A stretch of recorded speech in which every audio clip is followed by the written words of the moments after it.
Welcome to the 2025 PUBG Mobile Hong Kong Invitational. Our 16 teams are ready to fight.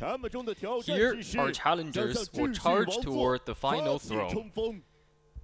Let's welcome the 16 teams.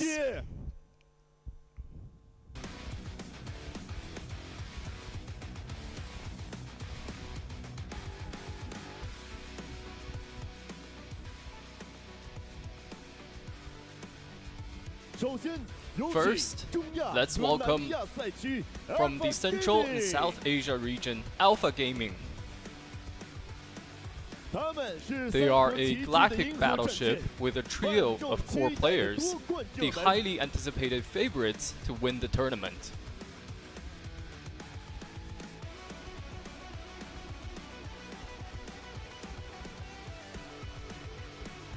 Welcome!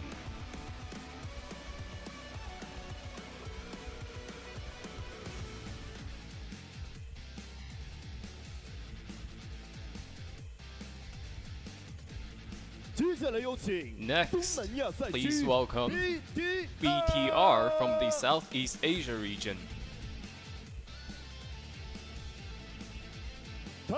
They are a veteran Indonesian team, masters of the Sanhok rainforest map.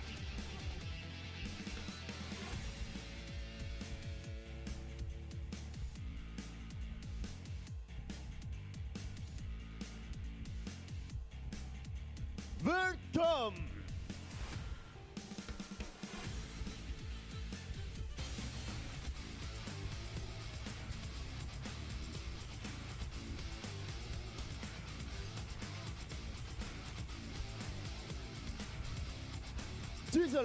Next, welcome CDAL from the Southeast Asia region. Fierce yet precise, they are a formidable Malaysian team whose strength cannot be underestimated.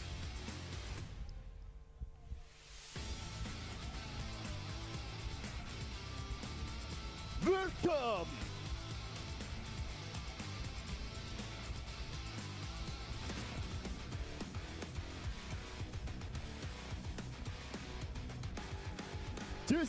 Next, the PMHI Season 1 champions of 2025, Team DRX.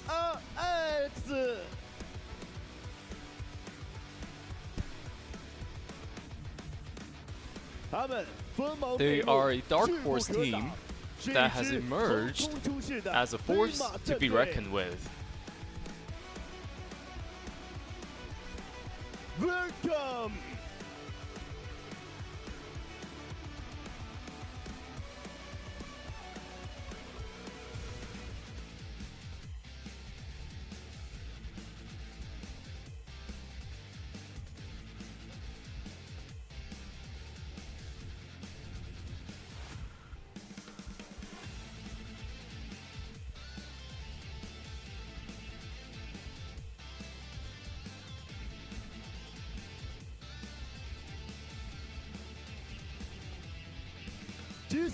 Next, the fourth place finishers of the 2024 Global Championship, INF from the Americas region.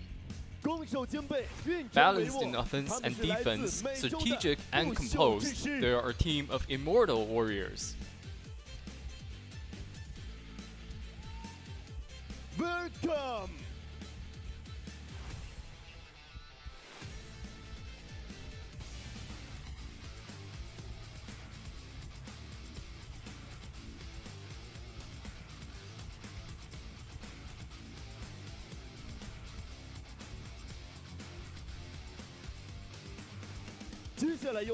Next, please welcome KN from PMJL, a soaring international star. They are a dazzling new force on the rise.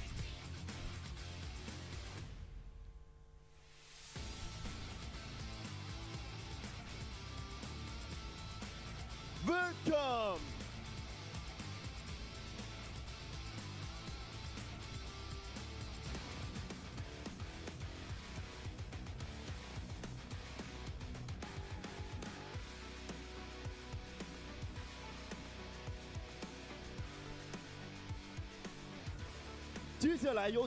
Next, let us welcome LGD from the PEL region.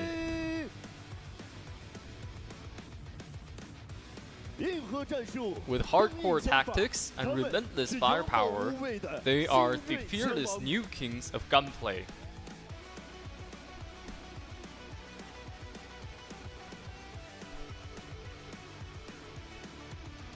Welcome!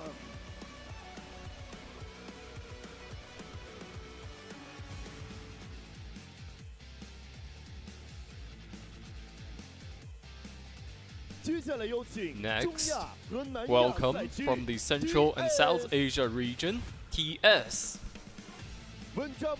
Steady and brave, they are the perfect blend of team synergy and individual flair.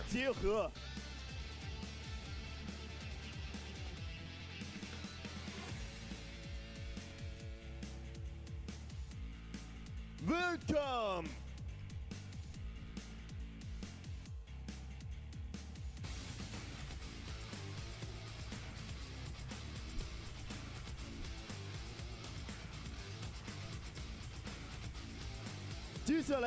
Next, the third place finishers of the 2024 World Cup, Tianba from PEL.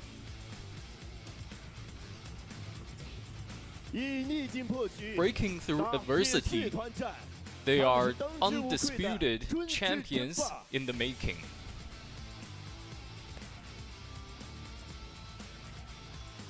Welcome!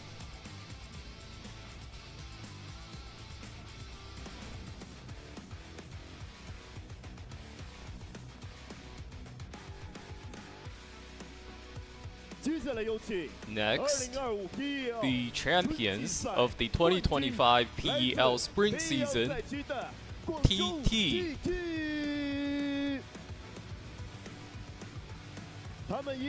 They have endured a long and difficult journey to finally silence all doubts with their championship.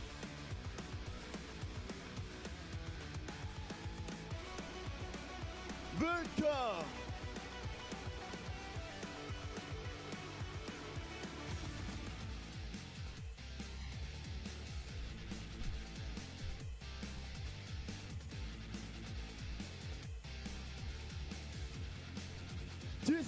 Next, the fifth place finishers of the 2024 Global Championship, VD from the Southeast Asia region.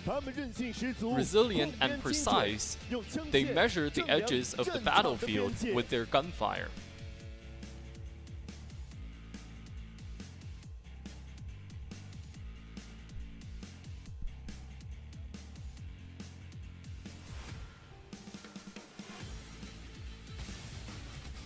Welcome!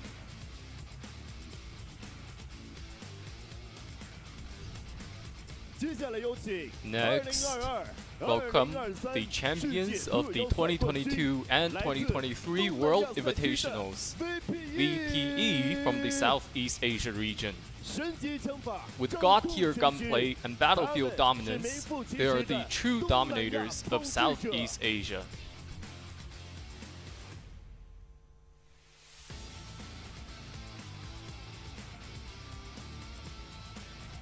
Welcome!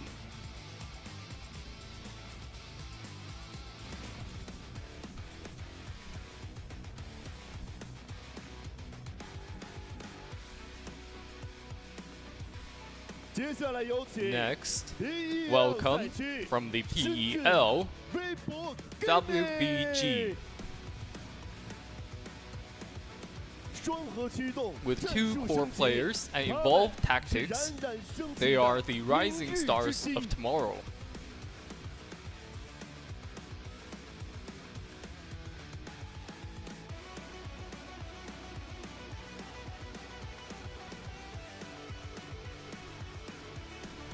Welcome!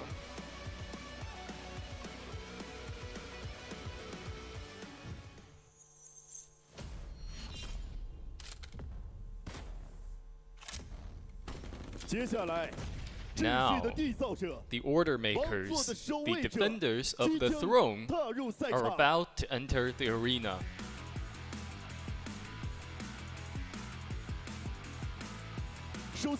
First, let's welcome the 2024 Global Open champions, RC. Dominating their region for 4 straight years, they've built a dynasty of absolute supremacy, but they're here to win more than just that.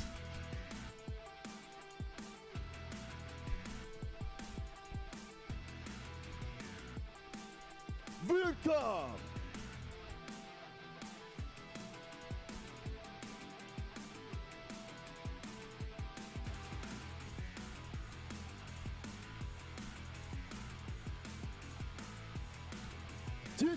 Next, please welcome the 2024 World Cup champions, Alpha 7.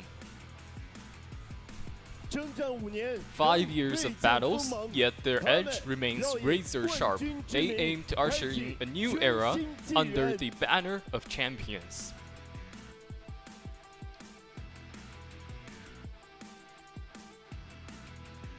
Welcome!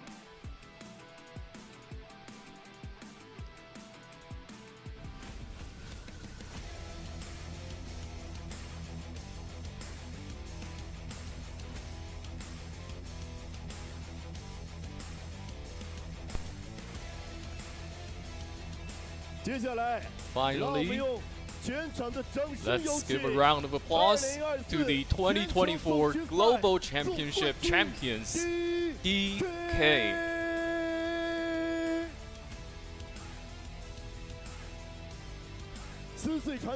They've shattered the traditional playbook with the most aggressive tactics, conquering the battlefield in their own way. Now, as true kings, they'll let their bullets do the talking.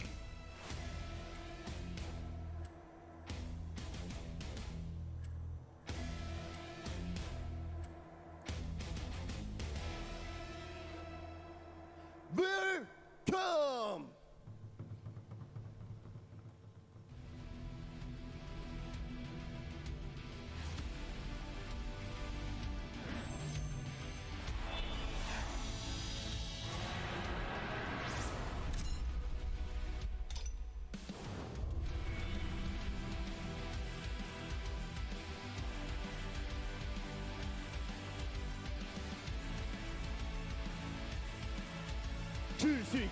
The battle for order is about to begin. When the fighting spirit ignites, victory or defeat will be decided here, and the landscape will be reshaped by you.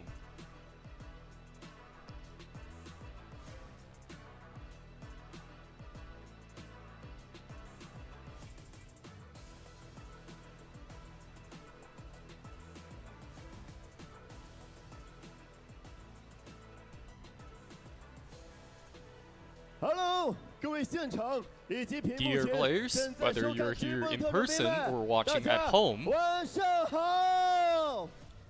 good night, good evening.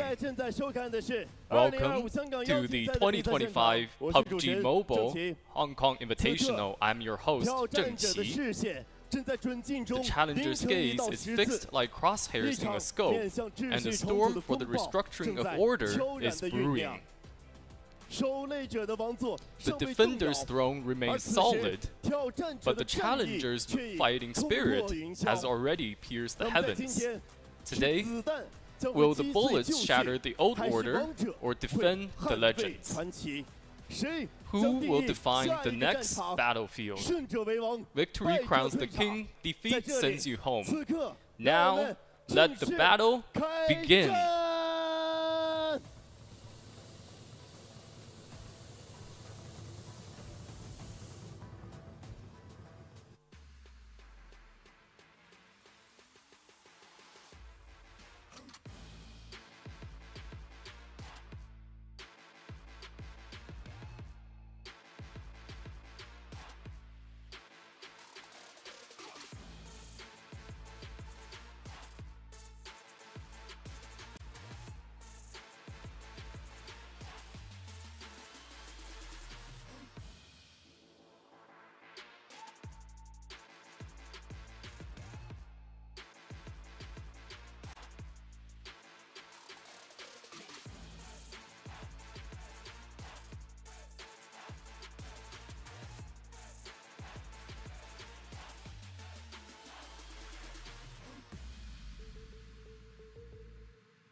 It absolutely is, Sandstorm. I'm so excited to get into it. This is going to be such an interesting matchup between these two great regions, right? We got those global teams coming in here. We've seen so many of them win so many global tournaments. I just came out of CSA, PMSL CSA, watching all that. So several of these teams are here today as well this weekend. Super excited to see them come up here. We also have PEL, all these Chinese teams coming in here, super huge reputations ahead of them.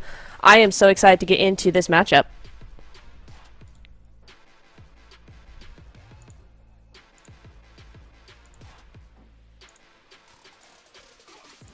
Mm-hmm.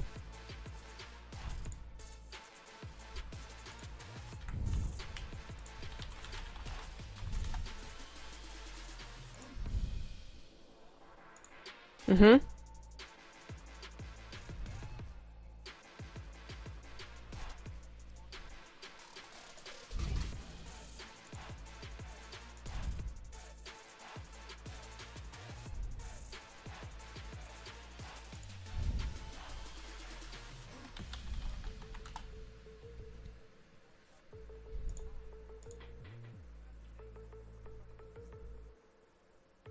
Mm-hmm.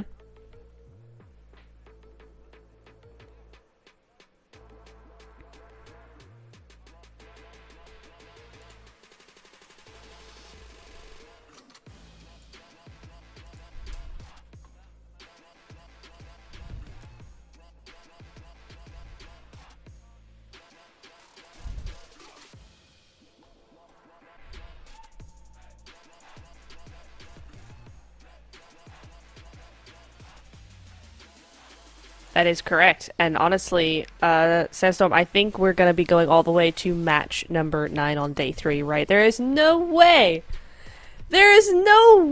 a team gets 30 points and then has to get a win in 6 games. I just don't see it happening. I mean, maybe, but I'm just saying, it does feel like we are going to be getting into at least a couple of those extra games over on Sunday. You see them there, Sanhok, Erangel, and Miramar, one of each, everything to just balance it all out. But the map rotation for today is going to be 6 games, Sanhok, 3 Erangels, and then 2 Miramars. Fairly standard stuff, but with this lobby, it's not going to be a standard weekend at all. Mm-hmm.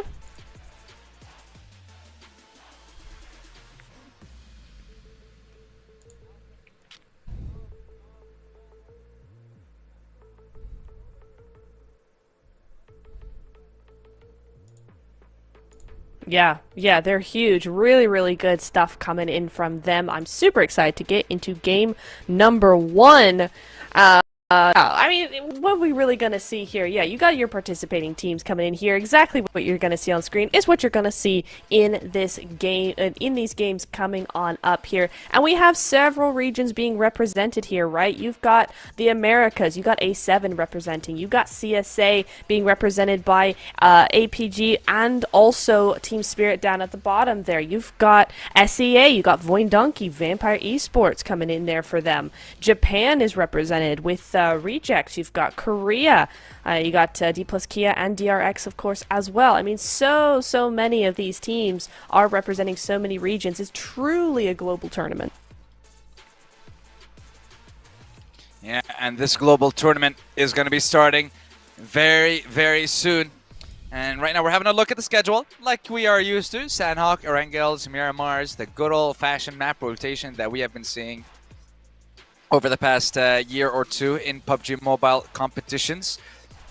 But do you think there might be any way that we might be seeing a change in map rotations soon, or do you think we're going to be sticking with this for this year? I'm liking the rotation as is right now, but maybe a little change, add a little spice to it. What would you do if given the choice? I don't know, man, because let's be honest. This is the spice, because we normally had Sanhok in the middle of the games, right? But now we've changed it up. I always like Sanhok in the middle, but I also appreciate this rotation. I think it gives a lot of teams a lot of work, a lot of sort of time to actually work things out on each of the maps. It's not too much trouble trying to go in between maps and back and forth and back and forth. So yeah, I don't mind this rotation at all. It's just, yeah, I mean, I always like Sanhok in the middle, but that's just me. And to answer your question, no, I don't think we're going to see a change. Okay, well, we'll see what's going to happen. Right now, honestly, I'm focused on seeing who's going to be the team that's going to have the best start to today. You know, who's going to be coming out swinging with that first chicken dinner in game number 1, send a message to the rest of the squads, and that's how it always is. Because I remember, for example, for PMGO, when we came into the tournament and everyone was talking like, hey, 4 angry men, it's their game, they're going to do it, it's all theirs, it's their tournament. And the only time we saw them properly was when Doku got MVP for the tournament, somehow. Don't even ask me how. Lol. But yeah, it's a bit crazy. Hey, but I tell you what, I mean, Top coming into PMSL CSA, he was MVP for those finals. So obviously something is definitely changing within the team. We want to see a lot more from them, but honestly, the way that they were looking, I really, really think that they are going to be a big contender. I think everybody thinks they're going to be a big contender in this tournament. We'll have to see because, you know, as we were kind of talking about before the show, right, we do see these players do very, very well regionally, but when it comes to global play, it's a little bit more difficult for them to actually come up on top. So this, I think, is going to be a really, really good example of what they're doing differently now. And there are some teams that I'm kind of curious to see like how they're going to shape up against this level of competition. Like, for example, I want to see what Team Spirit's going to be able to do against this kind of lobby. I want, like, specifically as one of the European representatives in the tournament, if not the only European representative in the tournament in Spirit. Kitsune, Nomi, Matic, Effect, like, you guys have quite a lot of people supporting you as you go into this tournament. But then I want to also, you know, jump onto the Brazilian hype train. You know, you got Alpha 7 Esports. Finally, last year they were able to secure their first global title. So, is another one on the horizon? We'll have to see. I think we just have to see, right? That's the idea. But we will be looking forward to Sanhok super, super soon here. I think about 4 minutes on the clock is kind of what we're seeing here. I think that's where we're going to be going with this. Yeah. Sanhok will be the first one. Yeah, first one in a couple of minutes' time. It's fine, guys. We're just going to be going through this very, very quickly here. Any predictions, Sandstorm, for this first game? Who are you looking towards to actually be winning this game? Let's see. So for Sanhok, let's have a look at the drops first of all, right? From what we can tell, there's a couple of hot drops. You know what? I don't want to ruin it for the hype train that is APG. You know, I don't, because first game. I don't want to choose them. So I'm going to choose one of the lovely teams that are. You know what? I'll go with Thunder Talk. I'm gonna go with Thunder Talk. Yeah, I'm bringing it back. Okay. You know what? I like that. I like that a lot. I'm going to go... Ooh, you know what? This might be an odd choice coming from me, but I feel like actually for Sanhok, I've got this thought in myself that it's actually going to be BTR. Really? Yes. I have a gut feeling. Okay. Well, boys and girls, I guess we have some predictions now. Yes. We know that... I got one team. You got another team. That's about it. Yeah. Yeah, definitely. That's kind of how it goes. Predictions. But yeah, I will be interested to see. We do have. I feel like I got some insider info, and we do have for Sanhok a couple of hot drops coming up, though, Sandstorm. So I'm excited to see if that's actually going to be a thing in the first game, or if it's not, if they're going to go elsewhere. So in Ruins, we have Vampire Esports and LGD, and then in Paradise, you have BTR and WBG as well. So very big teams that could be clashing there. I am interested to see that. Also, on the global side of things, you have Team Spirit in boot camp and Rejects in the Trifecta area right next door. So that is going to be a really big sort of clash that I feel will be coming up a little later into the game. Well, I can't wait for us to start the first game. I believe we should be going live in just under a minute. So, boys and girls, I would love to ask you to give us your predictions. Who do you think is going to be taking the first game of the day? And why do you think it's going to be Thunder Talk Gaming? Okay, this guy. I mean, to be fair, Thunder Talk is looking like a huge squad, to be honest, so I really am interested to see how they end up doing. But we just have to see, man. We just have to see. Yes, they've got some big names on there, but can they bring the heat in Sanhok for the first game of the day? That is what I want to know. I feel like the first game is going to tell us quite a decent bit about how this first day is going to go. I'm just hoping to see... Well, I don't want to bring it up too much, but it is one of the biggest topics of conversations that we can have about this tournament, which is once again bringing up Alpha Gaming. Yes, they are touted. They are one of the teams that's touted to take the whole thing, but like we've seen in PMGO, that may not always be the case. And I believe there were a couple of times where we discussed with the players, asking them like, "What do you think happened? What do you think was the issue? What went wrong for you and your team?" And the response was, maybe it was just too much pressure. Thinking that with everyone that we talked to, like including players talking to each other, they would hear from other players saying that, "Oh, the tournament's yours." So the pressure just became too much at some point for the side, well, Alpha Gaming previously, 4 a.m. Previously, rather, Alpha Gaming now. But things didn't work out for them in PMGO, and I want to see them change things up here. Because people are going to keep having these kinds of expectations of the team, and the more and more you disappoint, the more difficult it becomes to keep following the team. So it's just a lot of pressure that affects the players. I hope it doesn't negatively impact them too much. I mean, with a global win under their belt now, right? I feel like a lot of that pressure probably came from never having a global win. They got that last year. So coming into another global now, I feel like probably some of that pressure has died down a little bit. I mean, we did see PMGC them not do super well considering, but I feel like coming into a new season, they should feel pretty good. It's a different kind of global event as well, right? Yeah. So I feel like maybe there's just a different aura here that we are going to be seeing come through. But Sandstorm, we're getting into our first match of the day. That we are, and here we go, boys and girls, finally getting the PMHI under... Wait, we're used to saying a lot of PMSLs, PMPLs. Yeah. Yeah, but this time it's PMHI, the Pubg Mobile Hong Kong Invitational, with a plane path heading just south of Mong Nai all the way towards the southern side of Sammy. Let's see how the split is going to be. And looking towards the drops of the team so far, nothing crazy. Alpha dropping in the same location, Influence Rage, same location as we can see from the research that has been provided by Neptura. Thank you very much.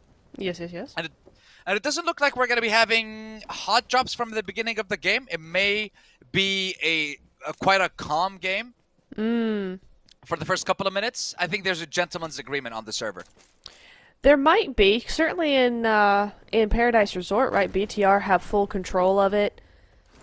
But Ruins might be a different thing. LGD have, in fact, gone to Ruins, and so have Vampire to a certain degree. Looks like Vampire might be moving to the outside of Ruins, right? So it's not a direct drop clash there, but definitely treading on some toes down there, so we'll see how that works up. WBG did move down to Bantai and Camp Charlie, so they're not in Paradise Resort there, but the zone does go up to that island. That could pose some interesting problems for the teams on the east side. Ooh, Tony, though. Tony! No, Tony K from Vampire will be the first to fall in this first game of the day. Notice, not greeting for the finish instantly. Just trying to scatter a bit, make sure, round to trade. LGD doesn't lose anything. And LGD will be drawing first blood in this game. Only 2 minutes in. Loving the proactivity from this team. Yeah, very nicely done indeed. LGD not messing about, right? They did not go, hey, well, we've got the Ruins building, so we're gonna just chill and let them do their thing. No, they were like, no, you're not going to surround us at all. We won't allow it. We won't allow you to get that upper hand. We're gonna go for you. We've identified a weak point, and we're gonna take him out. And unfortunately, Tony K was the weakest link there, so unfortunate, but he is going to go out. That he is. No revives, no respawns for you this time, buddy. Looks like we're gonna have to be waiting until the end of this game. But we're now looking towards DK as they are making their rotation. Voin, Donkey, Potato, what's going on with you and Razak and the rest of the boys? Thing is, at the beginning of this game, it is okay. Hold on, we are gonna be seeing a rotation with a horse, though. That is what are the horses having skins too? That would be super awesome, but I haven't heard anything about that yet. That would be kind of sick. Not gonna lie. It would be very sick. I would love that. Horses. So Zeta from Vine. So we're instantly seeing some bridge camping strats. Get one knock and get the finish as well. So they have secured themselves the elimination point. And they are standing their ground on this bridge, not allowing anyone to pass through. Oh, that's only Zeta though, so maybe he might have been overpowered if the rest of the team pushed, but having someone already knocked, not knowing the rest of the information and the locations of the rest of the team might not have been the best of calls. So for now, they survive. That's a really nice off angle, actually, by Voin Donkey in general. They had a really nice spread across that. There was all points of the bridge actually surrounded there. Really looking good for them. So Tianba literally cannot do anything there. They're going to have to fall back, regroup. You see them over in Khan, I think it's called? Am I forgetting my Sanhok positions? Cow? Probably. North side. You right. Northeast. Yeah. North. Wow. Yeah. You right. Wow, Nap. Yeah, wow. you right. I'm sorry. You're losing marks for that. Sorry, guys. Sorry, I forgot the name. It's my bad. But anyway. Anyway. It's fine. We're moving on. Oh my lordy. Dear. So far, But we've only seen a couple of LMs, one for LGD, Yeah. one for VD. But here's the thing: we didn't talk about. I want to say the zone for starters. I did mention that Thunder Talk we're gonna come out with a chicken dinner in game number 1. The zone was heading in their direction for the first one. They will have the high ground next to Camp Alpha with the mountains and everything. So now the question becomes: can they use that position to their advantage and get themselves the points they need to have a great start? I mean, it is interesting. I will say we often see kind of the first 1 or 2 Sanhoks of an event often go up to those cliff sides. So we could definitely see something continuing that way. There you go. Thunder Talk coming in clutch there in the Elam feed. We see 1 point going their way, or at least a knock going their way onto Voin Donkey, it looks like, actually. So that's going to be an interesting clash happening up onto those mountains. And honestly, if Thunder Talk are doing what they need to do, yeah, they're going to be scouting out all the edges. They're going to be making sure that their positioning is secure. And so you are seeing Zing able to doing that right now, just looking down over to Ha Tin and going, absolutely not. We're not letting you anywhere near us.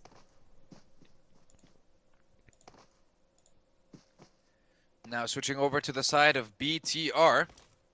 It's been a while since we've seen or felt their presence on the international stage, I want to say, for an organization like BTR. They were one of the, I want to say one of the giants of PUBG Mobile in its early years. Back when we had the Golden Duo playing together in Luxy and Zuxy. That was the... That was peak Bigatron, I want to say. During those years, 2017, 2018, if I'm not mistaken. Would be kind of nice to see that one more time for Bigatron. But now we're focusing on Thunder Talk. We did ask, are they going to be using the high ground to their advantage? They're trying to get some shots off at the moment, trying to see if they can pick up a couple of knocks, maybe a couple of limbs as the zone starts to close. We are going to be seeing the end of zone number 1 and hopefully find out a little bit more about where this shift is going to be and if Thunder Talk will be able to hold this high ground for much longer. I'm sorry. Zing over there with a 3 times on the QBZ at that range is wild combination to have. I don't know how he hit any of those shots, but the zone does go into phase 2. We are seeing a southern shift, southwestern shift, down to the trifecta area, down towards the bridge, and straight on top of Thundertalk. To be honest, you're right. Your prediction is looking very strong here. They have those cliffs, and they actually have a good portion of zone, so chances are we're not really going to be seeing them have to move very quickly. No, they won't. And now, someone who is moving quickly, though. Okay. Okay. BTR. Water's shallow enough, and they know that. So they take one car each and make their way into the zone. I'm loving the little sweeps that they're doing as well. Just extra bit of scouting, extra bit of information being collected here for the side of BTR. And also a couple of shots. Ooh, potato. A couple of shots coming their way. Is it potato or potato? Oh. Potato 05. I mean, right now, the high ground from TT is exposing potato a little bit, but still, he is setting his sights on BTR. He wants to get those knocks. Question is, where's the rest of the VD squad? 2 split. To help him out. Yeah, they seem to be having quite a wide split at the moment. They're potato split. Hey. That's strike one. I'm sorry.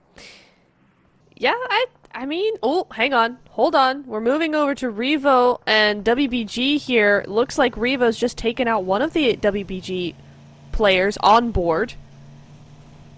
And that is going to be 33 getting taken out there, unfortunately. And they might just run into DRX. Okay, no, they're not. They're going to stop in this compound very quickly.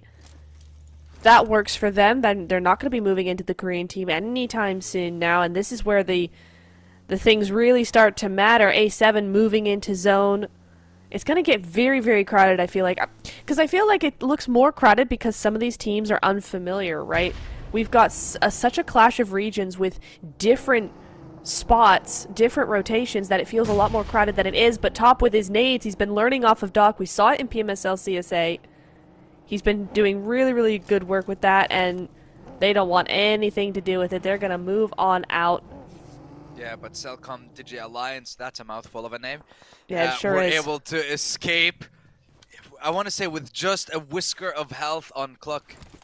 And that's the thing, it would have been very difficult if that knock had come through. There was no way that APG would have given them the opportunity to just run away. They would have fully pushed for that and tried to secure the rest of the fight, but for now they're able to run away. BTR, we saw them lose a member already, I believe, to the... No, it wasn't BTR that lost someone to Alpha 7. That was WBG. Yeah, but at the moment we're just seeing one elim, and then that's it. And then the rest of the team rotates and continues heading over to another location to hold on. Whoa! Not able to hold on this time, though. The spray from Influence Rage, the drive-by was just too much. Diego will be able to secure that one, but there's shots coming in as well. From inside the zone, it may seem. And the zone will be shifting very far away from Camp Alpha and the Thundertalk positioning on that mountain.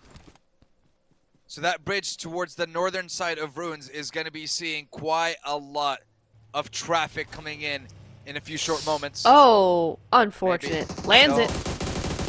Hey, yeah, he landed the flip! Not sure what Spirit are up to here, but they're just pushing squads away. I think Bigatron were trying to find a compound and take over it, but damage was too much. And now once again, LGD denying them any opportunity to get into a compound. BTR, they don't know what to do. They're just going from one building to another. And finally, first knock comes in. There's the second, and APG, along with Weibo, ripped them to shreds. And BTR are down to one member, it may seem. And APG secured 2, and both of them go to top. Goodness me, Top doing the work there. Sook with the explosive bow, bringing it to the globals. And he's looking for things. Top, oh, great spray there through the smoke with that AUG 3 times. Not going to do enough damage to get that knock, but certainly enough to stop him in his tracks. Really, really good stuff there from Sook, but we know him. Everybody knows who this guy is. We know what he can do. So there's no real surprise here, but nice to see him using that shack to its fullest. But APG, I'm surprised they were able to actually obtain this compound. Ruins is such a central location, especially in this zone. They've managed to just full send it and take cover. And honestly, if the zone continues to go their way, this is a really good spot for them. It really is. They just have to make sure that they hold on to it right now.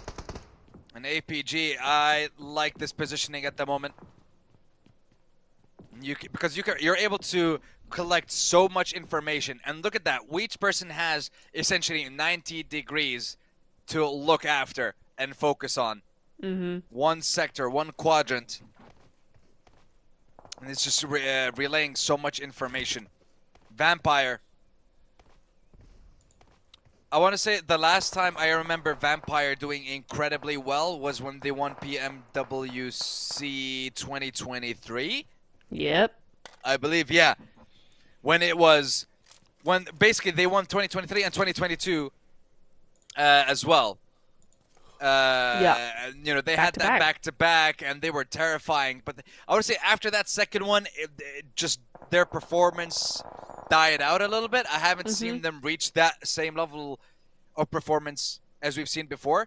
Like, for example, PMGC, when they participated, they weren't even able to make it from the group stage to survival or to the final stage. They just got disqualified within the first one, so. Oh, baby. Okay. Listen, I'm just saying, DRX are in a fantastic position right now because no one's going to be coming towards them. No one's going to be pushing them.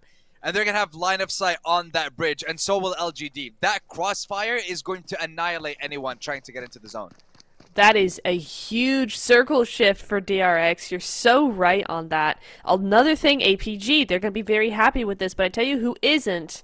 It's going to be Team Spirit. It's going to be Thunder Talk. Tianba, even to a certain degree, because Tianba is still out in that zone. It's starting to really hurt.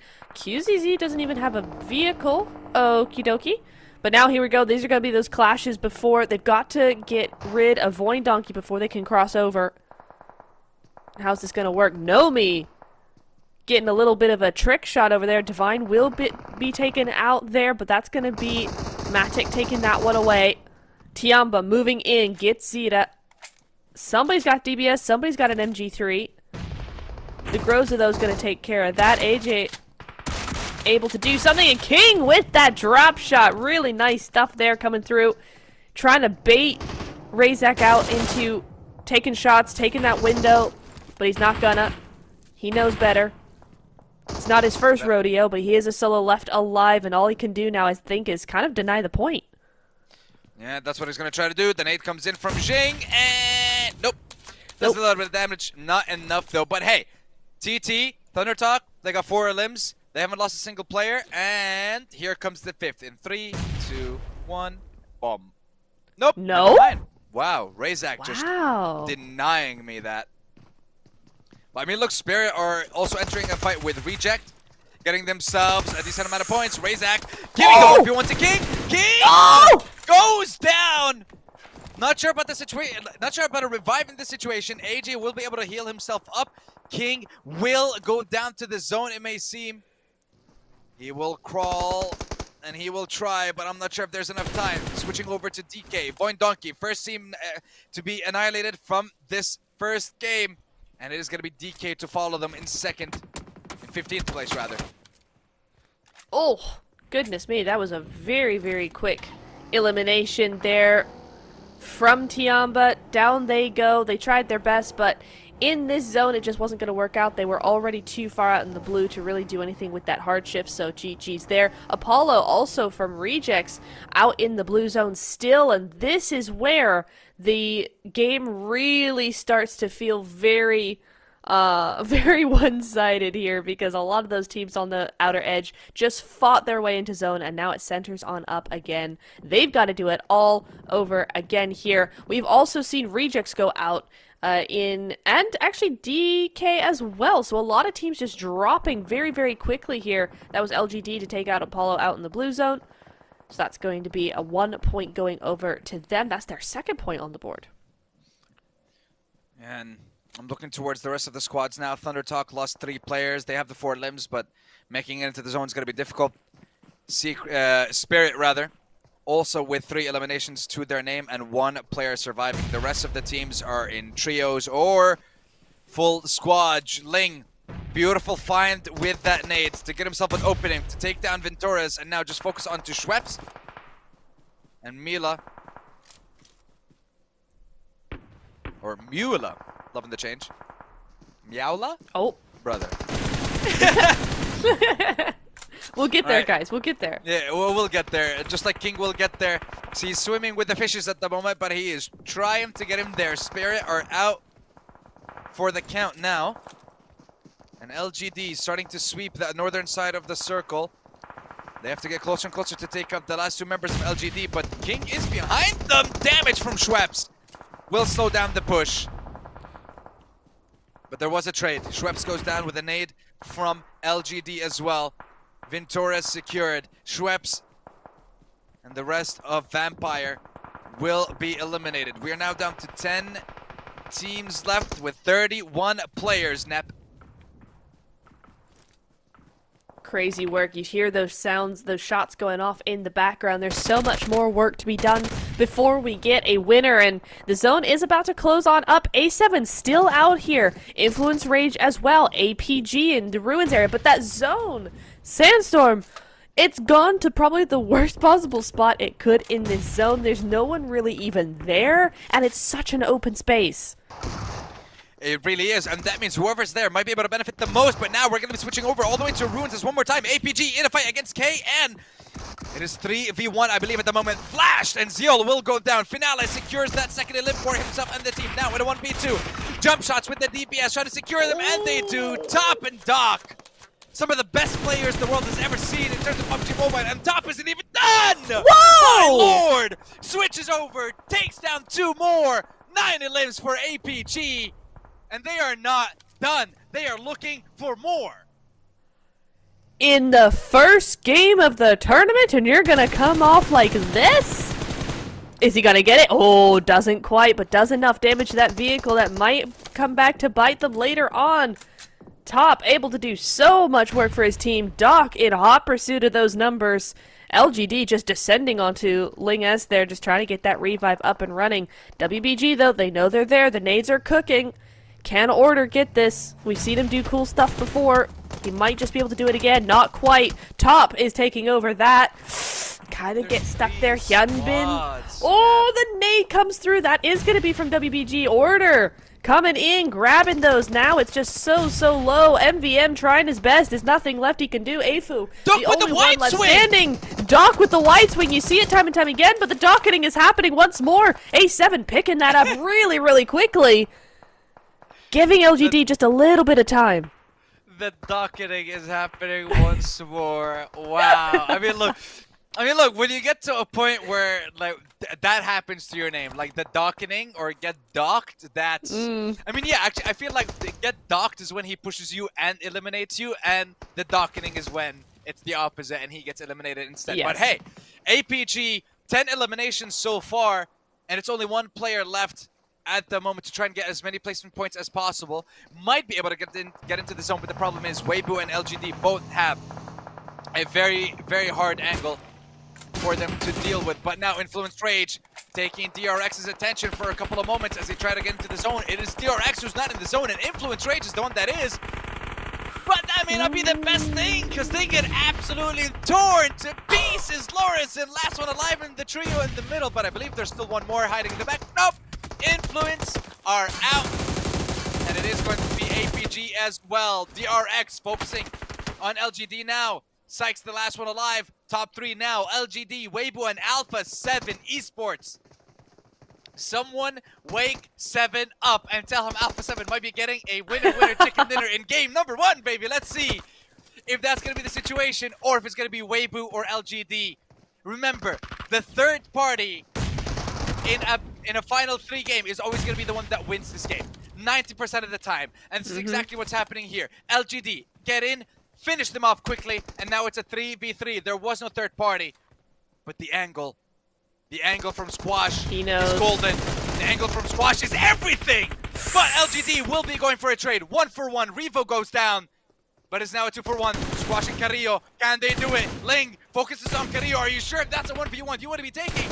I'm not sure that's what you can win here, buddy. Ling now takes the fight to Squash, but it is Alpha 7 Esports with the first winner chicken dinner of the day. And what a hell of a start for the Brazilian lineup and the Brazilian representatives. They are here making a statement at the PMHI. My goodness me, what kind of game was that? We heard nothing from A7 until those final few zones.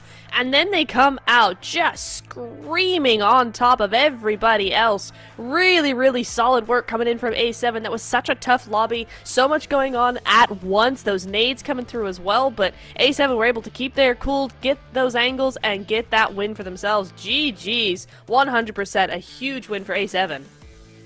Especially with I want to say they were able to secure a decent amount of eliminations as well at the end of that game. And don't forget, this is Sanhok. This is where we see a lot of the mayhem, a lot of the chaos between the teams.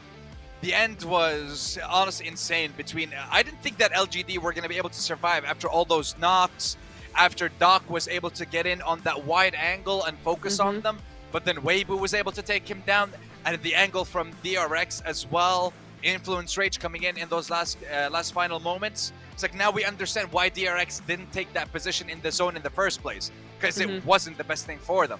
Yeah. I'm so surprised the LGD were able to get back up as 3. There's no way. I think it's crazy because I think A7 really saved them unintentionally there, because Doc moving out so far out into the open, as you said, right, they were just able to pick him off. But if they hadn't done that, LGD would have gone out much, much earlier. So for A7, that was a really clutch little play for LGD there. Really good stuff, and that is why also it's called the docketing, because he'll just push out on his own, no backup, etc. But in some ways, I mean, I have to give it to him a little bit here. Doc, he had an intention, and he had kind of a reason to do it, right? They were only one left alive as far as they were concerned. He was gonna go out and push that. It was just so open that yeah, it ended up being a docketing. But I'll give him this one. It's fine. Well, that was only the first game of the day, and what a heck of a way to start off the PUBG Mobile Hong Kong Invitational. Strong performance from the Mongolian representatives in APG. We also had, I want to say, quite a strong start from LGD, from Weibo. Talking about teams that have world champions in their lineups. Of course, we're going to be seeing incredible performances. But that was a good first game. I'm very happy with that. And now I'm kind of looking forward to see what's going to happen in our second game of the day. And this is the position I was talking about, by the way. Nap, here. When Doc was able to go off this angle, LGD should not have been able to survive that, considering DRX also had an angle. Yeah. But hey, they were able to make it to the end. They were indeed. They managed it. They did a really, really good job of regrouping there. Many teams would have just fallen apart after such a close encounter with the lobby, right? But no, they were able to bring it back and do some really, really cool stuff with it. I'm excited to see the Erangel now, though, in a few minutes. I'm very, very excited to see that because, yes, Sanhok has all the action, all the chaos, because it's a much, much smaller map, right? But Erangel is the bread and butter. This is where they know that they know that they know this map, that they know their rotations. This is where the strategy was born, and I think this is really where we're going to see some awesome PUBG Mobile. I mean, we are going to be seeing some awesome PUBG Mobile. We have some of the best teams in the world competing with us today. We got the world champion from last year. We got PMGO champions participating in this tournament as well. This has some of the best that PUBG Mobile has seen over the past couple of years. Some of these names will be extremely familiar. Some may be new to you. But hey, we'll try to break it down for you game by game and tell you the story of every single one of these incredible teams and incredible players. But you know what? For now, we're going to leave you with the lovely highlights from the first game, and hopefully we should be returning shortly after game number 2 is about to start. So hopefully see you guys in a few.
Ladies and gentlemen, surprise, surprise! We're back with game numero dos. That's right, game number 2. Game number 2 is live, and we can see the lovely little plane path on Erangel hopping on from the south of, well, I would say like right between, I want to say adjacent to the bridge in George Pool, separating the north and the south, and heading all the way towards the southern eastern side of military base. Lovely little plane path, lovely little break. But now we are jumping right back into the action for the second game of the day for the PUBG Mobile Hong Kong Invitational. It's still me, Sandstorm. It's still Neptura, and we are still here. We are. We are still here. You're so right, Sandstorm. We are right and ready to go. Because game number 1, shush. Game number 1 was awesome, was absolute fire. I'm expecting to see nothing less here today, especially with that zone kind of away from the rest of the plane path, right? It doesn't really center on at all. It goes up to that north side, going up to Severny as well, and Zeta with, what was that? With the glider, I think? But Vexy goes down. Ow. No, he's not down. He's in the vehicle. There we go. He goes on out. Eventually, that first blood. Voin Donkey being the first one to lose a player here as we look over to WBG. He is going to be the one to take out that player. So 1 point on the board for WBG already. Yeah, very quick elimination coming in within the first couple of moments of this second game. But speaking towards, I want to say, you know, before we get into the zone, before we get into that, boys and girls, right now in the chat, let me know who's winning game 2. Tell me. Tell me! Spam it! Is it LGD? Hashtag LGD. Is it APG? Hashtag APG. Give me the hashtag plus the tag of the team and let me know who is winning that game. Who is winning that game? Oh, actually, you want to do the predictions now? I want to do the predictions now. You know what? I will give it to... I don't want to give it to Alpha 7. I don't think we're going to be seeing a back-to-back this early in the tournament. I think... You know what? Yeah, I'll go LGD. I'm gonna believe in LGD in this game. Yeah, I'm gonna choose LGD for myself and for Maxman. And for Maxman, okay. Yeah, he may not be here, but his presence will be felt with a prediction for LGD. With the curse. Okay. I'm gonna go with. Would it be silly of me to go Team Spirit? Would that be silly? I don't think so. I wanted to choose Spirit on some level. I wanted to choose Spirit, but I'm like, Yeah. You know what? Team Spirit. I'm gonna go with Team Spirit for Erangel. Come on, guys. You got it. You got this. Well, you got Spirit for me. You got Spirit for Neptura, and you got LGD for me. And of course, let us know who you think is gonna win. And you know what? Since Maxman's in the chat, Big Boy Max, let us know who do you think is going to be winning this game. Give me your prediction, my boy. I need to know. Yes, yes, yes. And we're watching closely.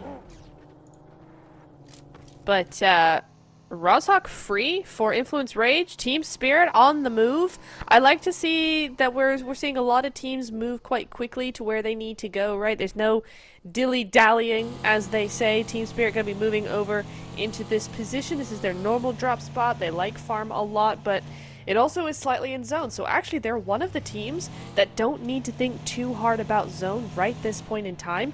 Also, Nomi, saw that. You're driving like me. Stop it. Wow. Did you teach him? No.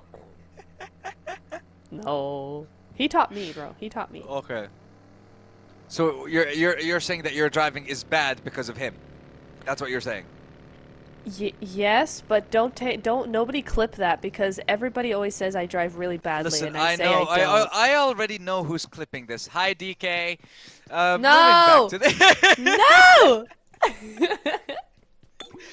Oh, dang it! You're God. right. Yeah. I mean, listen, I'm not wrong. The man doesn't miss. That's true.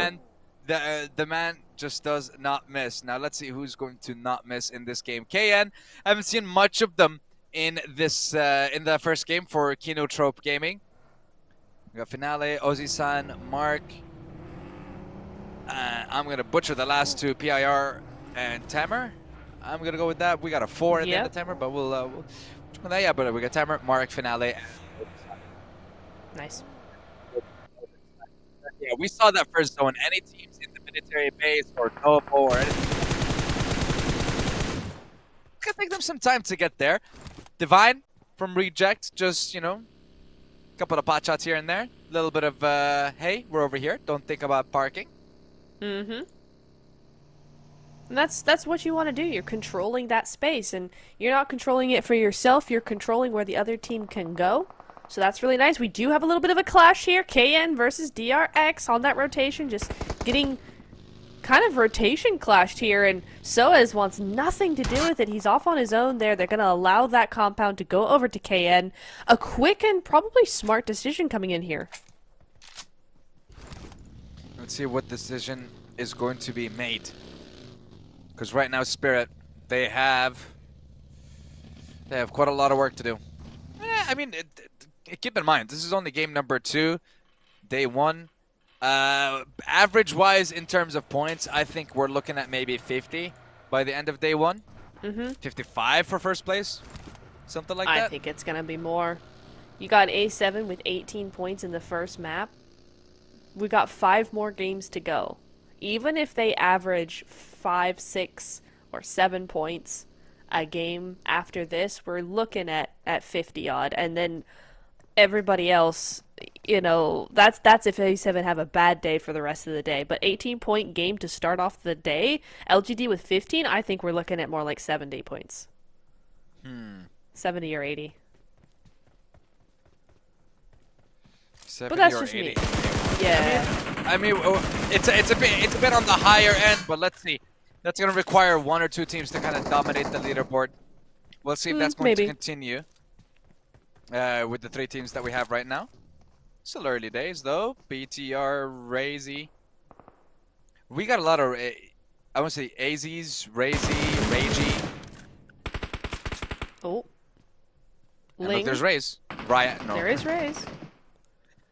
Gonna come pick up his teammate here, I think. Yeah, just gonna do a little drive-by. There we go. Pick him on up. Get on out of dodge. If you can, because the Scar can be pretty nasty in the hands of these players. But nah, they're gonna just let them go. They've made their point, right? They don't need to really do too much else. They're like, listen, we're over here. We don't want you over there. Go away. Point taken. Oh. Sandstorm, I'm scared. Kitsune is off on his own again. It's the docketing all over again, and Zeta is also here. Could be a 1v1. No, it doesn't really work the same way that docketing. No, it doesn't really work the same way docketing does. But look, hey, the side of Spirit do have this player from Voindonki surrounded from a couple of different sides, as he's trying to steal the battle plans from inside the house. Don't think they're going to be helping you out that much. Look at Alpha 7 and then where they're coming in from, though. Northeastern side, coming from the, I believe, from the likes of Zarki, from that angle. No one's on that northern western side, so they have a lot of room to work with over there. I don't know what you're shooting, but... Sure, why not? Go for it. Go for it, dude. Just making noise. Just kind of going, hey, we're over here, by the way. Leave us alone.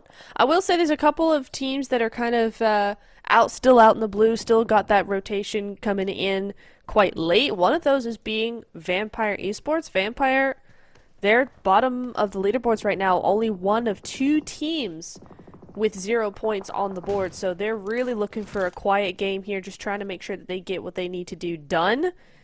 But Team Spirit, Sandstorm, Zeta might have a great little nade there. Doesn't do anything. They're up on the stairs, but that was a knock-on to Matic. Matic will get revived. It's fine, but this is where Team Spirit now have kind of let themselves be surrounded a little bit. I'm not sure that this was necessarily the play. They did want to help Kitsune, right? But now you've got the rest of Voindonki behind you. You've got Tianba now who's moved in. They're going to have to be... Oh, and then it's A7. Sandstorm, it's A7 right in front. This might actually spell the end for Voindonki here. These big sprays coming through. Surprised they made it through all this way. They're still making it. 2 squads are focusing hard on them at the moment. Potato! Potato! How? The whole potato's dead. It's just the skin that was left, and now he's healing. How did that happen? Yeah, it was just the skin that survived. Holy moly, Potato making it out alive. And the fact that they didn't lose anyone. That's it was crazy. only Zeta that was left behind, though. Zeta's going to be going for Oh, the 1v4. effect. Yeah, I That mean, is look, you can bold. you can warm up a nade as long as you have someone to cover you while you're peeking with that nade. There we But go. now No? Zeta, yeah, Zeta just gonna throw a couple of smokes, deny vision, and now it's like, you wanna get the elimination? You want this point? Come fight me for it. Get in here. Ah, that's why. Oh, Nomi very nearly going out there. How? How is he still alive? Zeta, what kind of armor you got on, bro? That's crazy work coming in from Zeta. Just able to avoid it. And now here getting backstabbed. Nomi goes down. Effect is going to be not the next to fall. He does get the clutch going on. Effect with that S12K able to do some damage over there. Void Donkey, that was smart, but Effect is just too good for you. But is he too good for the rest of the teams that are currently taking shots over here? Maybe not. That is going to be one loss on the side of Team Spirit. Effect is going to res back up here. A7, surprisingly quiet in this fight. They don't have enough information to really third party this well enough. So we'll see how that goes for him. Let's see. I feel like Void Donkey definitely rushed into coming back into that fight. Zeta was the only person left alive. You had two people coming in to help him. And then it just became exceptionally difficult with the way that Effect turned things around. But we'll leave that be as now Tianba and Weibo going for a fight. I believe it's a 3v2 at the moment. Weibo trying to see if they can actually get into the house here. 2v2, managing to get down yet another knock. One last member left alive for the side of Tianba. He's not even in this Wizard Tower right now. Tianba has been fully eliminated. Wow. Last member must have been taken out by the side of KN. And now we move over to Thunder Talk and their fight with what is the happening? side of the Kinotrope Gaming. Ozzy-san will get knocked down. Tamer's in the water. He gets in the buggy. AJ's in the car. Both players might be able to see each other actually, and AJ's forced to run, or rather swim away, as Thunder Talk are left with one person, and Kinotrope Gaming survive with the full lineup. This is wild stuff coming in over to the riverside. There's there he goes. AJ will be getting taken out there, but by Tian from LGD there. So that's going to be the final player of Thunder Talk going on down. Very, very early elimination from them, but that's just what the zone does to you. When it goes down to Rozhok like this, it is going to be a really tough rotation for a lot of these teams. A7 on your screens right now, going to be no exception. They got to get down to the other side there. Team Spirit do take out Void Donkey at the end of the day, so that fight was well fought. Lose only one for Team Spirit, so they're still up as 3. Should be able to get something done with this, but they're in the same boat as A7 right now. That they are, but Alpha 7 is currently in the lead in the overall ranking. I believe they managed to get themselves just one of those elims, and then they kept on going. LGD also with the full lineup still available. And okay, well, thank you very much, Neptura, for the update. Yes. Yeah, it does seem like Max has picked APG to be the team to win. And this happened before they lost the player, so thank you, Max. But we'll get back to that later, as now Matic is focusing on Divine and the side of Reject. They already managed to get a knock. And that's a second as well. Kitsune will go down by Reiji. Now it's up to Reiji and Divine. How close is Divine to be able to assist in this situation? Effect is a little too far out. It's a 2v1 at the moment, but Matic will be able to take that fight on his own. And all of a sudden, Reiji is going to be the last member left for the side of Reject. Quite a lot of damage being dealt, and now we see the elimination feed lighting up as well with the names of Alpha 7 and Influence Rage. The Brazilians are attacking each other, but it is Reiji who comes in and steals one of those points as the rest of his squad is getting eliminated. I loved that push by Team Spirit. Rejects just had no idea what was going on, and Regiosio somehow did not see him in the back there, but BTR now the next to fight. WBG coming in there. In the house, Federal says absolutely not, be gone. And that's going to be the end of that for now as everybody starts to crowd on into Rozhok. Once again, we have to say, DRX in the middle of zone again. They really know how to pick their spots. They really do. Their rotations so far in these first 2 games have been on point. They just need to be able to combo that with some fighting ability and get themselves a chicken dinner. They're currently 9 points in 5th place. Not too shabby after that first game. Now it's just about making the most of this game with the position that they have. Kinotrope, very silent in game 1, very loud in game 2 with the 4 eliminations that they have secured for themselves so far. Things go back to being calm up until the zone starts shifting and it starts moving and dictating to where the teams should be playing. Now, DRX under quite a lot of fire from Miaula here, forcing DRX to go back a bit, Nep. But both teams have to get into the zone, though. Yeah. I think I was looking at DK over into Rozhok there, not DRX, because now they're trying to move on in. VP, nice little split coming in from Vampires, actually. Nice little off angle to really start squeezing DRX here, and that's going to mean that they just want to move out as soon as possible. Sook with the explosive bow does get Federals from BTR there just in the Elin feed. We have to mention that. Chips now taking some work with the 4x AK single fire.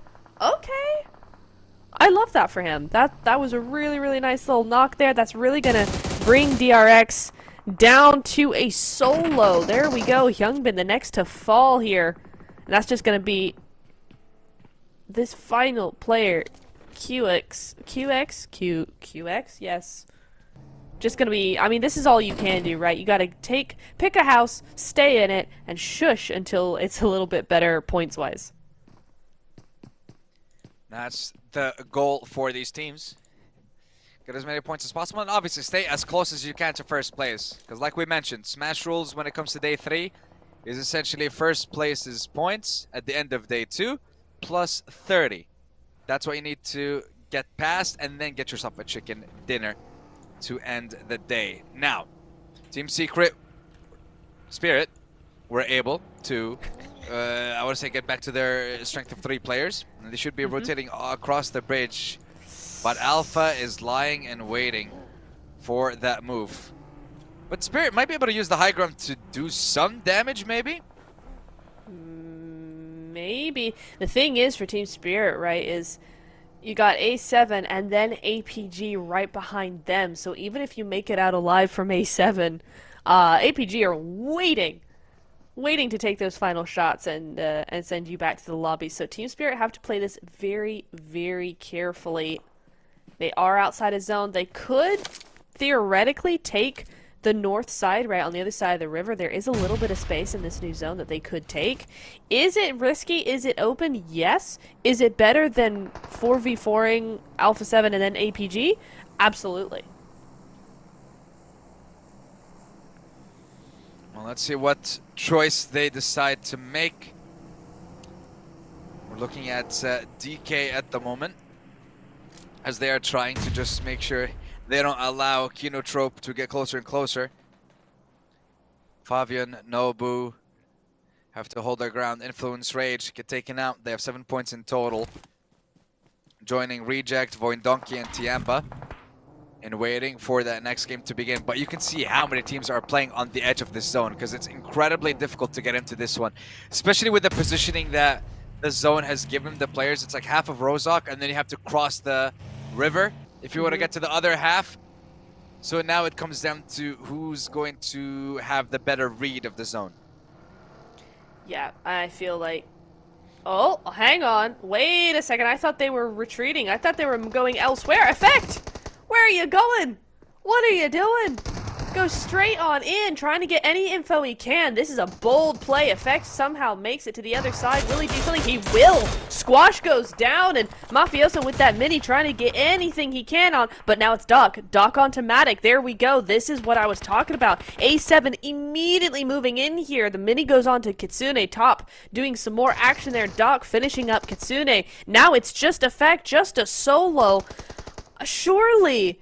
Sandstorm, they saw that APG was there. That nade is really good. That bounce! Oh my goodness, that bounce! How was he able to get that? Yeah, that was insane. Yo!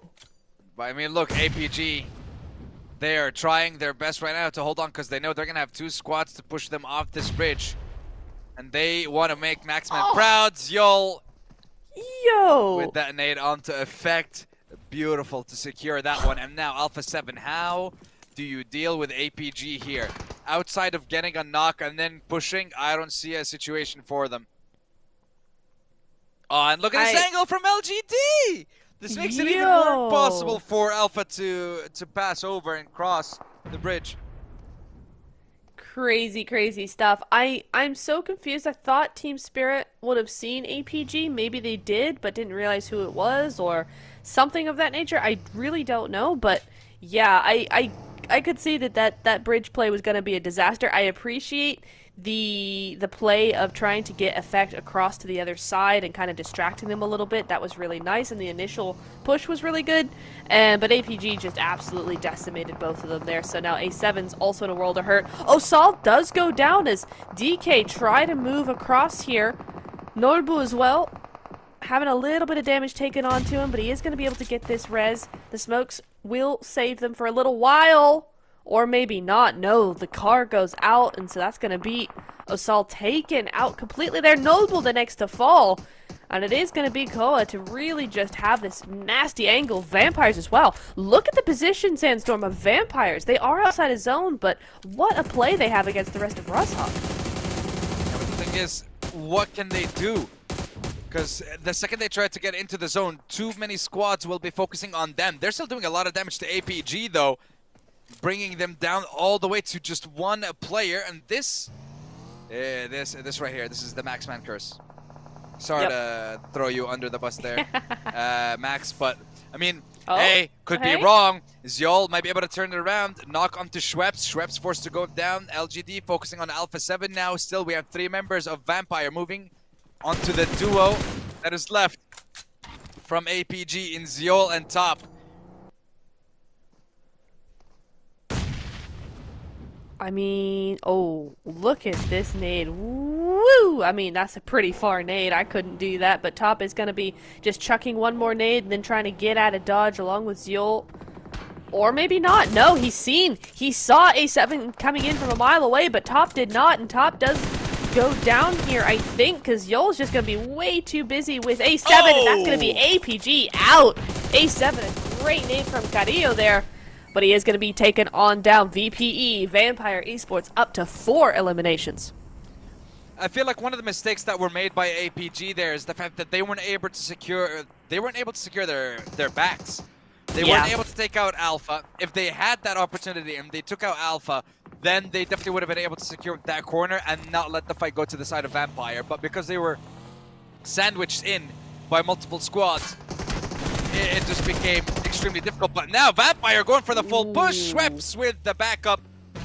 That will be their 5th elimination, and they will sweep that side. And look at the zone.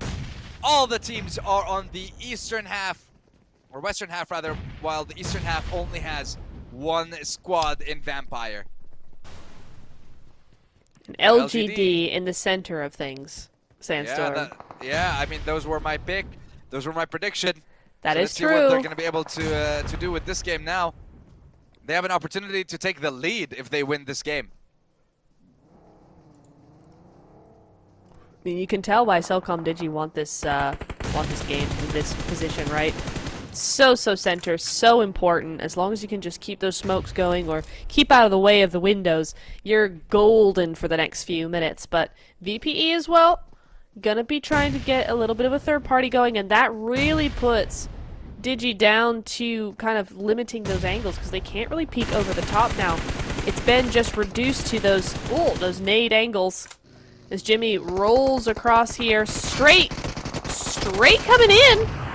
Okay, Jimmy not gonna go down just yet, but he is kind of low here, and there we go, just down to 2 for Cellcom. Yep. There we go. That's gonna be Jimmy takes 1, but gets taken out himself. Ling in, getting taken out with that nade. Whose was that? Tian, LGD coming in there. There we go. Tian gonna make quick work there of them, but that also onto Ling was a self nade, so RIP. or a teammate. But he is going to get res back up. It's fine. You know what? In the chaos, sometimes these things happen. VPE, though, looking to get a little bit of damage here. Tony K cooking up that nade. Moving on down. Not going to do anything too serious, but they do know the affront is there. But VPE have to be so careful. Right. Yeah, they're trying to time it right by being as careful as possible. Trying to see if they can find that opening, waiting for one of the knocks on LGD and then maybe sweep that. I like Weibo and the position that they have in the zone as well. Weibo are currently focusing on Kino Trope. And look at that, also Vampire with that sweep towards the right. They might be able to steal the elimination onto Mark, take down yet another team, and then we have our final 5 in the second game. Vampire looking to make a statement as well in this game. They have 7 eliminations. They weren't able to get a single point in that first game, but they are more than making up for it now. LGD are able to go back to full strength and heal up. Mark is out. Kinotrope is down. We now have BTR, Vampire, Weibo, and LGD. With LGD having the highest chance, but it's Vampire who has the full squad. But they are in the open. That is the problem. They are exposed to BTR, Weibo, and LGD. So the second they fire, they will be opening themselves up to the rest of the server.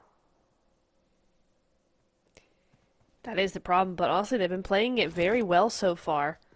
This is much more the Vampires I'm used to seeing at the global stage, so it's nice to see them coming back a little bit. 8 eliminations on the board so far. Remember, in the last game, they got 0 points, so this is a really good game for them to come back and get right back into the thick of things. But you're right, there's some big compounds here with some big teams in them, right? WBG, BTR, and LGD all looking in this area. The only way VPE can realistically do something here is if they wait for one of these 3 teams in the buildings to start looking at each other. Once that fight starts going down, then you can start picking them off. And right now, looks like LGD might be getting picked off here. First person goes down. That's to do my hope of winning this prediction just once. I'd like to be correct. LGD not helping a brother out, but Weibo trying to hold on. BTR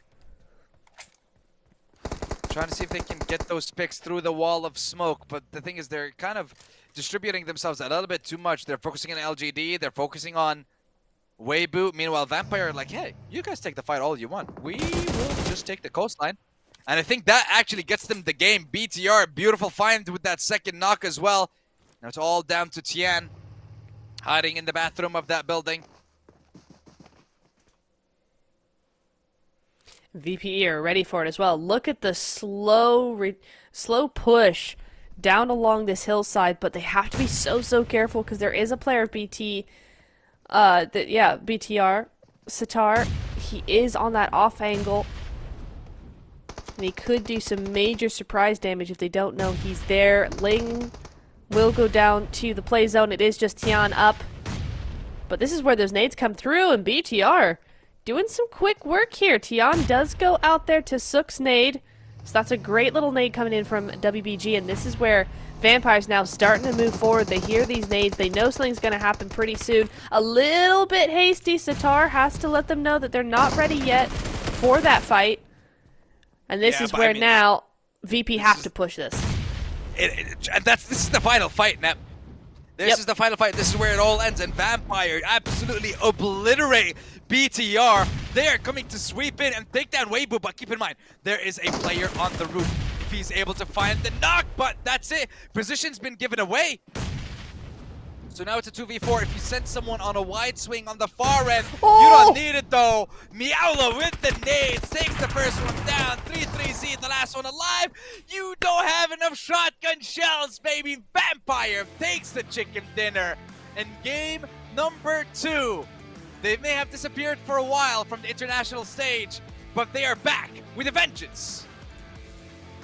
I love this. I love this so much. Vampires are back, baby. Let's go. What a game from them. Really well played, well timed, well executed. The strategy was sound. The rotations were sound. Really, really good stuff, and a comeback indeed from that first game where just nothing went right for them. They went out very, very early. They are back with vengeance now. Big, big win coming in from them. That is huge. Not the biggest elimination or point win we've seen, but certainly a great start to their day. Yeah, definitely a fantastic start. A couple of issues, a couple of mistakes being made by, I want to say, the likes of LGD and Alpha 7 and APG specifically with the position that they had at the end. They were able to bridge camp and gatekeep the likes of Alpha 7, but then they decided, hey, we're going to focus on the position. Too much focus on that, and Vampire and Alpha 7 just ripped them to shreds. They were sandwiched in, and Vampire perfectly played by them. The fact that they knew everyone was going to be playing in Rosehawk, they decided to play, okay, we have half of zone 6, 7, and 8 under our control, and all of you, any move you make in the city, you have to watch out for God knows how many angles, how many different windows, how many different floors and buildings you're looking at. You'd go crazy. There's no way you'd be able to find out who's going to shoot you from where, and there's no way you'd be able to react in time. So Vampire decided, hey, we'll just play without any of those fears, and they swept that entire area. Incredible performance by them, I have to say. Very well played from Vampire, and this is the kind of consistency and level of play that we expect to see from this representative. It is absolutely what we expect to see. Some really, really nice angles being used. Great nades as well. Great timing, but, I mean, we've said it. We've said it before. We probably will say it again, to be honest, because I doubt this is the last we will see from this team over the next few days, especially when they can do something like that. But I gotta say, Sandstorm, I am loving the energy that we are seeing coming in from these teams, from this lobby, in just the first 2 games alone, right? I mean, it might be a little bit quiet, but we're still seeing some teams pop off here and there, and then we get to that mid-game, and it is just game over for so many teams. We went from 12 teams to 5 in a matter of like 2 minutes. Huge, huge energy, very aggressive. I love what we're seeing. Yeah, so am I, to be honest. And I like the fact that we're already getting different victories, different styles. And, well, we got 2 more Erangels waiting for you beautiful people to watch, I hope. And also, congratulations to anyone who had the prediction of Vampire for that game. Thank you very much for that. I mean, I'm still looking at the chat. I'm still looking at a couple of predictions, and I'm liking the fact that the chat's interacting. And not only that, but shout out to Maxman for also joining us in the chat and entertaining the lovely people in the chat, interacting with them. We appreciate that, man.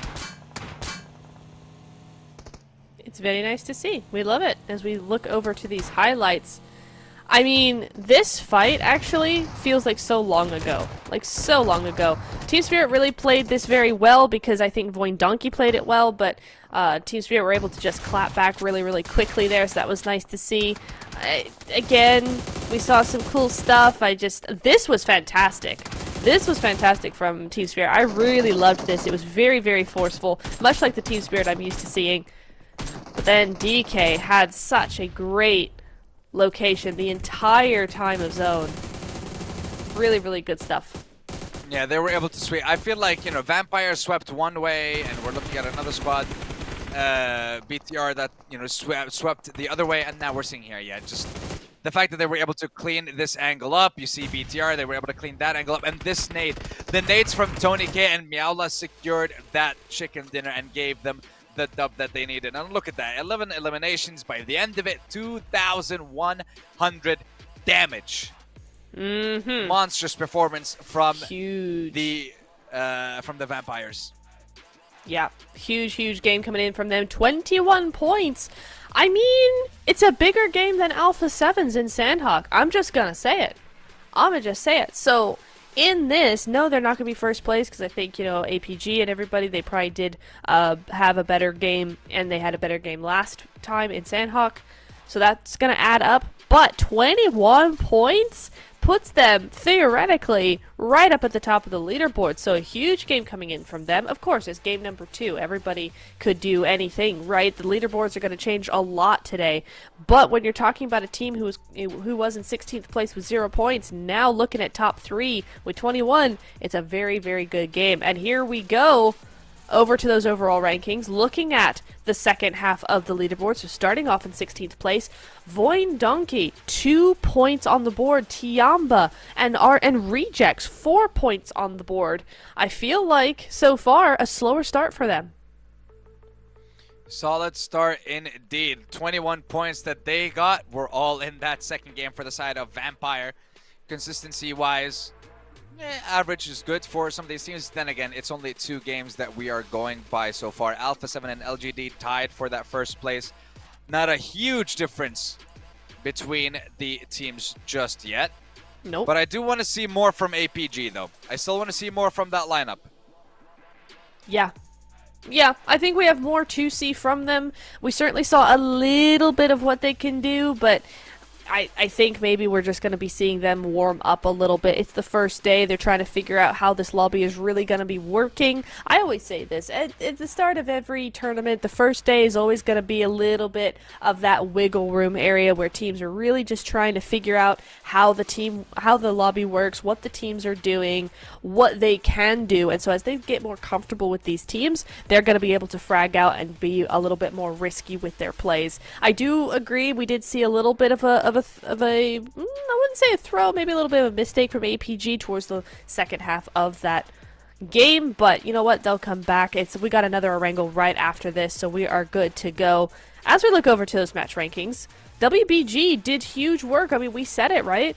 They were doing really, really nice stuff. 9 eliminations on the board for that game alone, so that's going to be 15 points going their way. BTR, 10 points.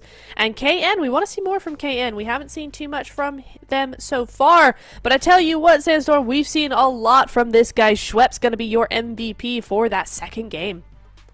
Yes, sir, with 600 damage and 4 eliminations to his name alone. After that second game, Vampires are on the hunt for that #1 spot. And I feel like, in a way, this is also kind of a warm-up for these teams before they make their journey to the Esports World Cup as well. That's the thing. So some of these teams will be participating in that tournament, and they should definitely be using this to their advantage. And we see names that we're used to seeing. It's Top, it's Duck, it's APG. And they have the most eliminations after that second game. Surprised? Not really. Top 4 damage? Surprise, surprise. It's Doc again. It's Doc. The man, he just doesn't miss. He doesn't miss, ever, except when he's on his own. But yes, he doesn't miss at all. Or he's dead. Yeah, that's true. Yeah. LGD coming in pretty close as well. MVM and Tian both representing LGD here in that top damage. And you got Sook as well. I mean, we did see in the Inlim feed. I didn't see it in the highlights, unfortunately, but he did get a knock with that explosive bow, so I really want to see him use that more because we don't get to see that over in the global scene. No, we really don't, and I would love to see more of it. But ladies and gentlemen, boys and girls, we're going to be taking a very short break. As you can see, Game 3 should be underway very, very shortly. So go get yourself a glass of water, a cup of tea, get some snacks, because we have 4 games to go. The third one's coming very, very soon. See you in a few. Noise.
Welcome everybody back to the PUBG Mobile Hong Kong Invitational. It's Neptura on your ears at the moment.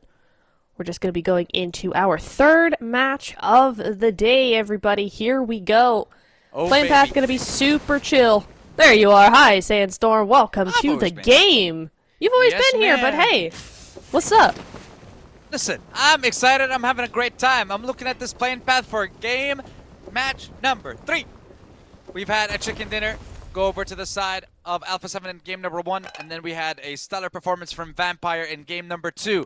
So now, once again, ladies and gentlemen, boys and girls, I would love to be asking you what team is going to be winning game number 3, and why is it going to be Reject? Oh, I'll tell you. Because the zone is you know what? Because it's Reject. Reject's gonna do it. I'm not gonna justify or explain. It's a prediction for a reason. But okay. It's not. I'm not gonna. Yes. They have 4 points in Yes. 2 games. Yes. You think they're gonna win this next game? Yes. This game. Excuse me. You're talking about the 2024 PMGO champions, Listen, okay? I love Rejects. They pushed Alpha 7 to their limits time and time again in these global tournaments. So now with Alpha 7 at the top, I don't think Reject are going to be too happy with that, and they're going to try to follow up and do something as well.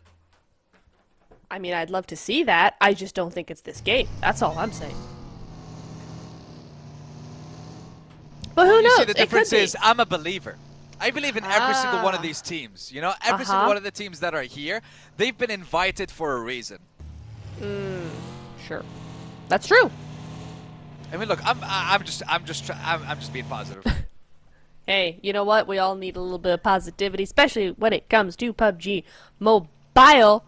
Because we got a lot of teams here who maybe could use a little bit of a boost. I mean, we did say Voin Donkey got those 2 points for 2 games, right? And even actually a lot of these teams that we thought might be on the top of the charts, right? DK, Thunder Talk as well, Influence Rage only having 7 points on the board. It's going to be interesting to see how they're going to beat those scores in the next few games. And again, it's the first day, right? There's going to be a few growing pains here and there. This is not the final result we're going to see from them. But let's see how these teams grow, how these teams adapt to this lobby, because I will say these kinds of events, it makes for a very different lobby than both sides, both regions are actually used to. Well, you know what, Nep? What? Okay, you should give me your prediction, because I mean I gave one. Now you have to give one. My prediction? Yeah. My prediction? You wanna go even higher and take even more time to think about who you're gonna pick? APG. Okay. Hey. Fine. We're going with Yeah. APG again. All right. Yeah. Boys and girls, you need to let me know who you're picking. Yeah. Come on, guys. Put it in the chat. We are also, reading, of course, by the way. Maxman. Who is winning? Hi. Maxman. Yeah. Who's taking game number 3, Maxman, and why is it APG one more time? Oh. Uh-oh. Yeah. and you know, I also one thing I would love to do with the chat is I would love to figure out how because we have a lot of people watching the games. I think we were reaching around 6,000 or 7,000 at least when we while we are in the game. So from the people that are watching, I want to know how many people are supporting each team. So for the next minute or two, guys, hit me with the team that you are supporting. I want to see who has the most supporters on the English stream for the PMHI. I want to see that too. Guys, take it away. We want to see that. Influence Rage is going to be moving on into what I call now the recall compound, because I don't know what the other name for this is. There you go. No recalls, of course, in this lobby, in these settings, but they are in classic matches. So we look like the zone has been centered up around that Pachinki Potato Hill area. So you're going to see a lot of teams coming through and trying to do something here. I will say, I want to talk just quickly while they're on screen, Sandstorm, about KN. They have 12 points, tied with BTR, 7th place right now. but I really don't feel like we've seen much of them on stream. What is this team? What are they doing? I wanna know. I wanna see more because I'm intrigued. They've gotten a lot of points, but we just haven't really seen much action from them. Okay, well, let's see if we can tell you a little bit more about this organization. Do it. So, this team, I want to say, was invited recently due to their qualification, I believe, due to their performance in the PMJL Season 5 Phase 1. They were able to take first place, and when you're looking at that tournament, you're talking about them competing against very strong teams, like CAG Osaka, Reject as well participated in that tournament as well. So they weren't playing against weak teams. No, they were playing against some of the strongest teams and teams that we have seen on the international stage before as well. And Kinotrope will also be at PMWC by winning that. So this is also one of the teams that we will be seeing quite a decent amount of over the next couple of months. Oh, fantastic. So yeah, you know, again, this is going to be one of these games where it's a test to see what their level is going to be internationally. Yes, we see teams performing regionally, incredibly so. But the second you get to the international level, it gets a little bit more difficult, and then that's when the stress starts to get to people. I wonder if the stress is getting to Zeta right now. That's the second time, I feel like. Well, certainly for Voin Dunk is the second time. I don't know if it's him specifically. That they've gone out very, very early. Got picked off one player at the start of the game. That's going to be going over to Alpha 7, though. That's their first point on the board for this game alone. 23 points now for them, putting them in that first place position. So we'll see what else they can do. That was way to the north side, though. That was over by Severny. And north of Yaz, so it'll be interesting to see what happens there. Doc just going to be refueling, getting a little bit of a pit stop going before off he goes to join his team. And they've made it across the river safely. They've made it from the island, so that's going to be them on that mainland, nice and safe and dry, moving on up into the second phase of the game. Second phase of the game within 20 seconds. Not long now. APG, Rufus, Top, Ziol. I do have to say, it's just like reading those names or like saying those names that we have seen at the top level multiple times. Specifically, I want to say like Doc and Top. I am very, very curious to see what's going to happen with the team like APG after winning their PMSL very recently. Will they be able to add this to it? Yes, it's an invitational. And it may not be as stressful as the rest of the tournaments that they compete in, like PMWC or PMGC, PMGOs, PMW, all the big boy ones. But still, it is valuable experience and definitely helps the team's momentum, I want to say. So if you manage to win your PMSL, you come into this, you win this as well, and you're going to PMWC, I feel like just from there, your team's going to be on fire, and they're going to be feeling so incredibly confident. And it's not going to be overconfidence, because it's not going to be like, oh, everyone's telling them that they're amazing and they're going to win. No, because they've won time and time again, and they now have that confidence to prove it again and do it again, I feel. Oh, hang on. WBG moving on in onto, what was that? There's a few teams actually here. BTR. Oh, Federal's just over peaking that a little bit. That might just save A7 here. Might just try and get that revive going. BTR need to get that revive as well, but Ryan does not care. He's going for it. So is the Buggy. Squash goes down next, and A7 just getting picked apart there. Huge, huge loss there for A7. Squash going down there as well. Means that BTR are able to grab those points, get this revive, and if they don't want to fight WBG, they don't have to here. The zone's moving in, so this might just be in disengage. Might just be. They don't want to be making those kinds of mistakes this early on in the game and this early on in the tournament. Because here's the thing, this is always one thing I feel like we discuss a decent amount, which is, I guess, how close do you want to be at the first place? And I guess not just that, but like not exposing yourself to too many too many different teams in the early stages. Just don't lose a player and then rotate, lose another player and then rotate. You won't be able to get that many points. So just don't put yourself in those kind of sticky situations. Wise words. We don't like sticky. It's never good. DRX looking for some... We don't like sticky, never good. Yeah, you heard. Imagine if they had sticky grenades in here as well. Oof. Yeah, is that not a thing? Because I have seen them in Semtex. tournaments before. Okay. Yeah, yeah, the Semtex nades, or I guess, yeah, Semtex nades, sticky it's different. I'm not talking about a block of C4 No. like we have in certain maps. No, I'm not talking about that. I'm talking about like a Semtex grenade. You throw it, it just instantly sticks to the first thing it hits. Yep. 2-3 seconds, boom. Yep.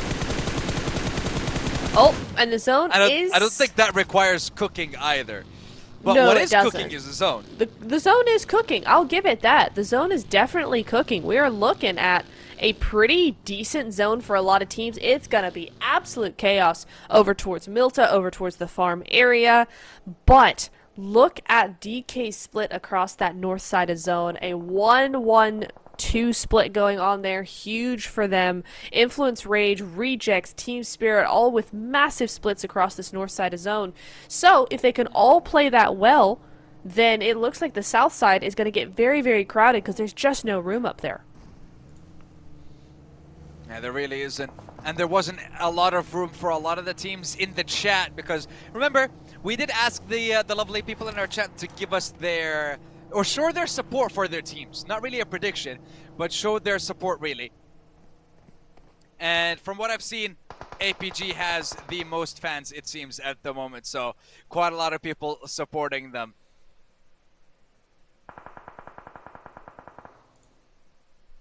I like to see what BTR are doing. They're really just rolling around, trying to take out anybody that they can. Very, very aggressive, but Diego might just be a little bit more aggressive than them. Razy unable to do damage there onto Diego. Diego does go down, will get flushed out, so that is going to be a trade. He's just a little bit too far from the rest of his team there, but I really do like what BTR have been doing. They were just moving in, taking shots, and taking names. Just getting over to where they need to be. Voindonk, on the other hand, another team that we want to see something from. One more player does get knocked, so Influence Rage dealing with two teams. One on either side here. One with a little bit more success than the other. But I will say, Sandstorm, Voindonk's spot is pretty good. This is that dip that's so famous. Might just save him here. Yeah, it might, but they just have to watch their backs. Make sure they have cover provided as well. Influence Rage, 8 eliminations or 8 points so far. But I want to say they've been kind of quiet for these first couple of games. LGD, they had a fantastic position in the previous game. Just were not able to, I want to say, the building that they had in the previous game, the building that ended up having the zone on it in the very end, they had one of their players in that building and could have made it all the way there. They could have reunited there, had the center zone. Then again, hindsight. 2020 at the moment. Always. Always. Wait a second. So Influence Rage lost one more, right? So that's what we're seeing on your screens right now. A7 also taking shots over and getting shot at in return. So there's a little bit of an altercation going over there, and the zone does center up to this side. So could be something interesting here. Mafioso doing the damage. The Ling does go down, but the rest of LGD are moving on in. 1v3 cannot happen even with the S12K, and his teammate comes in a little too late here. Carrillo next up on the chopping block, but he's just a solo. What can he do? Against 3 DBSs, he can do absolutely nothing. A7 will be going out in 16th place, the first team to be gone from this lobby. 15 minutes into the game, our first team is finally eliminated, and it is the first place spot. Eliminated by the second place spot in LGD. But I think there may be a third party coming in, and it is going to be DK. Osal follows up with a nade on Tian. Will secure the first one. Afu knows this fight has to end here. MBM comes back, and they're like, okay, you want to take this fight? Fine. But it's now a 4v2. Nade comes in. Shotgun. S12K from Notebook does a little bit of damage, and then they go back, throwing volleys, throwing nades. LGD trying to dissuade any kind of push, but they will secure the elimination onto Tian. They will secure that first point. Nade onto Nolbu, knocks him down. Exploding cores, knocks down the second. Nade from LCD, that's the third. Afu in a 1v1. Can they finish this 2v4? Osal with a blinking HP bar. 1 damage, 1 bullet, 1 shot. Can you make it, Afu? He goes for the nades, throws it down, doesn't get the damage, doesn't get the elim. Afu will swing with that S12K. Osal ready with the DPS. Oh! It's Osal who takes it. They will not be denied. DK will not go down just yet, and they will eliminate LGD. Anyone in the higher level of that leaderboard just instantly gets shot down, instantly gets taken down. And Vampire have a chance in this third game now. And DK are out with another, my lord, with another fourth party, I believe, on that. But Mafioso taking down 1, securing that elimination as well. He bought so much time. If Carelio was any closer in that situation, Alpha 7 would have won that. And I'm not sure what would have happened with DK, but so much loot now available in that location now. So much loot. Oh my goodness me, I'd be having a field day if I were them. Really nice stuff from DK as well. I mean, it was so close. Those nades were really good. The exploding vehicles as well. But they're able to res back up to a duo. And that is vital in a zone like this. Right? Oh my goodness, Yanbin. Not going to be having a good day. That zone, or that nade going straight into the zone of the shack here. That's going to be probably an Elim picked right on up. I don't think DRX can do anything about it. Nope, not at all. That's going to be missing all his shots first. GG's Mark on stream and everything. But he does get it done eventually here. Big stuff happening to the south side. Big stuff indeed, because we also have Cole at the moment who are feeling a little bit of threats coming in. A little bit of shots coming in from KN. Kinotrop, and you also have APG on that southern side. But this zone shift benefits both Team Spirit and APG, but that compound that Team Spirit have is going to give them so much to work with. Effect is scouting a little bit too far out though. Not sure if he's going to be able to come back to his team. They will provide him the cover. He will be able to go back. And Tianba, who's also been very quiet in today's games, I have to say.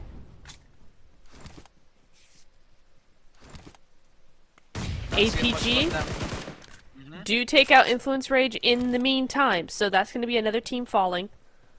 And KN, they're moving in, doing some work. Just that 1 Elim on the board so far, but look at the way that Tamar is actually scouting out away from his team, really doing some work. Nice little smoke, able to let him run around a little bit more, trying to get this off angle onto DRX. Meanwhile, Rejects and APG... If that had been a nade, that would have done some damage, but no, Reject's gonna just ski-daddle out of there. Get out of the way of APG entirely here. Osal. No, that's not Osal. Whoa! That's Tamar. What? What are those sprays? Sandstorm just grabbing 2 of those Elims just like that is huge. That is absolutely huge for this team, as they are now jumping into 7th place at the moment, and they're getting closer and closer to contending with the big boys here. Meanwhile, DRX, they lose Noes, and now they are down to next last player. Trying to push away chips from the side of DK. But DRX, really in a spot of trouble right now. Losing 3 of their members, and the last one not even able to get into the zone, it seems. What? Damage will start to tick, and then we see the... Okay, hold on. Hang on. What is happening here with Thunder Talk? Jing, in a 1v2 against 2 people driving around. It's Divine, it's Julo. He decides to go for the heal first, but gets shot through the smoke, and Julo secures it. Reject. Take out Thunder Talk. Vampire also goes down. Chips from DK taking the fight, but Kinotrope are everywhere, and they get their 7th on the board as well. 7 eliminations for them. 5 teams left. 17 players left alive in this zone. And APG, what have you got for us, boys? I know you got something stored. You got a fantastic position at the moment. A lot of the teams have been feeling the pressure. A lot of the teams have been using their stims, their hails, their meds, their smokes. you should be able to have an advantage. It's been kind of quiet on the front of APG. But that's where they're the scariest, though, Sandstorm, is when APG are quiet, they're saving all their power for that end game. So when they're quiet, you really want to be very, very wary of them. So we'll see what they've got in store for us down to the south side zone. Big split for them so far. Rejects might just have seen that there's a weakness here on Voindonkey's side. They've got 2 down right now, just up as 1, but so have Team Spirit. You might see them moving around a lot more as well. Zone continues to center up. Yeah, continues to favor the likes of APG. Voindonkey, Razak, nade, spray, Nomi takes him down. Team Spirit now with 8 eliminations in this third game, and now we're down to the final 4. We have 2 representatives for Japan in this top 4 in Reject and in Kinotrope. Fantastic performance from these 2 so far. APG, and you can see actually all the teams, if I'm not mistaken, not a single one has any smokes, nades, mollies, or flashes or stuns. No utility in this open ground for any one of the teams. Wow. This is going to be one heck of a finish if this stat is true. I mean, this is like the worst zone to not have any utility on. At all. Like, that's what I was thinking. Yeah, it's very difficult. A couple of smokes. Okay, Duello has some nades, but they were able to kind of sort themselves out in terms of getting all of Thundertalk's stuff, and you know the Thundertalks, they're gonna probably have a lot of nades. So they're able to stock back up here. Team Spirit, I'm not sure how they're going to approach it. They do want to go on over to KN here. I'm not sure if they will be able to. It's a pretty strong setup they've got going on, and remember, KN have all those points on the board. But then so do Team Spirit. They're matching energy here in terms of that momentum going forward of what they've built over the course of this game. And now, are they going to switch sides? That's my question. It looks like they might try and go for rejects here instead. Yeah, it looks like that may be the focus. Now we see all the utility that the players have. Suddenly, we're jumping from 0 to 16 nades on Team Spirit. Whoa! Hold on. Wait a second. Yeah, I was gonna say there was no way that those teams have no utility at this Yeah. end. You save the utility for this moment. For this Exactly. time. Yeah. Especially when it's so open, right? Okay, so Team Spirit thought they might go over to rejects. They got a 2-2 split going on now, but they are committing over to KN here. Nice nade, gonna just push them back a little bit. That's exactly what they want. Push those nades forward. Now that's actually a 2-2 split. They get Duello. So is this where now Team Spirit just switch tactics? I'm not sure. Looks like they might just do that. They go straight for rejects. This is hugely unfamiliar to me that you would switch fights mid-fight here. But Especially okay. with this many squads around, no? Yeah. But okay, you know what? It's working so far. Duello does go down. Matic gets him. It's just Divine. Divine's very low. Oh my god. Hold on. This nade. Oh! Wow! Oh, that's nasty. that was just a hold that. And they get their 10th elimination. Team Spirit are on the hunt for their chicken dinner. Now it's Kinotrope, APG, and Team Spirit, the final 3 teams left. And this building that APG have been holding on to for the past 15 minutes, it seems, is where the game will end. Wow. Both squads on the outside of it, though. And the fact is, Spirit are coming in 2-2 from different sides. And don't forget, there's 3 teams. I mean, if I'm Team Spirit, I'm regrouping. I'm regrouping over to that eastern side. I'm going straight to where my team is. Try and get a little bit of a sandwich going on there, right? Because Nomi definitely has a really good spot. KN, they also have a good spot. So you kind of want to make sure you don't do too much here. 7 elims on the board for them. But this is where now everybody's starting to move in. You have to. It's a minute 22 until you get into zone, so you have a little bit of time, but it is still moving, and KN gonna be moving in. Kitsune, careful with that scout, man. You're going awfully close to the big boys. And that you are. Look at that Kino trope. They have Mark to cover their back. The rest of the squad going for the push. Finale will be the first one to go down. Miramar will also follow. And all of a sudden, Kino trope, nade. Massive mistakes with that push. Nades coming out from the side of Team Secret or Team Spirit as well. They will get the knock onto Rufus. There are knocks present on two teams at the moment, in Kino and APG. Team Spirit, with this split, is able to do so much. They're able to threaten both teams at the same time and apply so much pressure. Zyul with the nade on the duo. Nope, not too close. The nade will fall behind the rock. Not able to roll, not able to deal any damage. The teams will still be able to make their way into this zone. Nomi taking a little bit of damage and then falls back. As Zyul with that little bit of pressure, like, hey, I can see you. Go back. Go back. Away with you. I mean, this is where Team Spirit have to play this very, very carefully. It would be very easy to just try and overcommit. Like, so easy to overcommit here. But time is going to be their best ally. If they want to win this, they need to just let things play out. The nades are fine. They've got a lot of nades on board. So if you want to keep on just keeping on that pressure, the nades are a good way to do that. A great split coming in from Team Spirit. KN, less so. They're on that low ground. They have one knock. That push just didn't commit enough almost, right? They had like one or two that committed fully, and then the other half of the squad kind of committed like 70%. And it's just like, nah, you got to do all in if you're going to go up against a team in a compound with a Groza and it's APG. Exactly, and 28 minutes into this game, the zone is going to start closing in very, very shortly. And then hopefully force these players out of their hiding holes and force them to fight.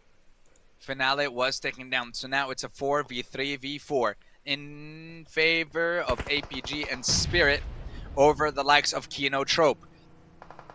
Zyul in this shack knows there are players near him, knows he has to take them down. Nade comes in, it's a double nade! One inside, one on the outside, a lot of damage. And they try to get the pick onto Zyul. The fact is, he is stuck between multiple squads. The molly comes in, he might be able to survive. He's not getting toasted at the moment, but there is a knock onto Kitsune. This gives an opportunity for APG to maybe apply a little bit of pressure and get those finishes onto Spirit. Nade's flying in, so are the mollies, but they are not close. You gotta hit the gym a little bit more if you want to reach that. You do indeed, but now Team Spirit on the back end, on the back foot here. Really trying to, they're waiting and waiting, and I understand why they're waiting, right? But now the zone's moving in. It's stage 9, so this is turned from a strategy-based game to whoever's last man standing, and however you get there is what's gonna win this, because stage 9 with 11 players is insane. You see, what's crazy to me is the fact that APG have been threatened from every conceivable angle, and they are still alive. KN not applying the pressure. Nade's coming in. That's the first knock. Zyul, how in the world are you still alive? How is he still able to apply pressure? Kino, Mark, Ozi-san, Timer, none of them are moving just yet. APG still trying to hold on to that Wizard Tower as long as possible. Top finally setting his sights onto KN. And this is where it becomes a problem. This is where you are spreading yourself too thin and you're focusing on too many fronts. You will get thirded, and it's either going to be Spirit or KN with the chicken dinner. It is next to impossible for APG to get it if they get thirded, but they're trying to focus on one side. They are focusing on the side of Team Spirit at the moment. They managed to get one of those knocks, but KN now applying the pressure. Ozi-san will also go down. This down to cover. All of a sudden, APG are out. That is it. It is between KN and Team Spirit. And I told you, it is next to impossible in that situation. And all of a sudden, it's down to Matic and Nome. Kitsune and Effect are down. Mark able to hold the line, and now it's a revive. Now it's a 3v2, and Kino Trope looking for this chicken dinner, looking for this win, looking for those eliminations, and they will take Team Spirit down, and they claim the chicken dinner in game number 3.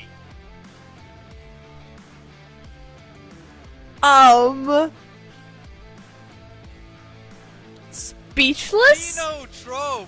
Actually speechless? Insane. I'm sorry.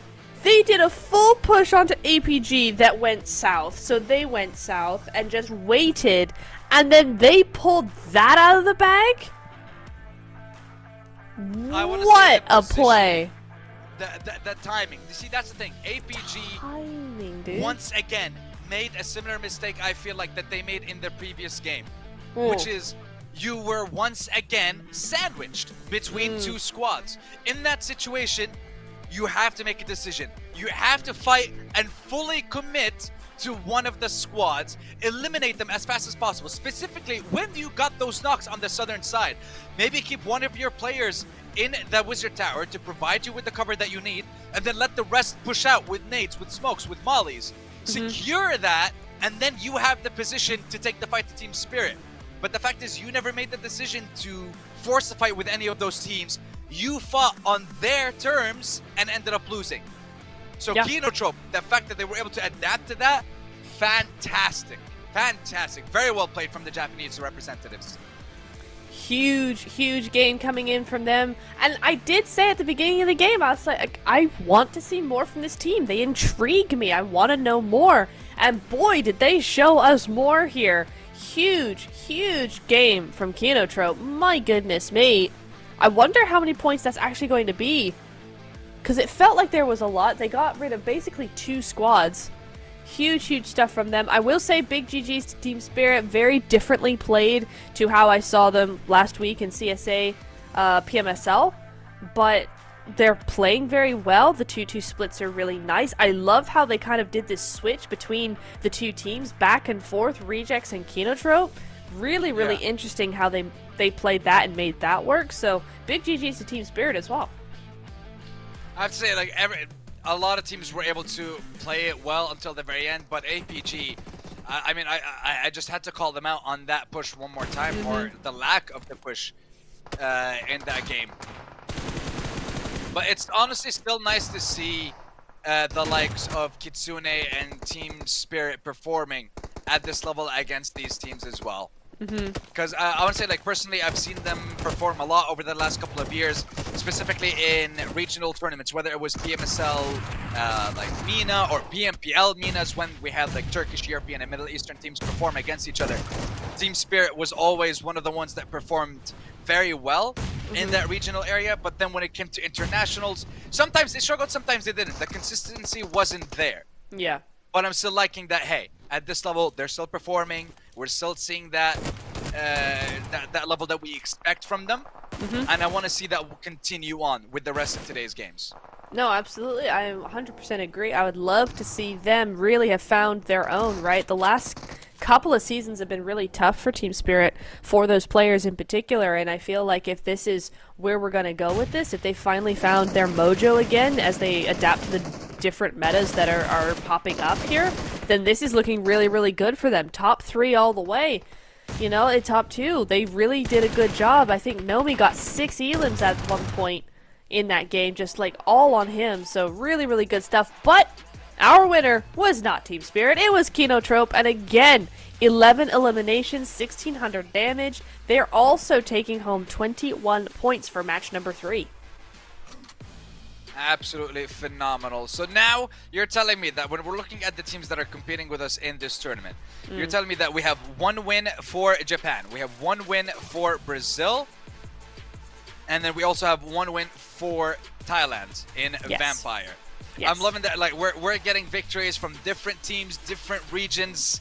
All these teams are performing at the best level possible that they can at this point, and I love seeing the mixture of these teams together. But let's have a look at the match ranking after that. 21 points in total for K and Kinotrope. We can see the second page, teams that were eliminated early on with not many points. LGD and Alpha 7, the teams that were fighting for like top 2, top 3, unfortunately were taken out early, and so was Vampire. Yes. What's really interesting is Vampire took a long time to go out, but they still only managed 2 or 3 points there. But moving over to the first half of the leaderboards there, you got 20 points coming in from Team Spirit, got 20 points.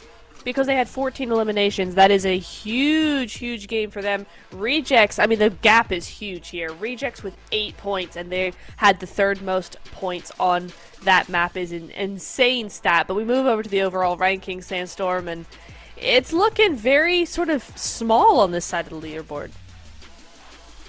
Yeah, it really does. And it's starting to feel a little, I mean, we're not there yet, but it might feel like it's going to be a top-heavy leaderboard. I would say only at the end of the day, the first day. Because there are teams that have been exceptionally quiet at the bottom of the leaderboard, but now we're starting to see a little bit of the gap being made. With Kinotrop with those 21 points. Team Spirit, those 20 points in that last game, and they jump. Go ahead, please. No, so Canware in 7th place. They've jumped up to 1st with that game. Team Spirit were further down. They've jumped up into 2nd. This is what happens when the teams in the top 3 go out early. You leave a gap, you leave a vacuum, and Tamar was able to come in clutch, sweep in, take all those eliminations. He's going to be your MVP of this match. A really, really good game from him. 5 eliminations, 5 knockouts, 500 damage. Very efficient, actually. Look at that across the board. 35% contribution for his team. Absolutely insane from Tamar at the end of that game. And I want to see that even more for the rest of the games for this Japanese lineup. Because over the past couple of years, I want to say there have been changes in how strong their regions are. I mean, we all remember the first couple of years of professional play, specifically the dominance of I want to say like PEL representatives in Nova when they had that back-to-back, and then we saw changes in the teams. We had a European or Turkish champion, then we're getting a Korean champion. I'm loving the fact that we're getting that there's not one region that's dominating. Yeah. There's different regions, and every year it seems to be changing, and that's what I love to see. I love to see that for Nomi from Team Spirit. 10 eliminations so far, competing against the best of the best in this global invitational. Isn't he just, my goodness me, 10 points, 10 elims, surpassing both players of APG. Tamer's there as well, coming in here, but the damage, of course, is still gonna be Doc. I mean, you can't really beat Doc when it comes to that damage. Not even with 10 eliminations, 1900 damage going to his way, and 1800 to Nomi. So Nomi's really sprung into action here, into that 2nd place, but he's got a little bit more work to do if he wants to beat Doc.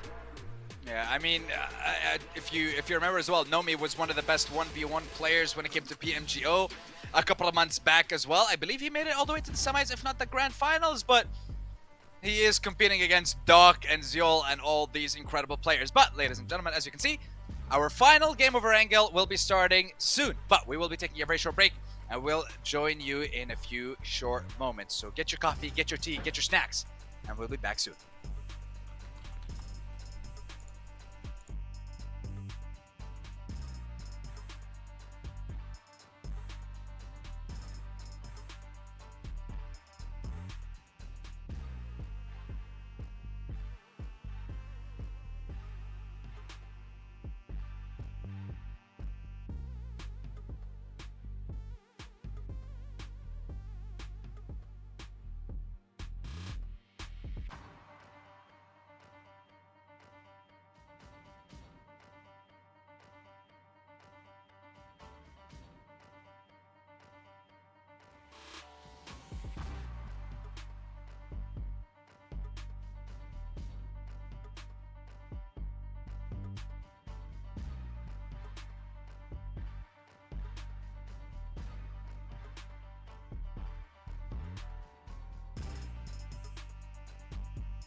Ladies and gentlemen, boys and girls, strap in, because we are about to jump into the final Erangel game of the day. And then we're going to be wrapping it up with 2 Miramars to see who's going to be ending up on top at the end of the first day of the PUBG Mobile Hong Kong Invitational.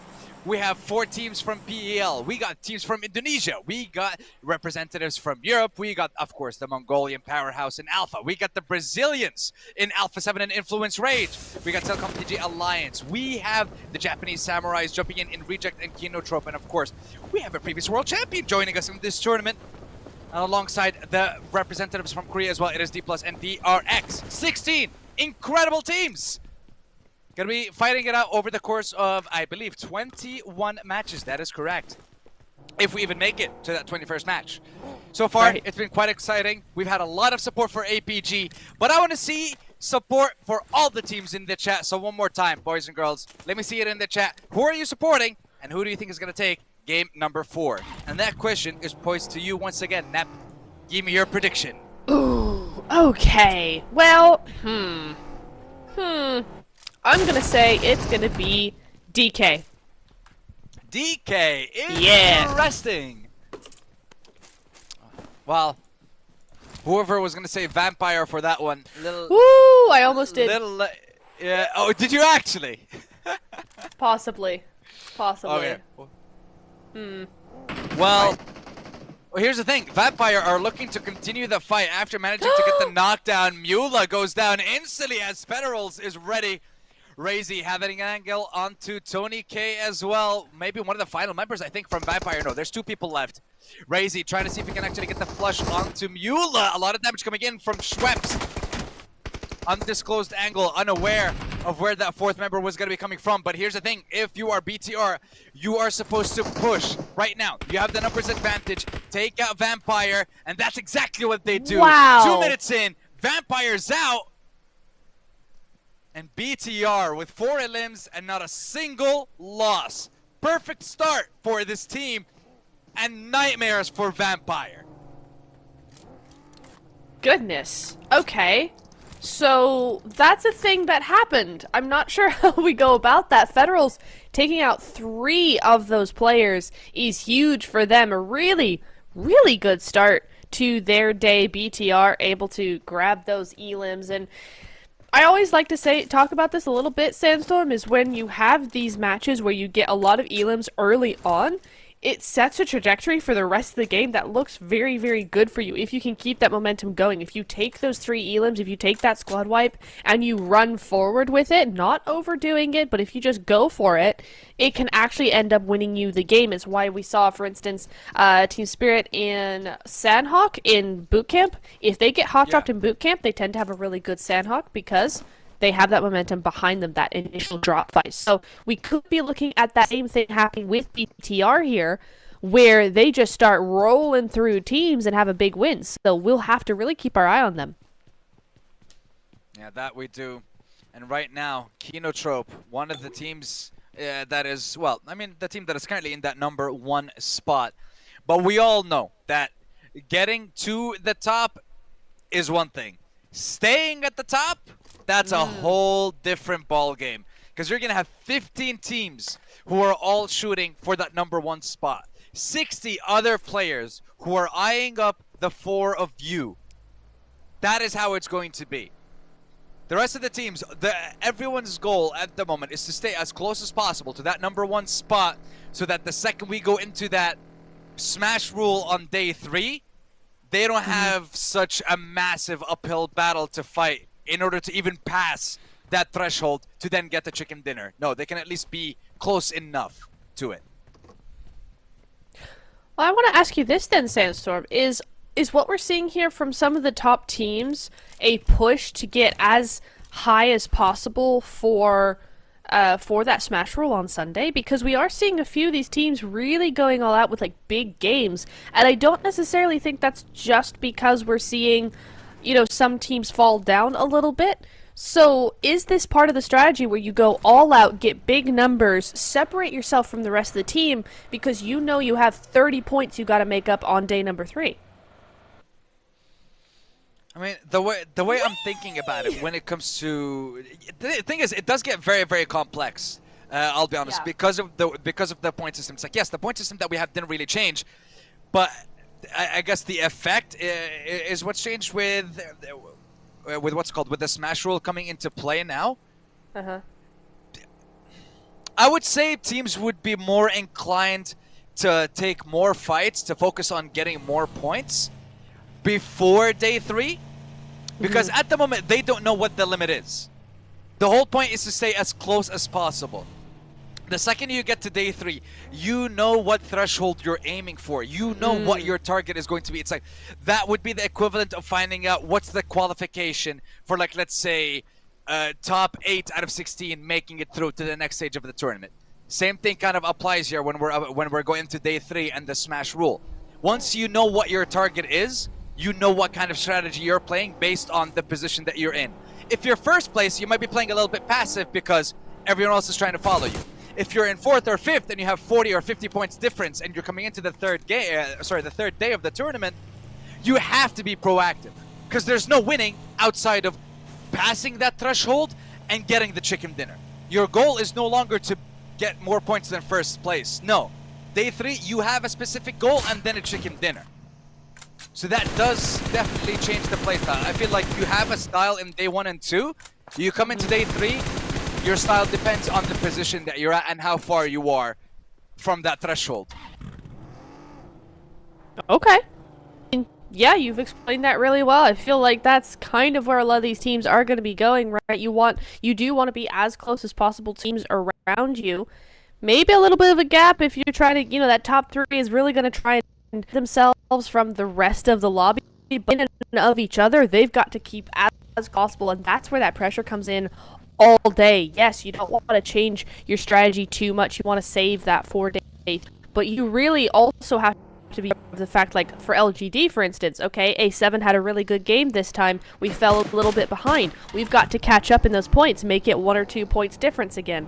That sort of thing. It creates a different sort of goal when you're looking at those leaderboards. So game to game, sort of the priorities are starting to change. Yeah, and the thing is, when it comes to those teams, and specifically when it comes to a game like PUBG Mobile, I want to say, like, one, consistency is one of the most important things in a tournament like this. If you're not able to, I want to say, fight at a consistent level, or perform at a consistent level throughout the 3 days, it becomes just exceptionally difficult for you.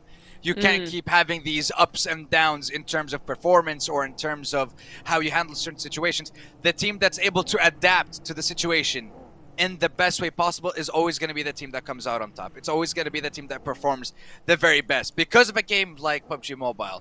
And when it comes to the zones, when it comes to how many teams that you're participating against, it's just adaptability and consistency, the most important things in a game like this. Always. And, sometimes that doesn't even mean a win. If we go all the way back to Nova's second win in 2021?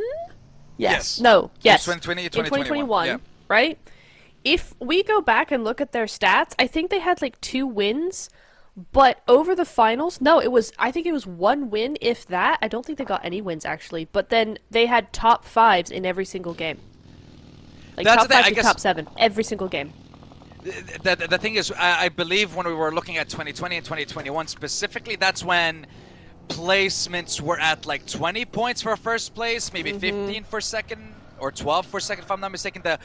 Or it was like 15 for chicken dinner, 10 for second. Like the point system was different in that way, and specifically the playstyle was different because of that point system. We'll get back to that later, because right now, finally, we are seeing fights transpire, and Tianba is... Oh my god, somehow they managed to take down 2 from APG, but the response from Doc and Top was there, and Top was able to save that fight. That was so close to disaster for APG, but we're not done yet, because Cole is now jumping in, and Rufus instantly down. One more time, 2v4. Club will be taken out as well. Top showing us what he is made of. Leon also going to be pushing into this building. It is now a 2v2 between APG and Cole. They're like, okay, you secure the finishes, you secure the LMs on our guys. We'll do exactly the same thing to you. Nade from Doc to build the 2 people on the inside. Meanwhile, it is split. One on the inside and one on the outside. The nade goes a little bit too far. Leon now switching up to that DBS top. Still trying to hold that nade. Doc with a nade of his own as well. With the third party, Doc almost goes down. With a nade from top, gives him the opening. And APG have to finish this fight before they get fourth partied, fifth partied. I don't even know anymore. Bolia will not let it go down that easily. Oh my lord, APG deal with 2 squads in 2 minutes, but they lose 3 members in a row, and it's all down to top. It's all down to only one of the best players in the world when it comes to PUBG Mobile, and one of the most experienced players in the game. But let's see what he can do. 2 squads wiped in APG. You can see why they have so many fans, Neb. Yes. Yeah, I mean, I'm a fan too after that. What on earth? To have the wherewithal to do that and to be able to clutch that like that, really, really good work. And honestly, if you have to be a solo, kind of at the moment, Top is the one you want to have still standing, right? He was MVP for CSA, PMSL CSA. He's been an MVP contender so far here just today. So a really, really good clutch from him. He is in zone. He should be able to just lay low, play quietly, and maybe, hopefully, survive a little bit longer. Maybe they will, but right now, the zone is going to be shifting towards Pachinki and just south of Rozak as well. We already had a Rozak zone. We don't need another one of those again. Yeah. LGD with a full squad 27, Spirit full squad 28.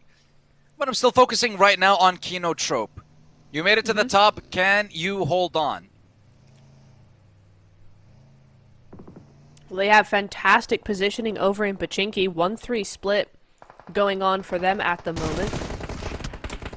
Is that a one? No, I think it's just all them. Yeah, it is a 1-3 split. Meanwhile, WBG actually kind of trying to weasel their way into DK's position here. Kinotrop could do some work here. A couple of well-timed nades, a little bit of a push could do something here if they so chose, but honestly the position's so good I doubt they really want to jeopardize that at all, so I think they'll be just sticking to these 2 teams here. Void Donkey in the background, you can see them off to your right-hand side of the screen. They're just out of frame now. Team Spirit as well to the left, and then Team Spirit to the right. So teams are starting to close in. They're all watching this fight very closely, and if you're DK, yeah, you kind of just move on back, secure your position, and just wait until they leave. Let's see if that's going to be the call here or not. Switching over to the side of LGD, who are playing on the southern side of the zone at the moment. MBM just trying to get a different POV, and he does set its sights onto King for a little bit. Just a couple of warning shots. Like, hey, our territory, don't even think about coming closer. And Thunder Talk thinking, okay, maybe better to move a little bit further into the zone, but they are getting closer to DRX, and King's taking quite a lot of damage. He's not gonna get knocked down just yet. Finale will put in that final nail in King's coffin if he manages to secure that one. They only get the knock, not the finish just yet. But DRX, you know, dealing this kind of damage, getting yourself a knock is perfect, but I don't know if you're gonna be able to smoke up and then follow up that quickly, so right now, smoke's coming out from Thunder Talk to prevent any kind of aggressive push towards them. But look at this, Kino Trope. We have Finale scouting out a little bit. He is the one that was able to get the knock onto King. It wasn't DRX. But no elimination secured. No point will be given over. It is an interesting one that they're really not playing more of the church. I mean, okay, the zone proves me wrong. I was about to say, interesting that they've moved to the eastern side rather than the western, right? You know, the church is a much better position, but the zone goes straight over to the east, centers up onto Team Spirit. BTR as well, hugely favored in this zone. DK as well to a certain extent, but with those teams around them, they're in a little bit more of a trickier situation. So we'll have to see now. BTR and Void Donkey, though, doing things. Potato falls out of his vehicle, it looks like, knocks himself. That's not going to be good at all for Void Donkey. That's going to have to be a revive if they can get it. But it looks like they're a little bit busy at the moment. Team Spirit, Matic does go down. Nomi might be the second to fall here. but it goes back down to quiet. The nades go. That goes Zeta. He will get knocked. That's going to buy them a little bit of time. Matic should be able to get recovered. Let's see if the recovery will come through. Nomi, though, will be getting knocked down by Ryan as well. Will be getting the finish as well. Team Spirit suffering a little bit. Not too much, though. Zeta will also not be revived. The elimination will go through BTR. Currently on 7 eliminations themselves, and I believe APG is the other squad on 7 eliminations, and then the rest is very calm. I don't think a lot of people have a lot of other elims. Maybe just 1 here, 1 there. We're talking about 2 teams who have 14 elims between them.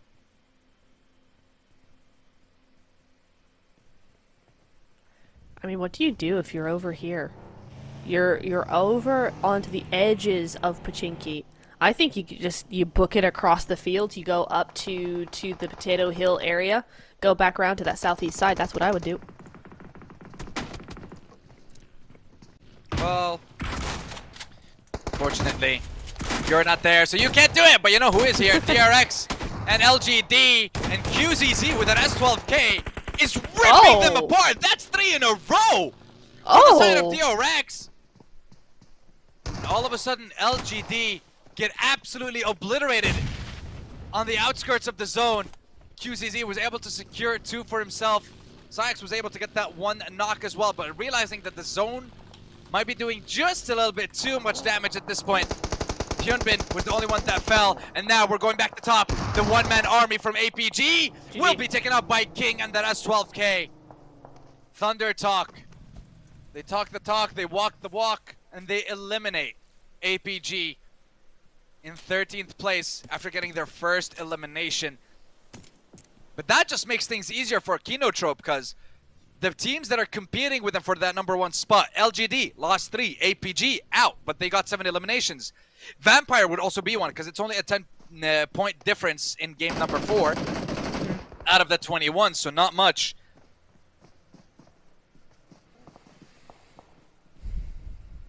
I'm always surprised how good this actual position is, because it's so open to the backside, it's so nadeable, but actually teams play this very, very well. The fact that WBG have been able to hold on to this position for so long is a wonder, really, but we'll see as the zone moves on in where it's gonna go. It goes to Team Spirit. Again, it goes to Void Donkey. Rejects have a fantastic little opening now, and that's going to be the end of, who was that? I missed it. LGD. That last solo gonna be taken on out, and that's gonna go over to 33. First elim on the board. LGD out in 12th place. Let's see, LGD. Not the finish that they were looking for in this game, but Kinotrope breathe a sigh of relief. Yes, I know, it's still early days. Yes, I know, it's still the first game. Okay, my bad. Why did I talk? Why did I talk? Why did I talk? Mark got knocked. Game. Mark got knocked. No, first day, rather. First day. No, and Mark is down. No! No! The caster curse cannot be doing this! Oh! Listen, I know Max is not here, but you can't do this to me. Lol. He's got a caster curse, guys. Eat him up in chat. Go on. God, no, do it. Hey! Actually, Sandstorm, this is really nice game sense coming in from WBG. They know that this building is not utilized right now by Team Spirit, and so they've done a massive wraparound to get it. That's really nice. Very bold call from them. And an even bolder one from Void Donkey to take the fight to BTR. Fredericks has arrived. Vexy just gets in the car. He decides to try and leave. Federals is trying to clean up this fight in a 1v1 now against him and Razak. Razak with a lot of damage though. S12K, close range. We know how much damage that can do. Although Influence Rage coming in to clean this fight up. Void Donkey secures the elimination right before BTR. Or right before Influence Rage rather. Jumps into the fray, but here we go once again. The fights do not stop. Jumping over to Alpha 7 and D plus Kia. Mafioso, Revo, Carrillo, what can they do against this unstoppable lineup?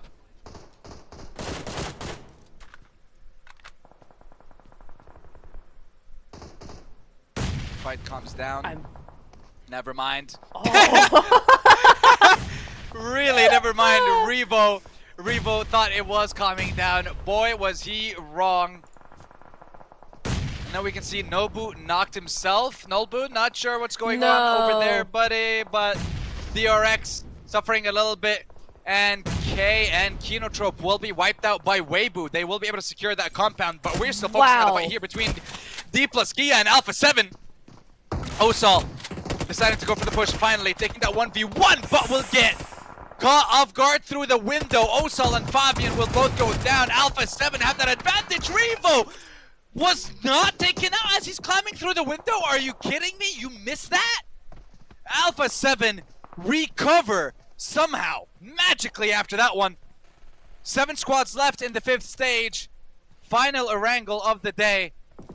What words of wisdom will you give us? What champion will you give us in this 4th map?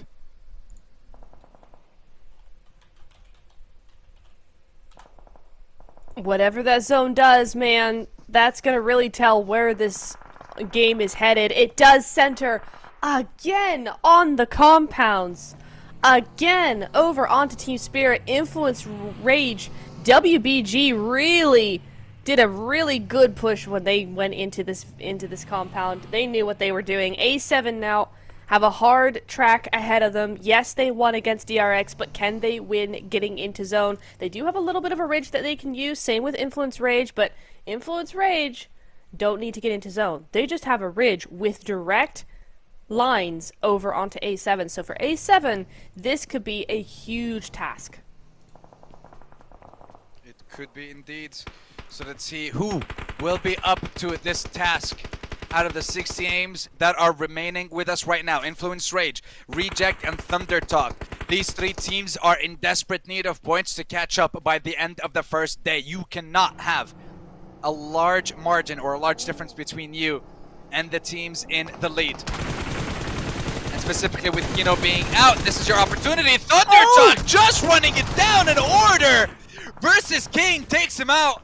A former teammate, a former world champion. What? Is trying to shred them. Shing also goes down. The Molotov is destroying them. And Tianyu gets absolutely destroyed as well from a completely different angle by Reject.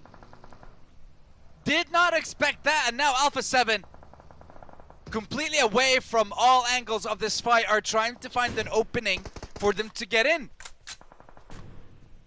That is wild. What an odd push coming in there from Thunder Talk. I'm so confused by that. They stopped too early and then King Molotovs himself. It's a big rip, but it is what it is. Top 6 gonna have to go over to them. That's all they're gonna get out of this game. It's exactly what I talked about. Influence Rage starting to take shots over onto Alpha 7. We're gonna start that coming on through here. Also, yeah, onto Mafiosa. That's gonna be the first knock over towards Alpha 7 here.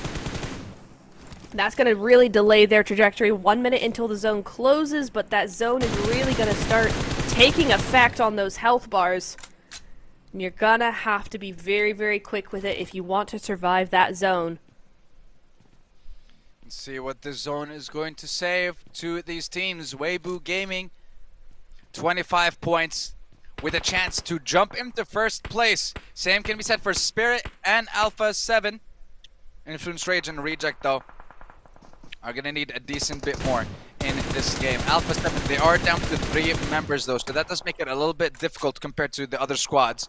It's going to be them and Spirit who are playing as 3 against the full squad of Weibo, Reject, and Influence Rage. Okay, hold on. We got Legolas in Sook right now. Come on. I mean, listen. Go on. You got me supporting you right now. I love seeing the bow in action. Come on. Hit him with it. Oh, he's trying. Not able to get the knock, but it is going to be Lawrenson who manages to secure that first one. I mean, being able to get... hold on. Can you try just like aiming up so high that you try to get that angle that way? My lord, if anyone is able to do a knock like that, I want to see that. Like, I'm talking aiming up at the sky and trying to get the angle right on someone. Woo! That would be nasty. That would be a nasty shot, 100%. Imagine you could attach nades to the arrows as well. Yes. Yes. Yes. Make the head of the arrow just like the molly. Light it up and fire that bad boy and see what happens. That would be awesome. I would love that so much. Yeah, that's it. If you're listening, I'm just saying, we got ideas. We got ideas. Most of them might be just horrible ideas, but we have good ones. We rarely have good ones. We do. Occasionally, yeah. We do have a couple of good ones. Oh, this is rough for A7 though, Sandstorm, because like now they're using the vehicles. I thought they were just opting for the prone idea, right? Which seems like it's the only thing they can do. And they're just not going to be left alone. Lorenzen, that's his third knock onto Mafioso. I know he's just boiling right now because how is this one player keep knocking him like this? That is rough, but Rejects now moving over, trying to get some shots over onto Influence Rage. Revo goes down as well on one side, so now that's really A7 really struggling, down to just a solo. Carrillo is the only one left alive for that team now. Influence Rage gonna be moving on in, but where do you move to? Yes, there's a vacuum created by A7, but it's a weak position. You don't want to take it. And the thing is, like, what? You're gonna push Influence Rage, who are outside of the zone right now. You throw as many smokes as possible. Carrillo trying to see if you can apply a little bit of pressure on that front, but it looks like Reject will be able to beat Influence Rage into the zone. The third party from the side of Spirit, I believe, the green squad. Yeah, they will be applying a little bit of pressure as well onto Diego and onto the Influence Rage lineup. Ragey just trying to find that right angle, throwing those nades, throwing those mollies. A lot of damage being done to Reject, though. Lorenzen letting it rip, only getting one knock, but it is Reject who stays alive. But now they are forced to get into the zone, and Team Spirit will take advantage of that. But it is Order who steals the kill and the elimination onto Apollo. Goodness me. Down to our last 4 teams. A7 still here as a duo somehow. Rejects, WBG, and Team Spirit. WBG, the only team with a full squad right now. None of the action has gone over to them. They've been able to keep alive and stay put. Effect on the other side goes down very low, but not getting knocked just yet. For Team Spirit, Nomi was taken out early, their MVP from the last game. So they don't have him on their side. That nade could be very good onto Kitsune. Does not miss. It doesn't miss. It misses the knock, but does not miss that damage. That's going to have him scurrying into a corner to heal on up. Meanwhile, Carrillo trying to do something onto WBG, and these nades keep on going on to Kitsune. Yeah, honestly, I'm surprised that Carrillo was able to get the revive in that situation. I thought he'd have to get into the zone, or I didn't think that his teammate Enrivo would be able to crawl to him, but he was able to, and they were able to get that revive, and that could change the end of the games here. My god, Weibo, you have 26 nades! What? Why do you have an artillery barrage in your back pocket, Weibo? What doing? What's the plan here? Dude, they have more nades than the rest of the lobby. The rest of the lobby has 21 nades altogether. They have 26. Wow. But let's see. It's not just how many, it's how effective they can be. A little bit of damage onto Reiji. Molly comes out to force them to move. Another nade! Right between them. No, that was a flash, actually. Just baiting us. But still, Reject will be able to hide between the rocks. Are they going to be able to? Oh my god. The fact that they're still able to hide. Molotov just hits the windowsill. Not able to get inside all the way. Not able to force Kitsune away. Yeah, not to force him away enough, though. No! No! Julo with the molly! Julo finds the opening, but he's down. It's down to Divine and Reiji now, up against 3 members. But Weibo, I believe, are the ones in the best position possible. Because, again, remember, as Spirit, you're going to get sandwiched between Weibo and Reject. Alpha 7 Revo is just playing to ruin the game for people. And Reiji is out. Yeah, Weibo have the better position. They have such a huge advantage now, Nep. They've bided their time. They waited for the right moment, and this was the right moment. When Team Spirit are distracted, when Rejects are busy, when A7 is just down to 1 in that off angle out in the open, he's gonna go down super duper easily. WBG looking like they are gonna take this win. Here they come across the road. Is this a little soon? Maybe Order goes down.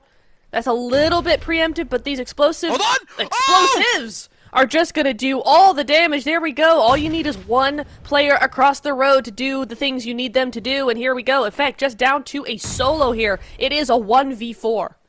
Yeah, but notice how they are not all running rampant towards that last player. They are still playing together up until the very last moment. They want to secure those eliminations, but you see, those kind of mistakes can happen. In fact, now in a 1v3, can he do it outside the zone? He cannot, and Weibo Gaming get themselves the chicken dinner in the last Erangel of the day. They managed to do that with style. And you mentioned this earlier, Nep. You mentioned the rotation that Weibo Gaming made. They knew the compound that they held on to until the very last moment of the game. They knew it wasn't occupied. They knew it was free. And the second they took it, they had the game. They 100% did. Who made that decision? Because my goodness me, you did win that game for your team. Big GG's going over their way. And I love how they just played that very safely as well. They took shots where they had opportunity to, but they didn't overplay it. They didn't do anything they didn't have to do. Really, really well timed, very patient gameplay, and that's what ended up getting them a big, big winner chicken dinner in this last Erangel. And the question is, how many eliminations were they able to secure as well by the end of that one? The points are going to be exceptionally useful, especially in the case that, hey, their team in first place and second place and third place, one, got knocked out a little bit early, or two, didn't really get that many points. So that just means Weibo are getting incredibly closer to that first place spot. And that's everyone's goal at the end of day 1 and day 2. You can, I would say, a maximum of 30. Like, if you want a chance to win this tournament, you cannot be more than 20 points behind first place, I think. By the end of day 2, that is. Not the end of day 1. You can't be behind first place by more than 20 points. Otherwise, I feel like it would be difficult. Interesting. Okay. I guess like it depends that goal. if the tournament's top heavy, though. We'll have to go back to the leaderboard. Well, we'll be seeing that in a little hot little minute here. Very, very shortly indeed. I think what we're seeing is kind of very even gameplay, but kind of separated into two different kind of groups, I feel like. So everybody in the top 8 are very, very close to each other. Everybody's above between 20 and 40 points. And then you've got the second half of the leaderboard where everybody's between 4 and sort of 17, 18 points. So there are very, very close groups. It's just the gap that seems to be growing now between those groups. That is what we're starting to see. And so, like, for instance, for WBG, this is a big game. They're going to be shooting up to that first place finish. But by how much can they actually keep that going? We're going into 2 different Miramars. We will probably see a different team move in, take a win, get all the points that they need, especially on day 1 where the leaderboards are just so volatile. Yeah, day 1's always the one that we see with like crazy jumps from teams, up, right, left, down. It's absolutely insane. But when we get to that 3rd day, this is what I want to see. I honestly just want to get to that 3rd day and see, one, what that threshold is going to be and how the teams are going to be dealing with it. And specifically, I'm loving how we are like watching the evolution of PUBG Mobile this year through the points system specifically and through the addition of the Smash rule. I feel like it's definitely it's a nice change to bring into the competition and definitely adds some spice, adds some flavor to that last day of the tournament. Are we going to end after 2 games or after 3 games, or could we possibly go all the way to the full 9? That like just leaving that I guess having an unclear answer towards that is just keeping us on our toes. And that's exactly what you want with these kind of tournaments. I almost feel like the way you're absolutely right. We are going to go. I feel like we're going to go to all 9 games. Just because if day 1 is anything to go by, unless 1 or 2 or even 3 teams have huge days tomorrow, every single team has had a different win on a different match. We've not had any doubling up. I think Team Spirit's 2nd place is the most consistent we've seen out of a team so far today, right? The back-to-back 2nd place. So the team that wins in the first game goes out early in the 2nd game, leaving room for another team to do really, really well. So it keeps it so even that I feel like getting enough points to get ahead of the crowd, enough to get the win in the Smash zone within 6 games on day 3 is going to be really, really difficult. And Now we're going to have a look towards those highlights and find out exactly how Weibo were able to get themselves the chicken dinner in the last Erangel of the day. This here was absolutely beautiful from APG though. The ability to turn it around. They took down one squad, got a revive, but it was technically still a 2v4.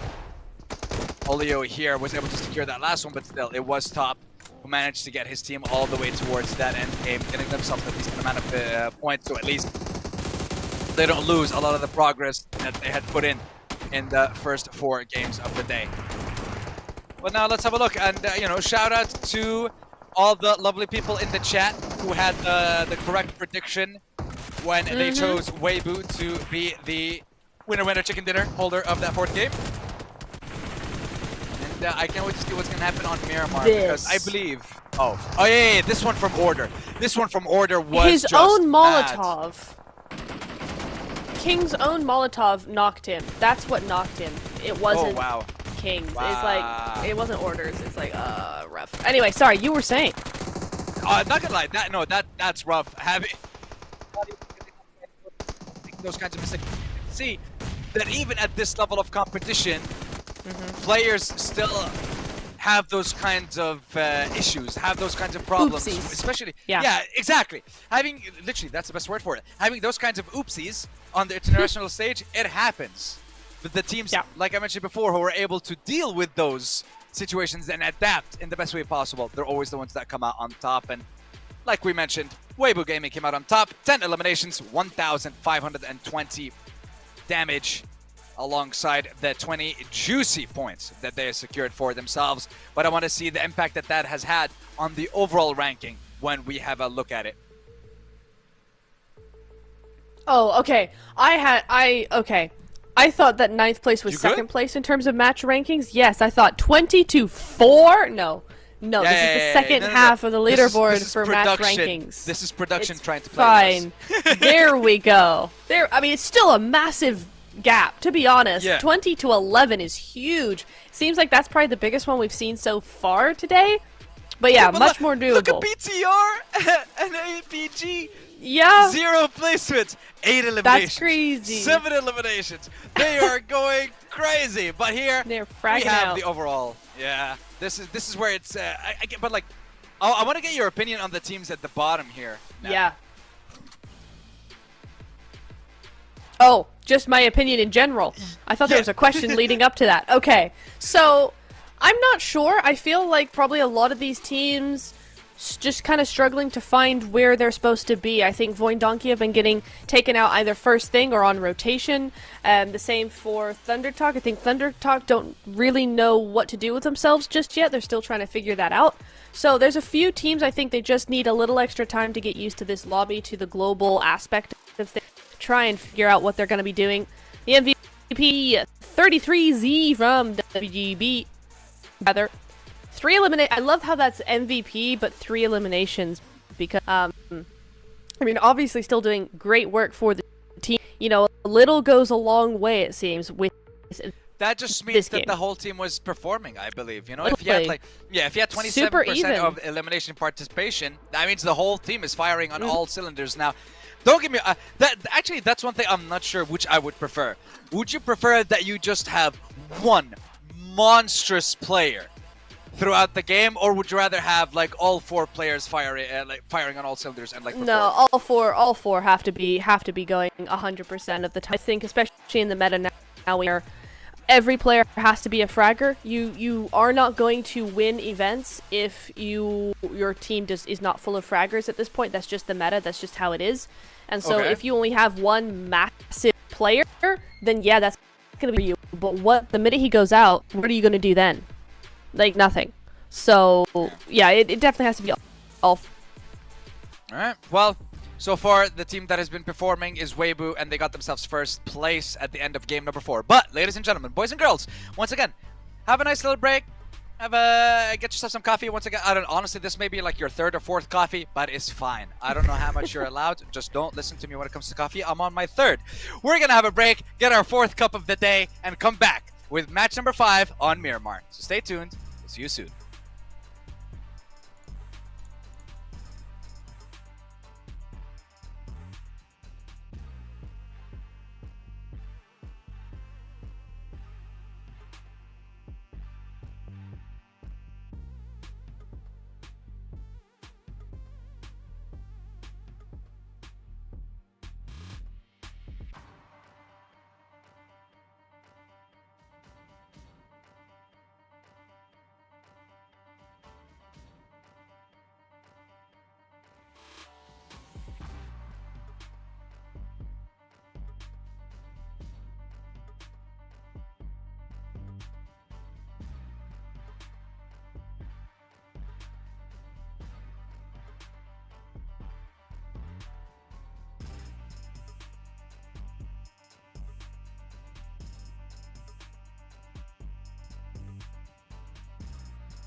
Boys and girls, surprise, surprise, it is game number 5 and we are live. PUBG Mobile Hong Kong Invitational continues throughout its first day as we are jumping into the first Miramar.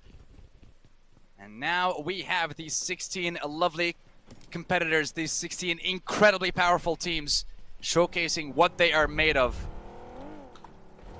But let's see what this map is going to be hiding. What is that first zone going to be?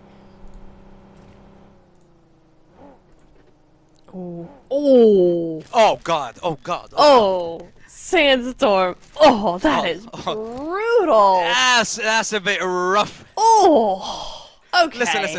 Listen. I would also like to say it's not as bad as the zone towards the very right. PMGC 2024 final game.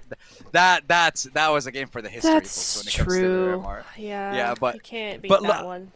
You really can't. But I want to focus on the teams at the moment that are currently in the zone. I believe Alpha is just north, heading towards the likes of El Pozo. So they're going to have a huge advantage in being one of the first teams to make it into the zone, I believe.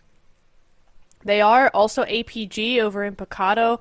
Team Spirit seem to be also in that area, and WBG are going to be firmly in zone. I think WBG will be going over to Monte Nuevo. Yes, they will. So that is going to be something that we're going to see from them. APG are going to be moving over as well further on into the zone. So this is looking really, really good for those teams in particular. The ones that go to Monte Nuevo, the ones that go to Chumacera. And also, I believe, let me just check real quick, KN should be hightailing it, should be booking it to Valle del Mar, because that is their normal drop spot. The plane didn't go there, but if they get some vehicles, they could be in center zone immediately.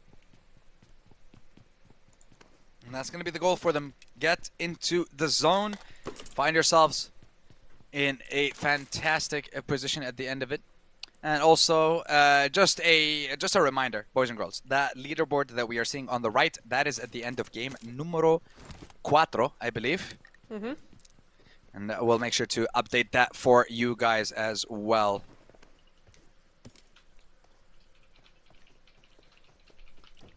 We will be seeing that change about a little bit, so don't worry about it. If you see it there, it's not updated just yet. We'll get that fixed. But DRX moving on to the north side, very north side of the zone, is going to be a difficult transition for them. 2,800 meters. And Sandstorm, at this point, you kind of just wait for that zone 2 rotation. That's all you really can do when you're that side of the zone. Especially in Miramar, it's so difficult to get in.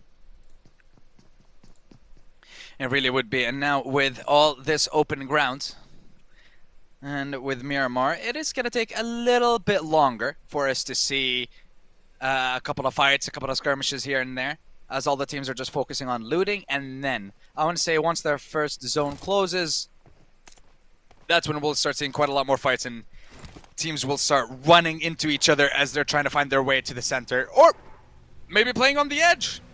Players do tend to, I want to say, sit in one of 2 frames of mind in terms of positioning. It's either center zone or edge. Those are the 2 big metas, I think, so far.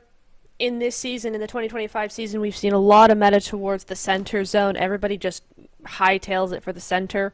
But that is going to leave room for some of these teams that maybe don't like center play as much to go for those edges and start that trend again.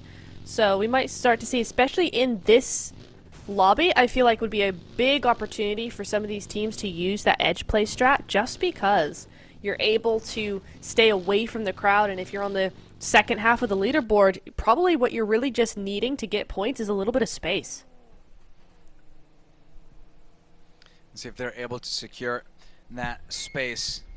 Now we shift our eyes and set our sights onto Influence Rage.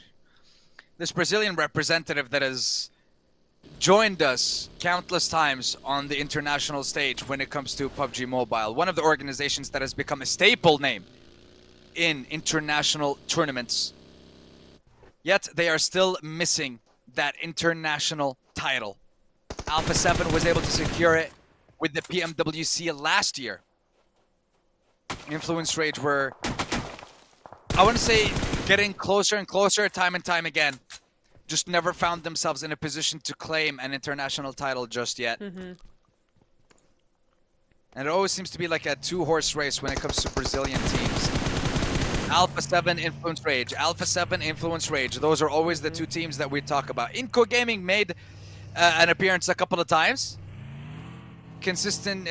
Unfortunately, the consistency wasn't there to, I guess, keep them relevant in a conversation about the best Brazilian teams. But, you know, they can get back up, do something a little bit different maybe, do a little bit of tweaking. We'll see how it goes later on into the season. WBG, KN, they're going to be looking at each other. And I think we're going to be seeing a lot of these kind of shots taken off to other teams, but no real knocks being sent their way, because this is where... Oh, hold. Uh-oh. Oh, boy. Mark, careful. Mark, what doing? Oh! Okay, so one of the players was taken out. Tamar will fall. But the question is where? Because I see on the minimap 3 people from the side of KN. I don't see where that last member of KN was taken out. I don't know where Tamar is. But Alpha 7 not allowing them the opportunity to go for the push. You got 2 people in the car. Meanwhile, KN, it's solos in the vehicles. So instantly a numbers disadvantage. Weibu secure the elimination onto Tamar. So it looks like Tamar was just caught off during the rotation, it seems. Yeah, that is unfortunate. It's something we're going to see a lot of. All these teams are going to really be taking shots at each other, trying to get a knock if they can, but so much of these shots being fired are going to be just, oi, stay out of our way shots. These are all people just trying to get to where they need to be in zone. That rotation, that mass exodus is definitely going to be a thing. And so we're going to see a lot of these clashes. We could have a lot of solo players end up being taken out here, but mostly it's going to be a lot of barking. Not a whole lot of biting going on, so we'll see how that turns out for them. QZZ, on the other hand, for Tianba, grabbing an elimination here out in the middle of the blue zone, but hey, loot is loot. Loot is indeed loot. I can confirm. Are you a looter? Oh, listen, I am a goblin when it comes to looting. Got it. Yeah, Good, I'm a loot goblin, 100%. Like, I see you trying to pick up. I see you trying to make space in your inventory so you can pick up that med kit or that maybe that syringe. I'm just gonna fly by, pick it up, and ignore you completely and mention nothing of it. So, oh, what syringe? What syringe? I didn't see a syringe. There's no syringe. No, you're seeing things. Wow, you've really got your teammates Gaslighted. To share your screen. Yes. Oh, 100%. They don't trust you. No, 100%. They don't trust me when it comes to loot, and they definitely don't trust me when it comes to driving. Okay, good to know. I'll never let you drive. Listen, I know not to let you drive as well, okay? DK hey, I'm awesome. No. DK No, I can't believe he sent that to everywhere. Yeah, that was crazy. He sent that to me. And you know what? Spirit are sending it towards LGD right now. Kitsune, they might have just sent it towards the wrong team. Multiple casualties on the side of Spirit. They are getting obliterated in seconds. And just like that, they traded squash for the whole squad in LGD. Managed to steal a couple of limbs here and there. Well played. Now Alpha 7 down to 3. I don't know what happened, but that was not the best of calls. Not the best of pushes to be made by the side of Team Spirit. And now they're fully out. No points to earn. And they're second place. This is not a game that you should lose. These are not results that you should be bringing in at the end of the first day. You need to try and stay as close as possible. And this could be something that costs them in the future. Goodness me. Okay, so to break that down there, because I think a lot of people probably missed that, Team Spirit sent it a 2-2 split. One to the buildings that LGD had, and the other to the buildings that A7 had. Obviously, they were not aware that both of those buildings were taken up by full squads or they wouldn't have done it, but that's how it happened. They just didn't have that info and they sent it 2-2. Really, really unfortunate for Team Spirit that such strong teams as well were here. It's not just any old team. It's literally LGD and it's Alpha 7. You're going to see it here again. So you have that 2-2 split. A7 actually pushed the same building as Matic here. So that's not even their fault. It's A7 went at the same time. MVM just going to grab Kitsune here, and then, yeah, A7 just piling in over onto Team Spirit. They just arrived at the same time. What an unlucky push there for both teams. Both teams spending quite a lot of time now, and they're attracting quite a decent amount of attention towards themselves as well. Now the second zone closes in. Nep. Let's see where the third one will be positioning itself, though. Ooh, okay. Okay, this is interesting. Okay. What can you tell me? APG have big position up onto that the high ground, right? You've got a lot. RC as well, Rejects over onto the western side. They're being left alone. This could be huge for Rejects. As long as they stay alive and stay out of the way, all these teams over in the city are going to be just taking each other out. And so for Rejects, if they do what Weibo did in the last game, they could have a huge game here. That they can. Influence Rage. You were in 12th place with 14 points. You had a better start in the first couple of games, but now seems to be dying down.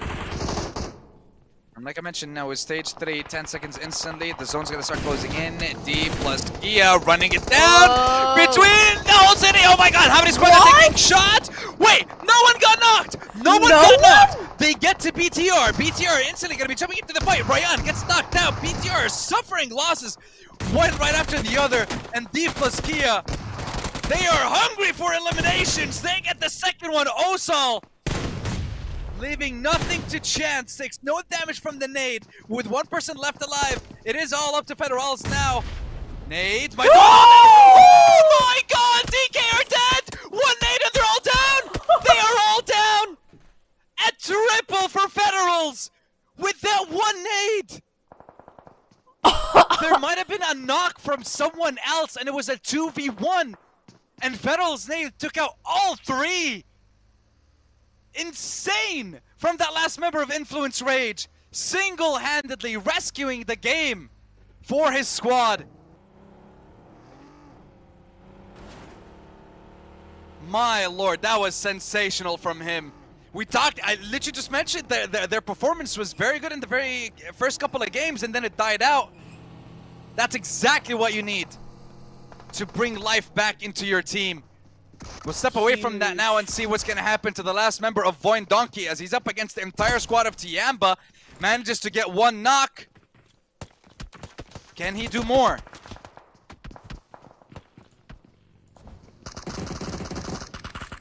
Potato suffering quite a lot right now, but the rest of Voin Donkey is going to be here to help. It is now a 4v3, but there is a retaliation. There is another knock, and I don't think there's going to be a revive because he's on fire. Throw the smoke, give him some cover. Nope.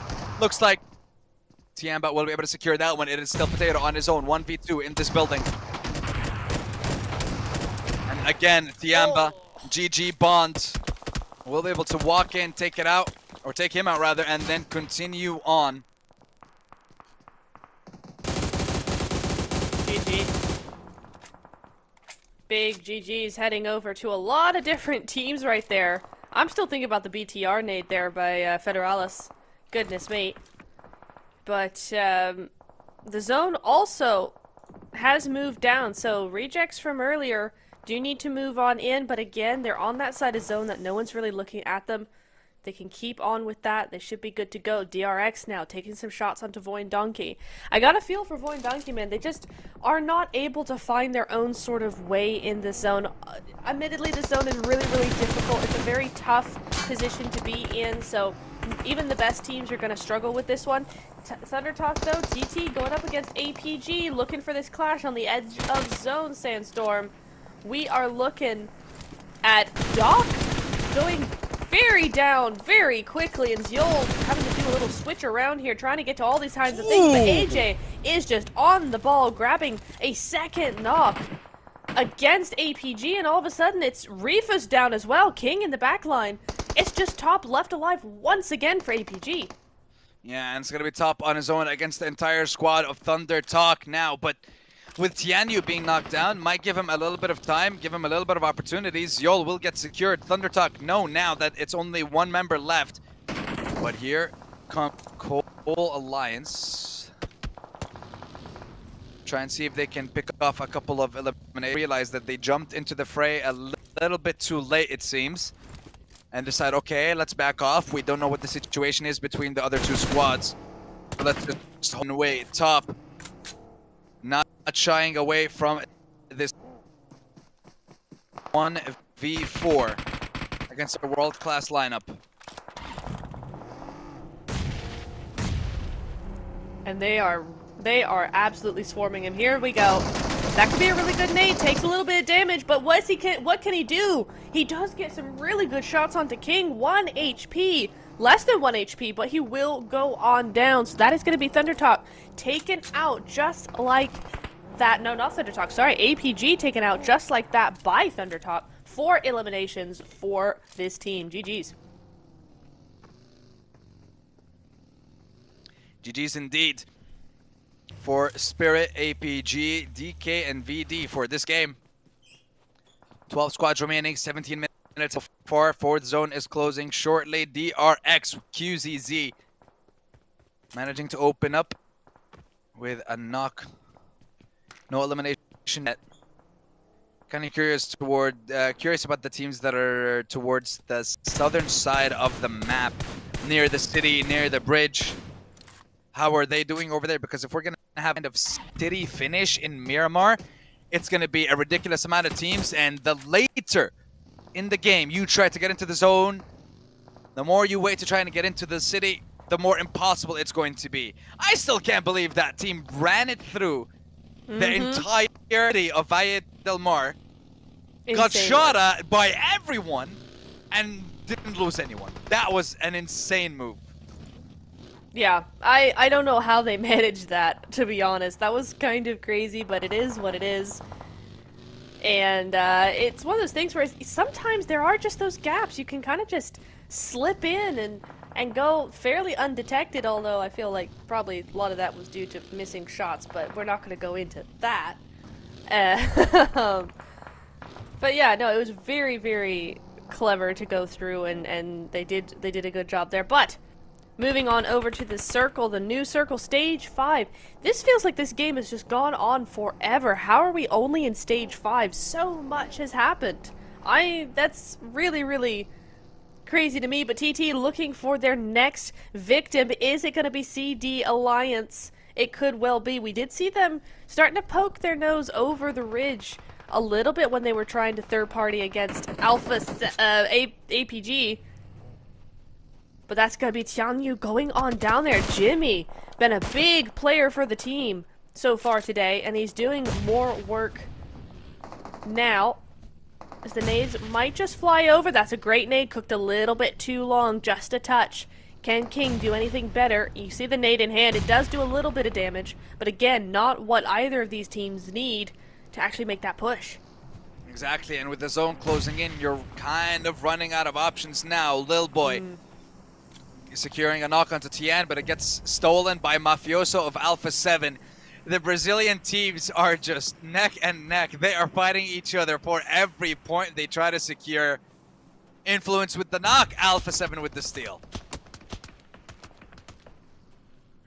It's kind of crazy to watch that Elim feed go back and forth like that. Carrillo does go down to WBG, so A7 looking a little worse for wear here. We'll see how that goes out. Can that solo bring it on back? As now, Vampire Esports. This is a name we've not seen in a couple of games. They went out fairly early last time, but they are still here, full squad, ready to go. Nice nade, just beautifully placed. Tianba losing a second player now, just down to one. Where is that solo player? I don't even see him, to be honest. Oh, he's across the ridge, across the street. There is no hope for this duo of Tianba here. They're just gonna have to go on out, and Schweppes with the mini. Let's go. Love that long-range weapon. Gonna be able to maybe find something over across the way, but they gotta be careful. That they do, as they know that other squads are eyeing them up. And we know when it comes to Miramar, there's so many different hills that you have to look out for now, especially in the area that we're in right now. There's so many small dips that players and teams can hide in.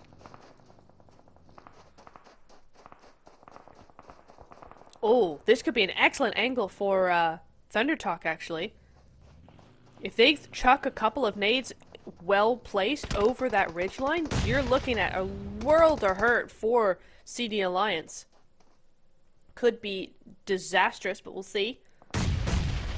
As the zone centers up once again, so we are going back over kind of half and half to the city, to these hillsides. And Vampire will be able to eliminate Tianba here. As the zone starts closing in more and more, the numbers will be going down. 22 minutes almost into this game. Thunder Talk Gaming. Couple of performances here and there, yet nothing substantial to get them into the top 5 conversation at the moment. Cole suffering losses at the hand of Schweppes and Vampire time and time again. They lost 3.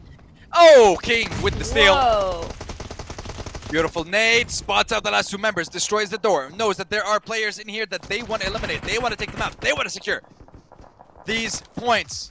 Feral's applying the pressure onto Vampire, which gives Thunder Talk the opportunity to go for this peak and to secure one of those eliminations, I believe, and instantly down to 9 teams now. Really nice positioning from Thunder Talk. They've been able to put themselves in a great position. They do have to be careful of that one player to the very north of them. Not sure who that is. Probably one of Vampire's, right? But still, they've got a really nice little leverage point down into the south side of zone. So they're going to be looking really good for their entry point. They do have to move into zone, so they are going to have to move out of those compounds. But it's a nice little ridge that they got for themselves. As we move on over to KN over here. They are well in zone. They're looking really good. Is that Rejects behind them? I think Rejects have come off the mountain. Okay, it's a very interesting call for Reject to be making there, but let's see how that pays off for them. Right now, focus is going to be on to Weibo, as they have 3 players left alive and they are still in the lead. Alpha 7 only have 1, so they may not be able to follow up with a lot of points. Team Spirit was also eliminated early on. KN need to get themselves or keep themselves within the range of WBG in Weibo Gaming. They have to make sure they do not fall too far behind in this game. And I told you, as city finish, it's going to be hectic. Once again, look at all these buildings, all the windows, all the dips in the hills. Literally, a player could be behind any rock, any corner, between any patch of grass. I don't even know what King is seeing there. That's the difference between us and a pro player. They see things and know things that are just very difficult for us to see. Even though we see everything, it feels like they're seeing more. Very true. I agree with that, to be honest. It's like, what are you shooting at? And yet, somehow they get a knock. I'm like, oh, okay then. It's like, yeah, I literally have a 27-inch monitor running at 1080p right now. And I can't see anything. How are you seeing that on your phone? How? It's just incredible. That's one thing I have to say about these PUBG Mobile players. They are absolutely sensational. They really, really are. Like, you think you can do this, you know, you do a little bit of couch coaching. And you go, yeah, we can definitely do this. Oh, they did this wrong. Oh, this. You get in game with these people. You get in game with these guys. And see how far you make it. Chances are you're not going to. Much like KN right now might not be going much further. The Tootsie shot from Duello gonna just pick that one up, and KN, they are gonna be going on down. That's WBG up in the first place, and KN cannot actually do anything about it. Yeah, unfortunately, not able to secure any more points to get them closer. Celebration for Weibo, Reject, Dulo. Moving into the zone now. Nice little corner for the side of Reject to have. But I believe the best team, or the team in the best position rather, is still Weibo, as they have 3 different buildings. Dead center in the zone. My God, Tony K, how was he able to find AJ there? He found him, and that's what matters. Starting to close. Possible. Gotta move into the zone. Mula secures the elimination onto Rage, and now the elimination will be set ablaze with the names of both teams just being taken out one right after the other as the zone starts to slow. The teams are the players. It's gonna be very difficult for them to survive with influence that corner, alongside with 2 of the players from Thunder Talk, I believe. It is crazy that in Stage 7 we still have 8 teams alive. 18 players in this teeny tiny little zone, all in compounds, all trying to do something here. The play zone, I'm confused because the play zone just said that King got taken out by the play zone, but here is King right now. Like, alive, but sure. Let's watch, see what happens here. Influence Rage over into the building, chilling. At the moment, everybody's kind of chilling at the moment, except for Tony K, because Tony K just got wiped. So he's going to get rezzed on up here. We'll see how that goes for them. Meanwhile, WBG, really nice little split, actually. It's a bold split this late in the game, but it is a split. It might just work in their favor if they're careful. It might just, and oh, this is gonna be an insane last. We're telling you we have 8 squad, 8.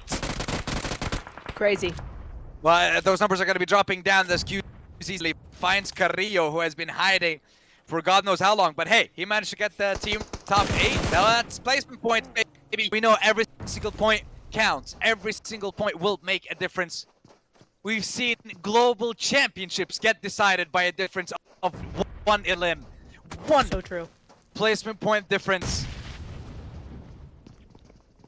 Let's see what King can do here now in front of a full lineup of Influence Rage with that UMP. Lil Boy hiding in the container. Law taking the fight. Jump shot from King. Secures the first one. Gets the elimination as well to secure it. King dealing quite a lot of damage on the Lil Boy here, forcing him to go back. Diego going into the building as well. Not fighting in the corner. Knock from Eula. King somehow still alive.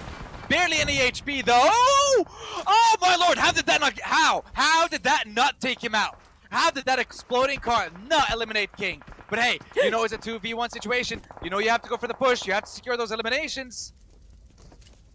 But decides to play it cool. Decides to wait. Nope. Decides to push. 1v1. Diego's ready. Once again, Influence Rage with a lovely clutch. With impeccable timing to get them into the top 4 of this game. They were put in so many hard spots in this game and in the previous game, I believe, Influence Rage, and they were able to adapt. And now it's just about surviving a little bit longer. The rest of the teams are on the southern side. If you play it cool, you might be able to get yourselves a chicken dinner and surprise everyone. You just might, and if it's going to be any game, it should be this one, right? Look at their position. They are outside of zone. Well, yep, wait, hang on. They are outside of zone, aren't they? Yep. Well, it's stage 9, so it's like, well, yeah. Here is where you use the zone to your advantage, and you just wait. Not with that nade, though. You just wait, hold on, hold your horses. But LGD are not going to allow them. No, LGD is really not going to allow them. Ling coming in hot with those nades. Wow! Okay, so in some games, everybody ignores the duo off in the corner because there's much more important things. Not this game. That's what Influence Rage were hoping for. Not gonna happen because no, Order just wipes VPE off the map, and now we are down to 2 PEL teams. Weibo and LGD, and WBG, they're looking for their back-to-back win here. That they are, and on a stage like this, In a tournament like this, a back-to-back is the message to every single other team that's competing. Especially when you're already in that first place spot with a decent point advantage. 3v3, Weibo versus LGD. Link trying to find an opening here. Backup gonna be coming in by the side of MVM and Afu. Link secures that one. 3v2 now in favor of the side of LGD. 3v1. Can 3-3C do it? He was an MVP in the game before. Takes down Link. 1v2. Can he do it? He has the UMP. He doesn't know where the last two players are. He hears a lot of noise. A revive might be coming through, meaning you got to take that 1v1 versus MVM, but he's just repositioning. He's just moving. He finds MVM, takes him down. MVM will secure it as the revive is coming through as well. LGD deny their competitor. They deny their own colleagues at back-to-back chicken dinner, securing one for themselves. And this is definitely a fantastic response from LGD, saying, hey, okay, you may have the lead, but you're not gonna run away with it. We are right behind you. My goodness me, and everything about that fight was due to those roof angles. LGD holding the high ground, even amongst those buildings, even amongst that flat terrain. That was what was able to actually get them that win. So big GG's going over to them. WBG played a huge game. That was massive for them. It was looking good for that win, but again, those angles just coming on through. I mean, LGD are going to take this win, a really, really tough fought fight, because remember, the zone was nowhere near the plane path. These teams all had to really, really fight for a position in Valle del Mar, and so when it just kept coming off that mountain, it was so hard for these teams to win, and LGD just pulled it out of the bag. Big GG's going their way. Big GG's indeed for the side of LGD. We were talking about them in the previous game as well, you know, because they did have the lead, and then Weibo came in, smashed everyone by getting themselves that chicken dinner, and a lot of, I think it was also 10 eliminations at the end of that for the side of Weibo. So for now, for LGD to respond, fantastic. But we still have one more game, Nep, to wrap up day number 1 of the PUBG Mobile Hong Kong Invitational.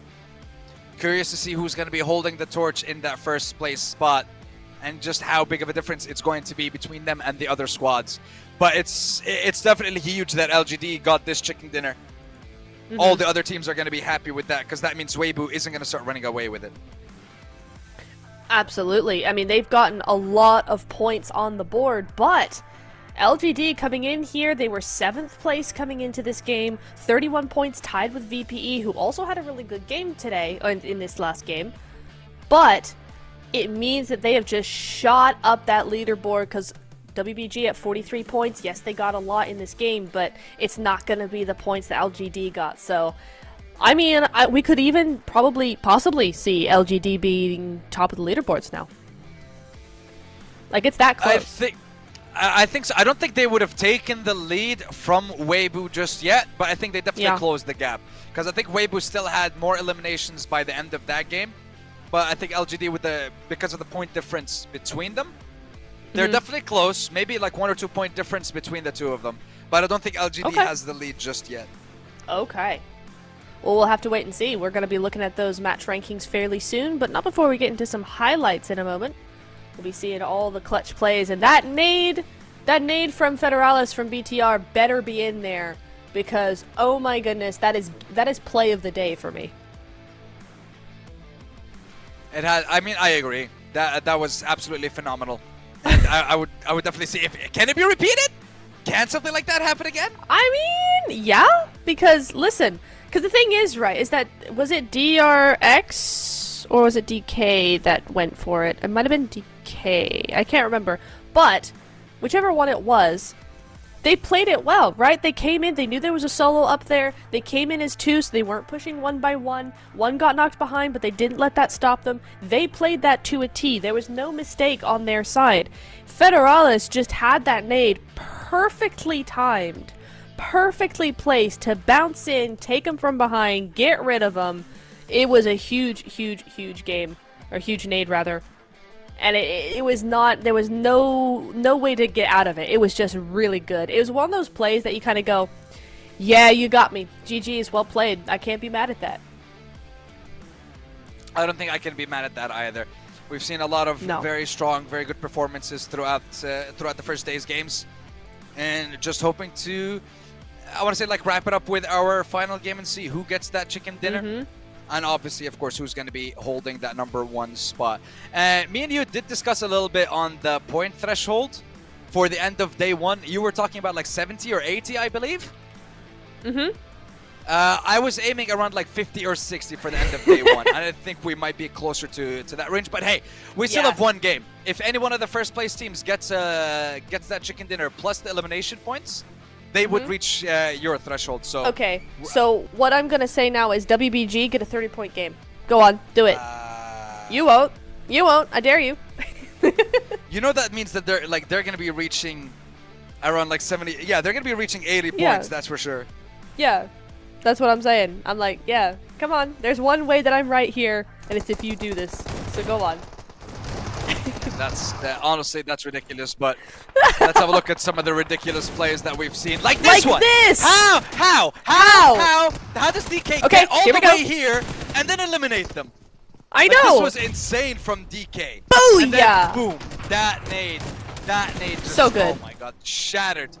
Like, you survived. You're telling me you survived running or driving through the city with an infinite amount of teams shooting you, but then randomly the nades get you. That was, I mean, not randomly, that was very, very well calculated, honestly, by the DV player. But we take it. And we continue our highlights here. Mafioso just trying to survive here. Law getting taken out. The point going over to King. King, man. King almost did a 1v3 as well here in this last moment. That would have been so cool. The pre-fire was ready, yeah. He knew the player Yeah. was going to push him. He wasn't going to fake it. He just decided, okay, I'll take the fight then. Risked it all. And managed to secure it. And here it was a 1v2.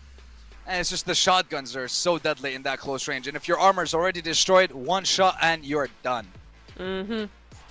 Yes, indeedy. I mean, 17 points over here for LGD. That's not the highest win we've seen, right? That's actually quite a low point range compared to all the other wins we've had so far. Eliminations going their way. But again, it's one of those things where everybody was so chaotic. Everybody was pointing fingers and pointing weapons at each other. You're probably not going to get that many. Sure, in the Elam feed, we saw a lot of points being stolen on different teams as well.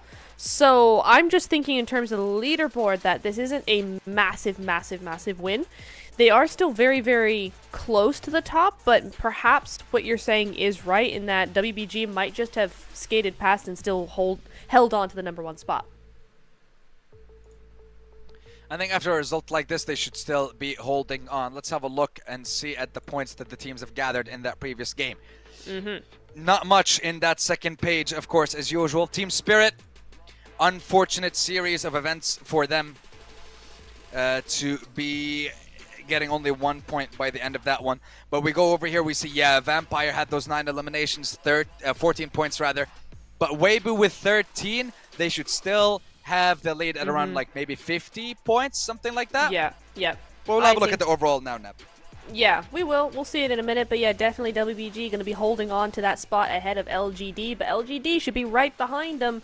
Definitely going to be looking towards them in this last game. Interesting to see DRX and DK, both Korean teams, down in the second half of the leaderboard. Would not have expected that, but you're right. WBG holding that lead, 53 points, but LGD in second place, 45 points. So very, very close there. 8-point gap between them in one game could definitely change. That could be the case. But what is the case now is the fact that LGD Ling will secure himself 4 eliminations, 4 knocks, and of course MVP for that last game. BTR Federals coming in hot with those 14 eliminations. Insane performance. Top is there with 11, but I like the fact that we have 4 players, 4 different teams. Nomi, Tamer, of course, top from APG as well. And so far, top 4 instead of damage. It's 2 out of the same 4 that are there in terms of eliminations, but we have Doc, who's still just absolutely destroying everyone. Nomi, top, and M. What I love is that Doc is somehow still damage leader, even though every time we go to him on stream, he ends up getting taken out. Like, we haven't actually seen him survive on stream at all, I don't feel like. And yet, here he is, #1 damage leader. It's kind of funny. Yeah, it should be, honestly. But look, boys and girls, we're almost at the final stop of the day. Game number 6. Match number 6 on Miramar will be coming up soon. So we'll be taking a very short break and hopefully see who's going to wrap up the first day and who's going to hold that number 1 spot at the end. So we'll see you soon.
Welcome back, everybody. Last game of the day for the Hong Kong Invitational.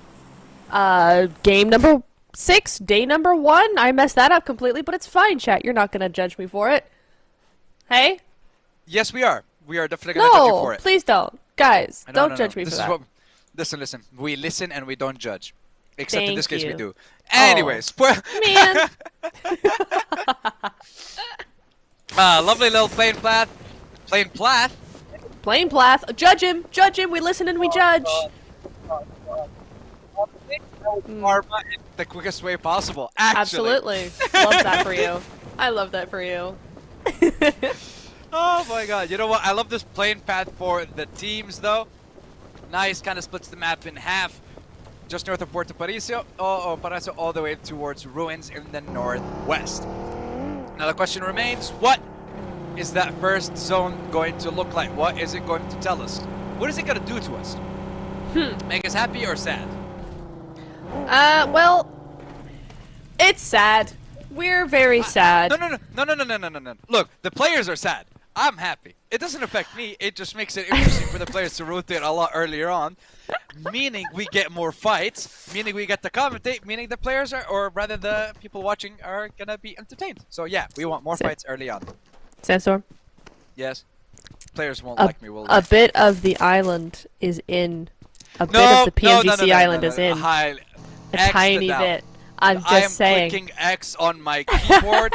I'm putting an X button on my mouse. I am opening my phone and clicking X, and I'm whipping out all my controllers to click X to extremely doubt that. Hey, we have a substitution. Oh. Yeah, looks like we're going to be seeing BTR switching up one of their players.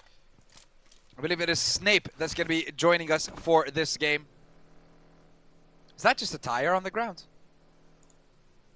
Where? I didn't see someone it. Someone just picked up a tire. Oh. Which makes me beg the question, does that tire, is it a one-size-fits-all? Because you got UAZ, you got Dacia, you got Monster Truck, you got Lamborghini, you got Pagani, you got Ferrari. I don't know what else you got in the game at the moment. Teslas, Pagani, it's insane. I have that. So many lovely collaborations that PUBG Mobile has done over the past couple of years. Yeah, but do all these cars use the same tire? In this universe, yes. Okay, I was just asking. I feel like, you know, it's one of the important questions to ask in this situation. Sure. You know. Sure. It is. It is indeed. Interesting to see that rejects are over in San Martin. Tianba are going to be looking really, really good, and you can tell that they're going to take full advantage of this zone that's favored them. Right? They're going to be going straight for a better position in zone. They've looted up. They're ready to go to a certain extent, at least. And they're going to be moving on out, trying to get a best position. They want that space. They want that time to get their position in. So early is going to be the best policy for them. I agree. But here's the thing. What's your definition of early? Now. Okay. Right about now is early. Yeah. You know, I like that. See, one of the sayings that I have is, on time is late, early is on time. What do you agree or disagree with the statement? Depends on the context, but for here, yes.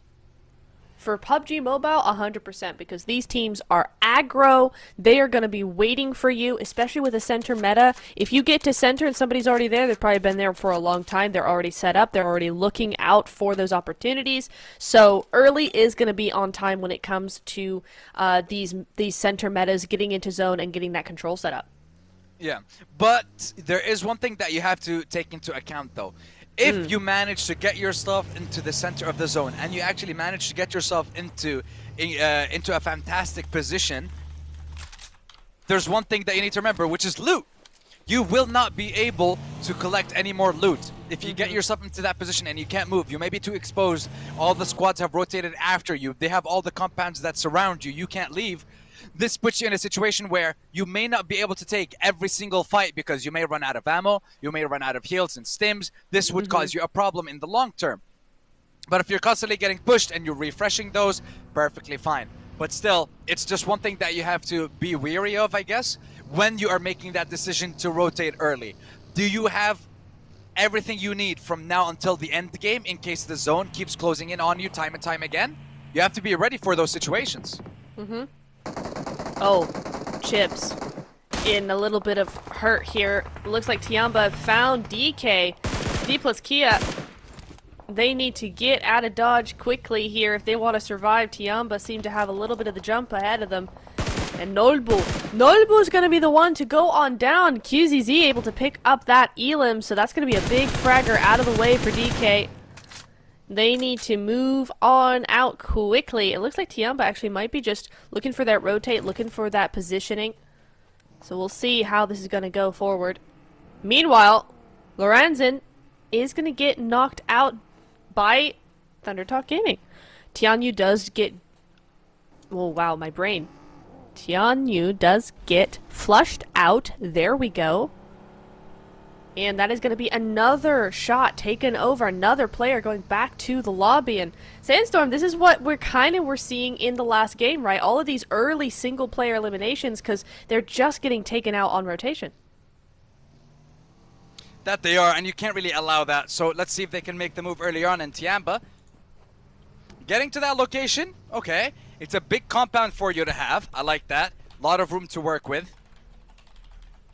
Let's see what they're going to be able to do with it. And APG, you guys have, you started off incredibly well, and then the performance started to die down slowly. Currently sitting in 7th place for the Mongolian representative with 34 points, around 19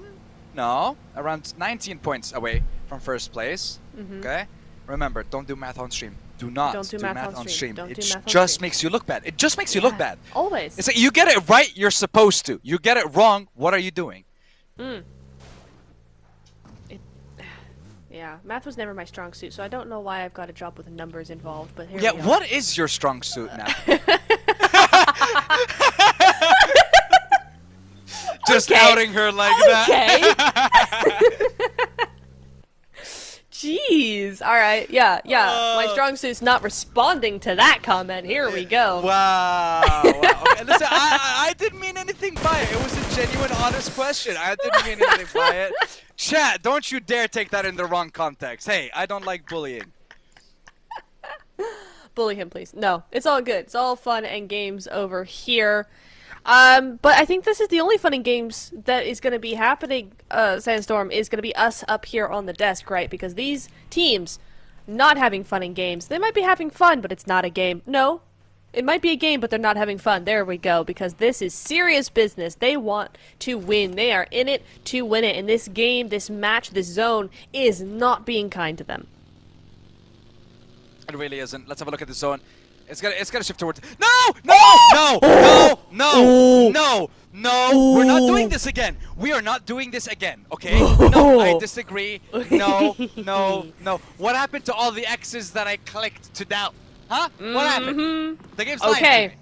Nah, DK are over there. They're on that coastline. Like, we've been here. Get to that island.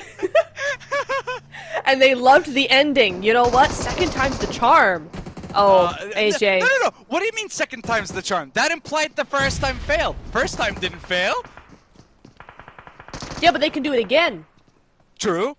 That they can. Let's see if they run it back. We're almost 10 minutes in. We're seeing Thunder Talk with a fight against Influence Rage. This is fight number 2 on the map of Miramar. And once again, it is King left on his own to fight the squad. And then he gets taken out. And Thunder Talk will sit in 10th place, maybe even lower by the end of today.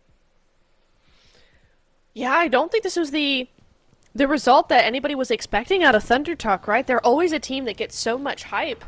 But I feel like they're just kind of struggling to find their place in a global lobby a little bit. They just need a little bit more time. We've seen them improve a little bit over the course of today, right? We've seen a lot of cool things from them. They've done a really, really good job. Certainly in that last match, they were doing some great things.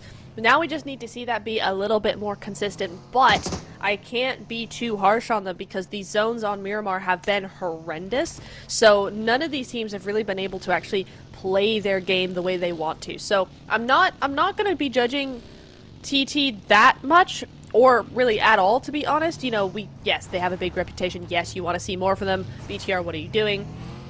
But for Thunder Talk, I think tomorrow they'll come back a lot better, a lot stronger. And we'll see a lot more from them tomorrow. I mean, we're definitely going to see a lot more of them on Sunday as well. With the final day. With it possibly being 9 games. Insane. Absolutely insane. I can't wait for that. It all depends on the threshold, though, and the performance of the teams. Honestly, if the scores can remain, like, incredibly close. Like, I'm talking, for example, 100, 95, 93, 91, 87. I want them to be that close, so it's anyone's game. It could literally be anyone's game the second they pass through the threshold. APG, Top and Doc, going after A7 right now. The two great A's of the lobby. The two great alphas. What are they going to do going head-to-head against each other here? We'll see that in the Elin feed. BTR as well. Looking for a little bit of a third-party opportunity here. I'm looking straight at DK. D plus Kia. What have you got for us? Oh, okay. Not going to be going to the island. I mean, it is technically still an island over there. Is it going to go over there? No. There's too much of the mainland, so a little bit of a scare, but it's all good. We're not going to go back to the islands just yet. Listen, Tencent, I know you're watching, right? But save those games for grand finals. Save the zone shifting over to those islands for Sunday. Thank you. Revo focuses on BTR now. Gets the knock, gets the finish as well. Beautiful point to be picked up there for Alpha 7. To keep their names in the race. And to keep them relevant in the top 3, top 4. To make sure they don't miss out on anything. They are not going to give BTR the opportunity to push them and take advantage of that. BTR are outside the zone, so Alpha have to be careful here. Ooh. It's always hard watching. Okay, it's not gonna hit, but it's always hard watching the outline of a player just prone, just praying no one sees him, and then the POV of the player with nade in hand. You're always like, oh no, this is not gonna go well. But luckily for A7, it was a little bit too short. Mafioso lives to fight another day, and BTR looking for just any sort of surprise they could get onto them, but it's not gonna happen. They're just gonna have to move on out, try a different approach. And that approach just might be just running through this roadside underneath the cliff to avoid the team up on top. Oh, or leave your buggy, Snape. Oh, Snape. This is the substitute. His first game. That's rough. That is unfortunate. Yeah, a little bit. Just a tiny bit. Yeah. Unfortunate. But you know what? It is what it is. Mm-hmm. Oh, big fight happening. KN and APG going head-to-head here. Vampire and Team Spirit as well. Nomi gets taken out. Again, for their MVP to go out early. Not what you want to see here. I don't think we... Oh, no, he did. I was going to say, I don't think we saw Team Spirit go out in the last match. Oh, we did. We did. I forgot. They were eliminated very early on, and they only had 1 point to their name. Yep. But now Team Spirit, they have to up the ante a little bit. They have to stay relevant. They have to stay within that 40-45 point range. I say that Kitsune suffers a knock. And Team Spirit are starting to feel the pressure more and more as they are getting surrounded by multiple squads. Matic trying to run away towards Kitsune, maybe an attempt at a revive, but look at BTR and Vampire Schweppes with an easy sight line onto Matic, but Razy from BTR will steal it away from the Vampires. You may be able to steal one, but I'll try to secure this one though. Okay, thank you. Thank you, Tencent. Thank you. Love you guys. That we need that zone shift for like grand finals, game 17, 18, like championship deciding. Yeah. That's when we want it. Thank you. That's when we want it. Yeah, but also.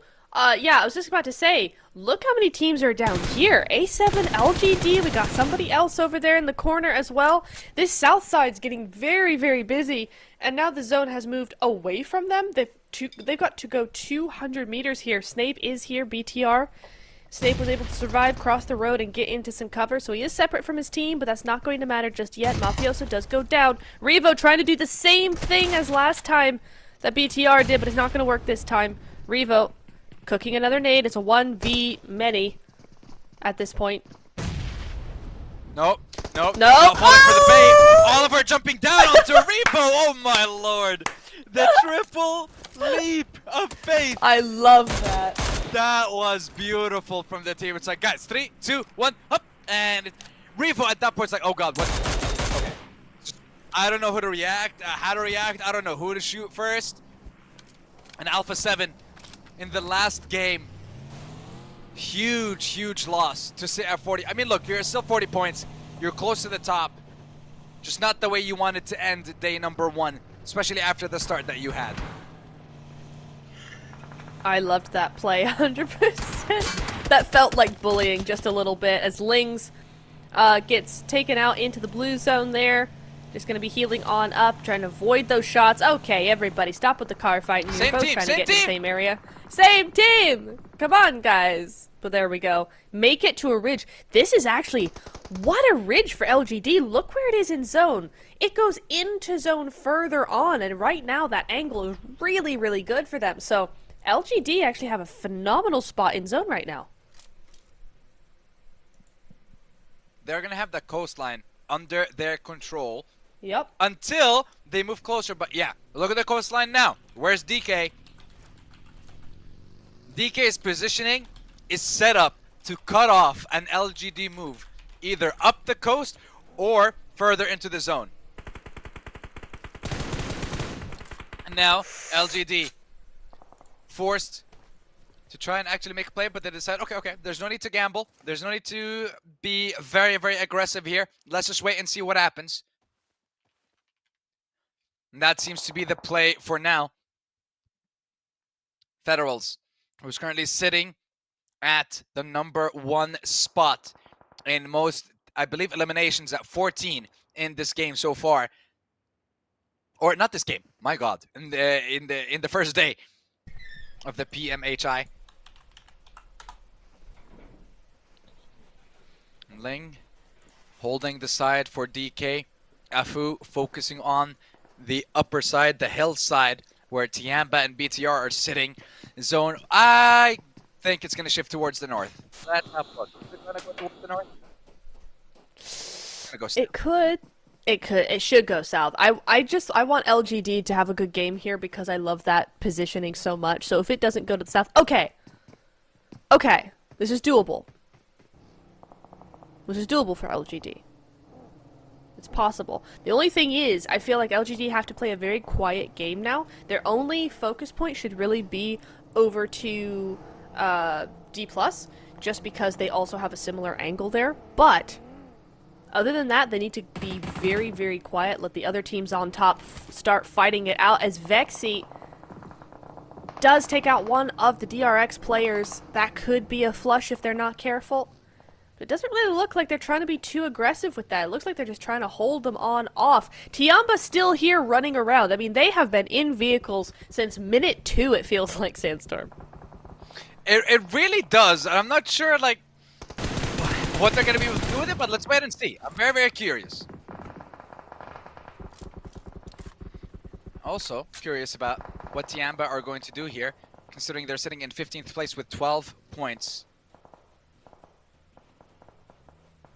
What can they do? They have 3 eliminations so far. Can they secure more? Federals, you have 14 eliminations to your name in 5 games. Oh my lord!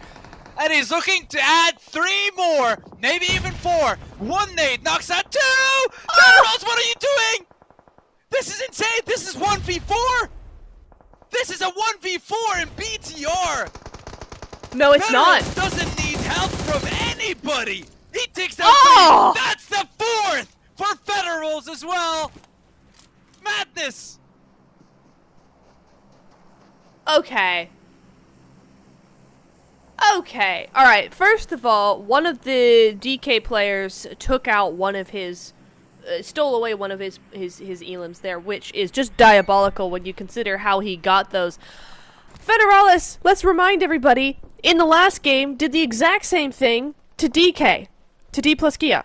So he's just done that 2 games running. The exact same thing with nades. Federalis, what a player. What a grenade master he is there. GG's. Rejects go down very quickly, but that's going to be Schweppes taken out. No, Schweppes is not taken out. This fight is definitely not over. Divine, only 1 of 2 left standing. Apollo nowhere near. That nade's going to be really, really pretty, and that's going to be... no damage? I could have sworn that was going to do something. That one's a little far. Tony K now looking for that angle. A little bit. Yeah. They're a little closer. Way overdoing it. They're going to get a full reset. Come on, guys. No, this one should do it. This one should do it! Yeah, oh, finishes one, it. resets the other just as the revive finishes. Tony K now knows exactly where to throw his nades. He knows exactly how to get the damage he wants, and Reject now feeling the pressure. Apollo, what are you doing that angle? Let's see if Defiant can do something. No, Fortulo rather, he gets taken out as well. Tony K shows us what he's made of. Takes out 2 members from the side of Reject and only 1 left alive now on that high ground. In Apollo. Some great plays being set up there. Look at Weibu's positioning. This is the 3rd game in a row that Weibu have been able to read the zone like a book and put themselves in one of the best positions possible. Play in the center of the zone and see what you can do with it then. Tianba, Milo pushes, knock, finish, flush, point, thank you. And now we focus on to Ozi-san and the side of KN, who were in the lead after game 3, but now Milo looking to close that chapter for them. And Ozi-san not allowing that to come through, and Tianba taken out. CDAL taken out by DRX as well. Kinotrope. Good recovery now for them to stay in this game and continue to collect points, since number 2, 3, and 4 are out, and so is 6 and 7. This is just free catching up and making it easier for themselves in the rest of the tournament. KN just up as 2. 4 elims, just waiting for Apollo to show himself, but he's not really going to. No, that's not long enough. Wait. I thought he was leaving. He's not. This nade could be excellent if you just put it the right way. A little more to your right. Little bit. Okay. That's fine. That's doable. But he doesn't know where that came from. He has an idea, but he really doesn't know. This nade could do everything here. Sends him low. Is gonna grab him. Finale. Doing some excellent work there. Apollo didn't know where that was even coming from. BTR, though, on the other hand, might just take out Ozi-san here. Might flush it out. It might be a trade coming on through here. As KN are up to 40 points on the board. Tied with Alpha 7 right now. But Alpha 7 aren't here. They're out. They went out a long time ago. This could be KN's moment to sneak into that top 4. Top 3 even, since Vampires are also out. Yeah, and Weibu's almost taken out as well. They have 1 player left on a blinking health bar right now. Oh, that's crazy. Didn't you just say that they were dominating and everything, Sandstorm? Do you have a curse? Oh, God. Wow, that's crazy. I'm just going to disable my social media. Whoa! Federals! Okay, Federals just stacking up his eliminations, stacking up those points. Mm-hmm. We are, again, taking advantage of the fact that 2nd to 6th are all taken out now. They're getting closer and closer. They went over Reject, went over APG, and now looking to go over 7 as well.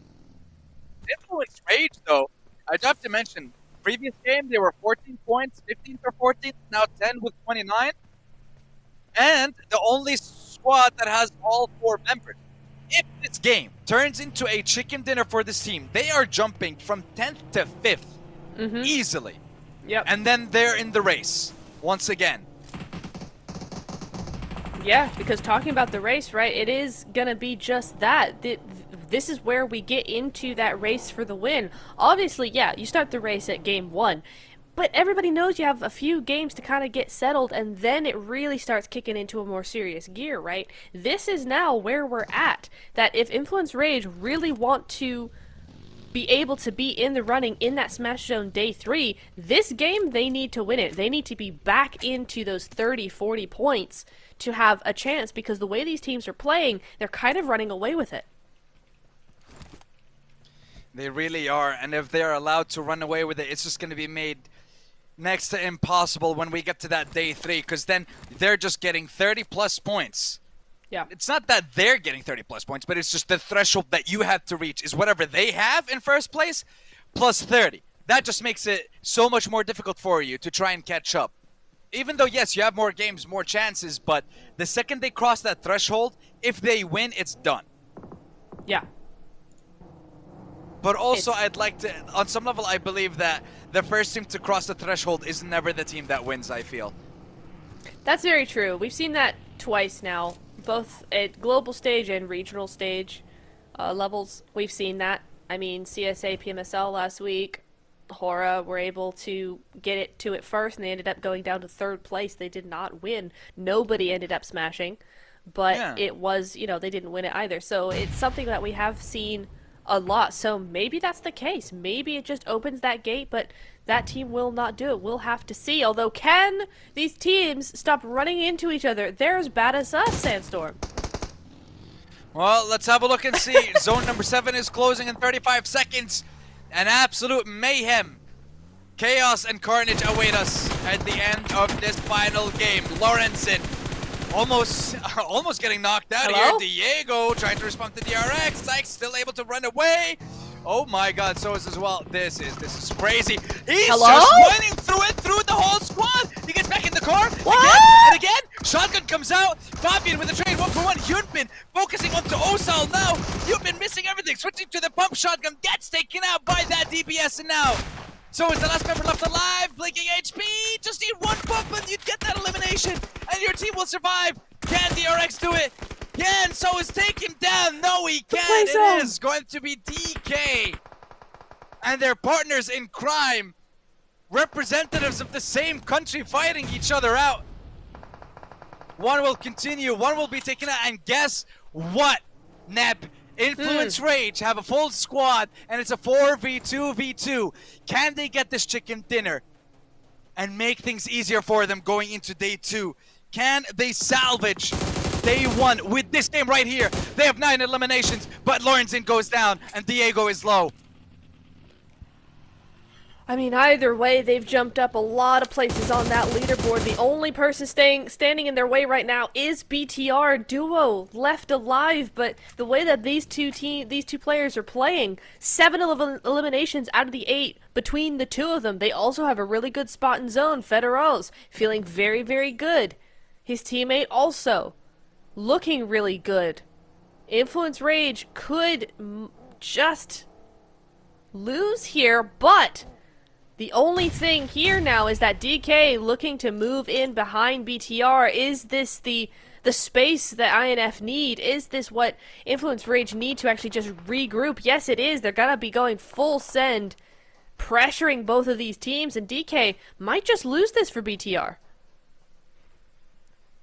DK might just do that, and this would be a huge problem for the side of BTR, but DK are in desperate need of points here because their counterparts are also just above them, but we'll get back to that conversation later, as right now the conversation is who's going to win this game.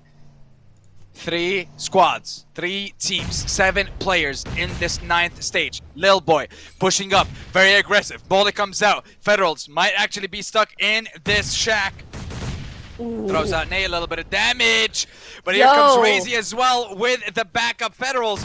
Is that Molly just sitting on the windowsill? It might just be, because now the duo pushing get knocked out, and finally the Molotov secures it.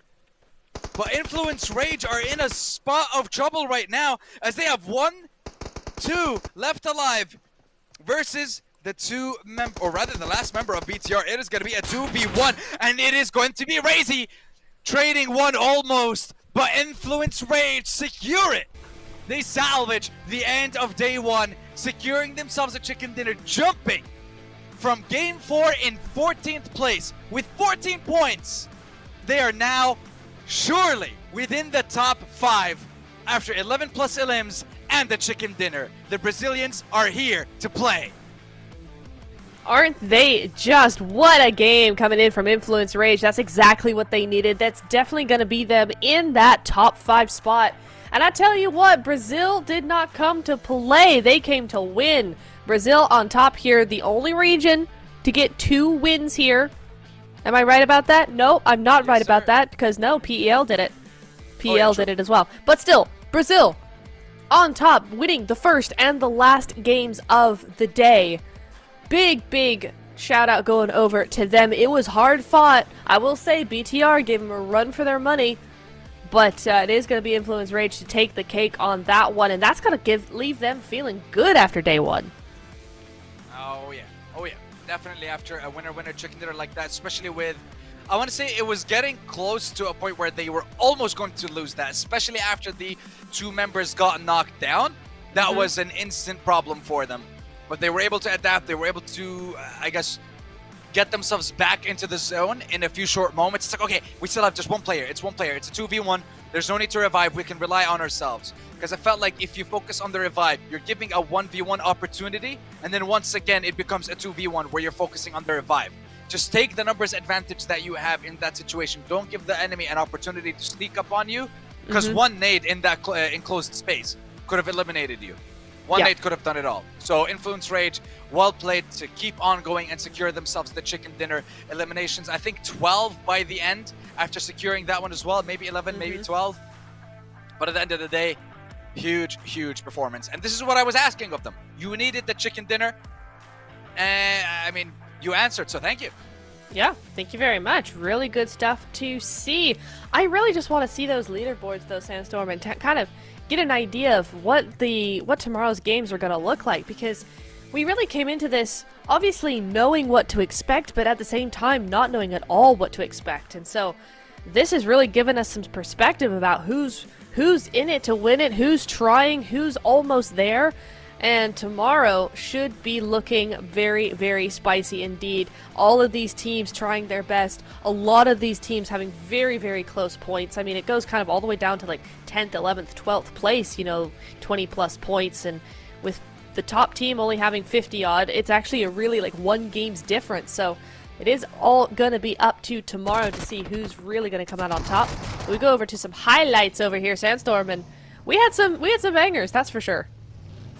I mean, throughout this game, oh yeah, this game was a barn burner. So many things happening towards the very end, and Miramar specifically has been quite entertaining in the last game as well, with the city finish, so many different areas, and this was just hilarious. I'm pretty sure at that point Revo was so lost, so confused, because you rarely have 3 people dropping on you at the same time. In that moment, it's just, okay, what do I do? And here, the knock federals were insane. I know that some of them were, unfortunately, stolen by other teams, but to me, that's insane, because it still was, technically, a 1v4, where he knocked down 3 with nades, and then swung the other, with backup from his team to secure it. Yes, some of them were stolen, but still, classy 1v4 from him. Very, very classy indeed. Nice to see Tianba doing some big work as well. They've had a quieter day today. I feel like that's what we've seen from them often in the past in Globals, is just kind of not really getting that many points, but it's nice to see them having a good game here as well. This was a crazy fight. DRX doing the most wild pushes so far today. Some interesting shots going on over there. This being the nail biter is kind of crazy. Federal's down to 1 HP, still gets the knock. The Molotov sitting on that windowsill. Insane work coming in from Federal's there, but it is going to be Influence Rage to be your winners for match number 6. 12 total eliminations, 2,000 damage, 22 points going their way. That puts them firmly in that top 3. Yeah, that definitely does. 22 points, a lot of damage for the side of Influence Rage, and we keep on going with the match ranking. 0 for, once again, Team Spirit and Alpha 7 suffering games where they do not come out with a heavy performance, or a strong performance rather. APG suffering with 2 points only. LGD, I want to say the curse of the chicken dinner. Feels like you get a chicken dinner, it's unlikely that you'd get another one. You could, but usually you kind of just don't get a lot of points in the game after, because the teams just start to target you. But yeah, we see the big difference here. 22 points for Influence Rage and 15 for BTR. Yeah, that is big. So BTR just keeping that margin going, keeping ahead of the rest of the crowd, but it is going to be Influence Rage who will top them there. APG on the second page is not something I would have thought we'd see at the start of the day, but it is here. 36 points going their way, 1 ahead of 12th place, but it is WBG to keep ahead of everybody, LGD to keep ahead of everybody. Actually, BTR keep ahead of Influence Rage. I could have sworn Influence Rage with that win would be well ahead of the crowd, but everybody doing some big work to stay ahead. Yeah, everyone's trying to do their best here, and Law will be the MVP for that 6th and final game of the day. But I still believe, for sure, Federals has to be the MVP of the day. Of the 'cause day. I believe I think he has 16, maybe 17 eliminations. I would say something like that, alongside with a decent amount of damage. And since APG didn't do much damage or eliminations, 18 eliminations for our MVP of day number 1. Let's see how much damage. If he manages to be top 2, top 3 in damage, he's definitely our best player of the day.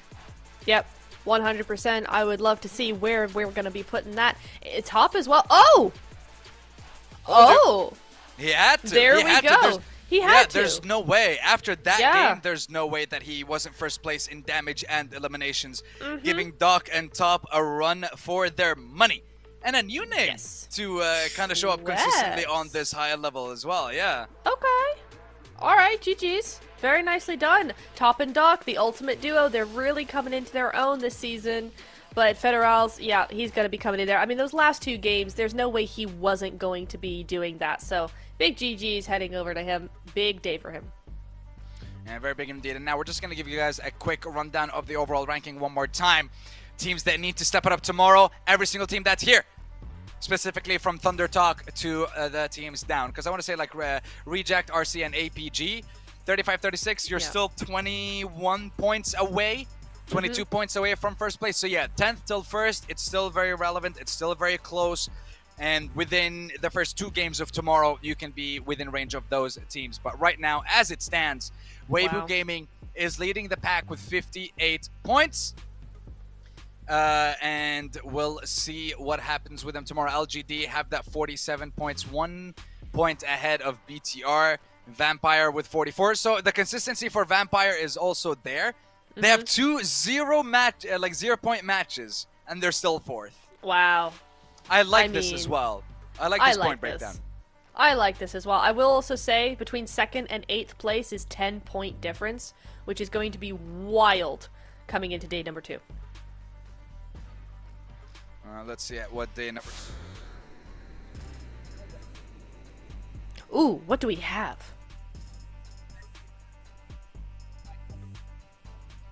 Ooh. Should be with the MVP of the day. I'll double check for you on that front, but we're gonna have to wait and see what the situation is going to be. I mean, look, if the choice is mine, I would pick Federals to interview. That's for sure. I would either interview him as the MVP of the day, or I would interview one of the players that are in first place. So for Weibo, definitely have a conversation with them. What was the strat coming into today, and what are you guys going to work on going into tomorrow? I mean, work on those nades. Work on getting even more of those nades coming through there. My goodness me, I want to see more of that. Federals, I hope he does more of that. That'd be so awesome to see, because I do love a good nade. It's what makes Doc such a fun player to watch. And it's what makes Tops a really fun player to watch now as well. He's really been coming into his own with those nades after joining the team with Doc. And so that has been a really, really fun duo to watch. They're still at the top of all those leaderboards. We saw the damage. We saw those elims coming on through there. So they're not far behind here. There's just so many teams so close together that you do get pushed down eventually. A7 as well, remember, winning that first game of the day. And now they're down to 7th place, but still with 40 points. So just so close, chat. It just really makes make it better for tomorrow, because tomorrow is gonna be wild if this is how day 1 was. Honestly, I agree, but I love how close it is so far. I mean, yes, it's 11 points at the moment, difference between first and second, but after that, it's still very, very close between the rest of the teams. And then again, yes, it is only the first day of the tournament, 6 games. This is kind of the storyline that we're used to seeing. Day 2 clarifies quite a lot more, especially with it telling us what's the threshold. What's the threshold for tomorrow? Oh, as in like once we wrap up day 2, we'll know what the threshold is for winning the tournament. Yeah. Ooh, I mean, you were right in today, right, that the threshold was 50-odd points. I went a little overboard. I think with these strong teams, it's not going to be so top-heavy. I think so as well. So then I'm guessing probably threshold's going to be about 110, 120, 110 maybe? If we're thinking 30 plus points. So I think if we're at 58, let's just round it up to 60. We could see 30 points going everybody's way. So then that's going to be, we're going to be up to 90. So yeah, 110, 120 I think is going to be our Smash Zone threshold. Well, this is going to make for quite an exciting finish for the tournament, if I'm being honest. Just you know, with the Smash rolls and everything. Plus, I love it for one specific reason as well. You end the tournament on a high. Welcome to the post-match Now, ladies and interview gentlemen, let's head on over to the stage after the first with day our of the deputy 2025 host Hong Kong Invitational. and see This what is he a has to very say to our lovely special players from interview Weibo who are currently leading the overall ranking. So let's go. This is the first interview where we have two players joining us. We have the two FMVPs, Order and Sook from WBG, joining us. Say hello to everyone. 大家好，我是微博的丽。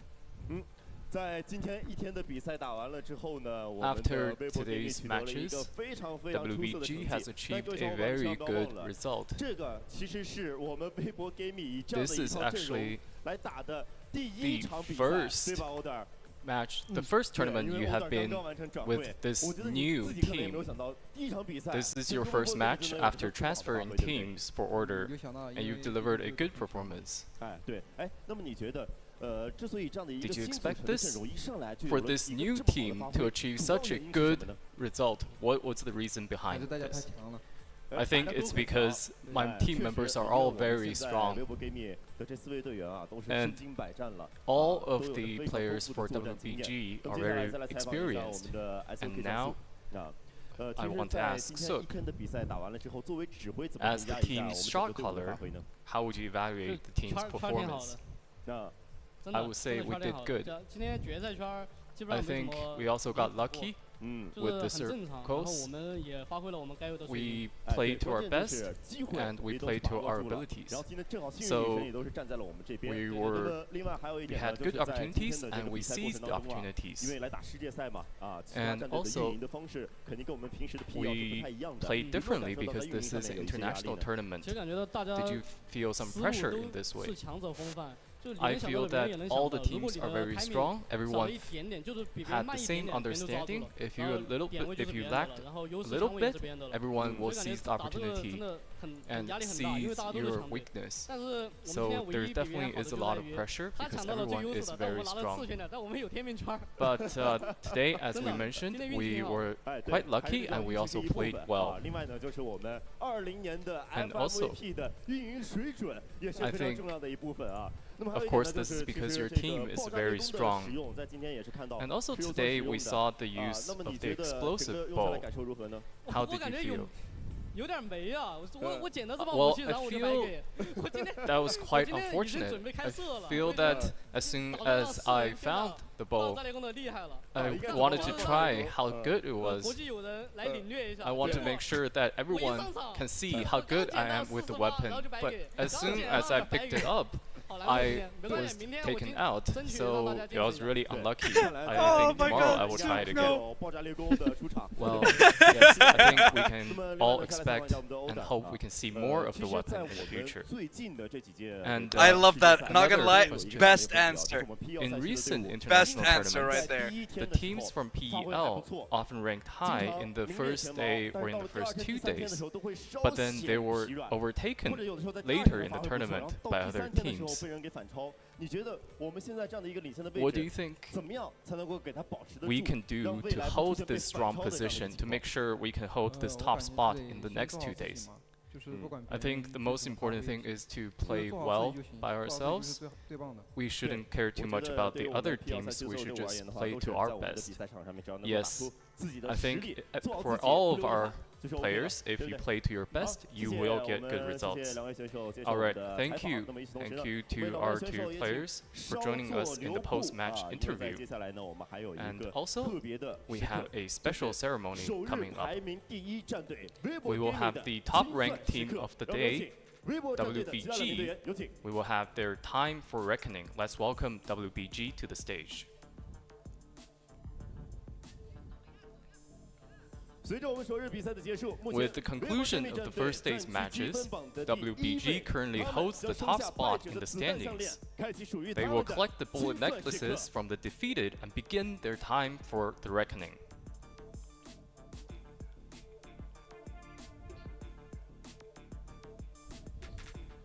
Wait, so they hold on Winner to the takes bullets? all. Let the reckoning begin. Wow, okay. Okay, hold on. Today's battles are over, but the excitement continues tomorrow. The clash between defenders and challengers goes on. Now, let's return to the commentary desk. Alright, lovely. Thank you very much to our, I want to say, incredibly stylish, as always, host on the ground when it comes to PUBG Mobile events. Every single time I see that beautiful man, he is wearing an incredible suit that is styled to perfection. I know, right? And I would honestly love to learn how he styles himself, because just honestly, 10 out of 10. 10 out of 10. Like, I know I go out in suits and all, but not like him. Not like that. But anyways, Nah. Weibo Gaming. So many questions were answered, but I want to jump instantly to that answer regarding Sook and him having the bow. He was like, I wanted to... The fact that he's playing in an international tournament, he's like, I wanted to show everyone how good I was with the bow, but I got taken out. But I'm trying again tomorrow? You're holding on to first place in this tournament, and man is willing to go again with the bow. The man is willing to risk tournament life for the entertainment of the lovely viewers. What more could you want from a professional player like that? He is really the player of the people, our hero for real. GG. Honestly, we appreciate you so much. We appreciate you so much right now. We really do. It's very nice to see that level of commitment coming on through from WBG, from Sook. A great little ceremony there as well, just tossing everybody's bullets out of the equation there, going, ha! Get absolutely wrecked. We take the win here for day number 1, so that's going to be really just a day number 1 wrap-up, Sandstorm, and what can we say about it? Just back-to-back action all the way through. And I love the fact that we've seen a lot of different teams perform. We've seen different kinds of clutches, incredible hypey moments throughout the game. And this, I want to say, this is only the beginning, ladies and gentlemen. This has been the first day of the PUBG Mobile Hong Kong Invitational. Some of the best teams in the world have been competing throughout the first day. We still have 2 more days of competition with the Smash rule in play. I almost thought Smash, but it's Smash rule in play as well. Thank you very much to every single person for tuning in to the stream. Neptura, it has been a pleasure as always, and hopefully we will see all you beautiful people tomorrow, same time, on the same channel, to see what happens with day number 2. I hope you guys have a wonderful Friday.